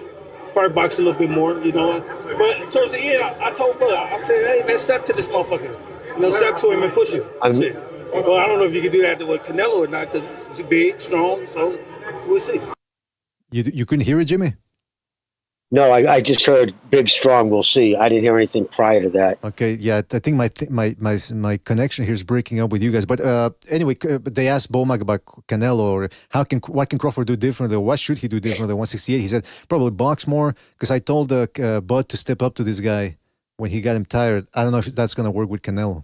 Of course it's not going to work with Canelo. You're not going to back Canelo unless Canelo's injured or suffering from a hangover or some sort of disease. I mean, I'm sorry, man. That 168 thing was a pipe. Sorry, and sober. The problem is, dude, right? The average person, Mr. BDA, sees and they think they're going to translate. They're going to take him at 147 with the hand speed of 147, right? And everything they did at 147 and be able to duplicate it at 168. They don't realize those 30 pounds of muscle, which is fucking immense amount of weight to put on that frame. It's going to make him sluggish. He's going to be in his late 30s. He's not going to be able to hide his punches. Never mind the fact that he's not going to do anything that Canelo hasn't seen, and his punches aren't going to hurt him. You think he punches as hard as Triple G? You think he punches as hard as even Bivol? No, he doesn't. Well, and those guys couldn't put a dent in him. You think he is? Please. That's a great point, Jamie. Sorry to rush you there, but because people, one of the arguments I forgot to say, one of the arguments I would hear when people would pick Crawford over Canelo is, well, Crawford's a master boxer. The last time Canelo fought a master boxer was Mayweather. Look what happened there. Well, first of all, Canelo was weight drained, or appeared to be.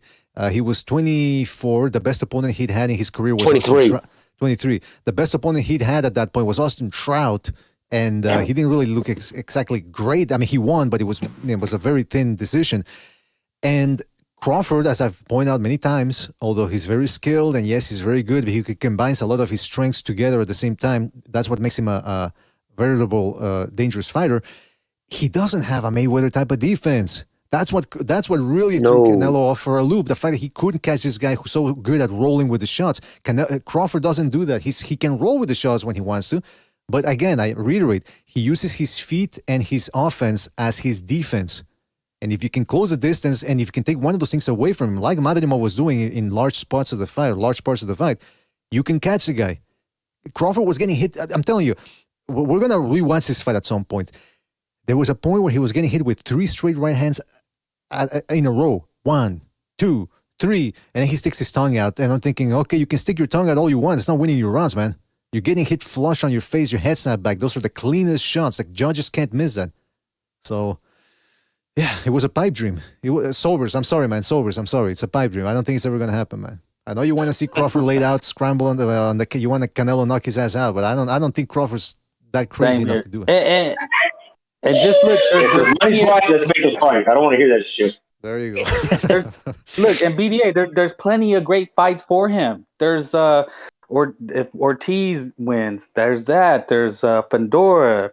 There's Tim Tszyu possibly. There's a ton of great fights for Crawfish. He needs to leave Canelo. It's done. Yeah. My opinion, he beats Tszyu. He beats Pandora. The 2 questions is Ortiz and Jaron Ennis. Those are the 2 tests for him. I forgot about him. Yeah. I would pick him against Ennis. I don't know about Ortiz. That's still to me the... Yes, Ortiz is the dark horse. With that power, that's the dark horse right there. But hey, listen. That remains to be seen. 5 great fights. Remains to be seen with and Ortiz. Charlo. Maybe Charlo one day. But the thing is, it's the money. None of those, all 5 of those fights combined, he won't see the money that he would. You're looking at $40 million, $50 million that he would get to face Canelo. But the difference is now it wouldn't, because he would be such an underdog going into that fight. It wouldn't generate the pay-per-views that it would against like Triple G. The reason why it sold $1 million is because everybody knew the dangers of fighting Triple G. He might retire. Because remember, before the fight, he was talking before the Spence fight, he was saying, "Oh, even whether I get Spence or not, I'm a Hall of Famer." That's what he thinks. So he already probably thinks he's number 1 pound for pound fighter ever. He might retire. You never know. All right. Well, listen, fellas. Last. Yeah. Okay. No. Go ahead. Shit. I know we're not gonna get it, but should he give Israel a rematch? I mean, I'd want to see it. But I know it's a pipe dream because that's not going to sell. But I think if it was just boxing, he should give the guy a rematch. I mean, he was the champion. They put rematch clauses like El Gallo's going to, Estrada's going to get a rematch. Yeah, that's a good question, man. I don't think so. I for some reason I feel like he wouldn't give it. The money, it won't be right. Yeah, there won't be money for the fight. That's the key thing, right? With today, especially, will it be financing? Who's willing to finance that? Yeah, especially when the numbers come out for this fight, I don't think it's going to be that financial. No, understandable, absolutely. All right, well, listen, fellas, I gotta go, man. I'm due for a little. Go eat, Mr. BDA. You're sounding ketosis. Yeah, man. I'm gonna start crying like Jordan Peterson, because when you look at you need the Snickers handy. The allegory of the Minotaur and the labyrinth. Like, what? All right, listen, I gotta go, man. Yeah, but shout out to you, fellas. Take it easy. Okay, thank you. Hey, really, I want to give a shout out to Frank the Tank. No, Frank Bay. Shout out to Frank Bay, Never Sobers. El Tanque, who was here. That's why I was confusing Frank the Tank. Jimmy, of course. Shout out to you guys. Thank you for joining us. Really appreciate it. Everybody that called in. Dr. 805, if you're still listening, I had posted that email address. I'm gonna post it again in the chat because I know it can get lost in the mix of all these messages. But yeah, that would be a great show, man, with Dr. 805. Just because there's so much, like I'm not as knowledgeable as Jimmy when it comes to this nutrition thing, but I do still have a lot of questions. I'm pretty sure a lot of people out there have a plethora of questions that they would like to ask him. Oh, just in regards to sports. Include me. I got a lot of questions for him too. There you go, man. So yeah, man. So that's something that we got to look forward to there as well. All the callers, shout out to all the callers. Everybody that donated the super chat. Gonzalo, hope you're doing well out there. Stay strong. And that's it. We'll try to be back this week with another show. I'm starting to do those call-in shows too as well, where it's just calls. So you guys get to call in, give us your thoughts on anything and everything boxing. And that's about it. Fellas, thanks again for joining us. Really appreciate it. And we'll catch you. Yeah, catch you on the next one, fellas. Thanks again. Thanks for watching. Peace. Where's the music?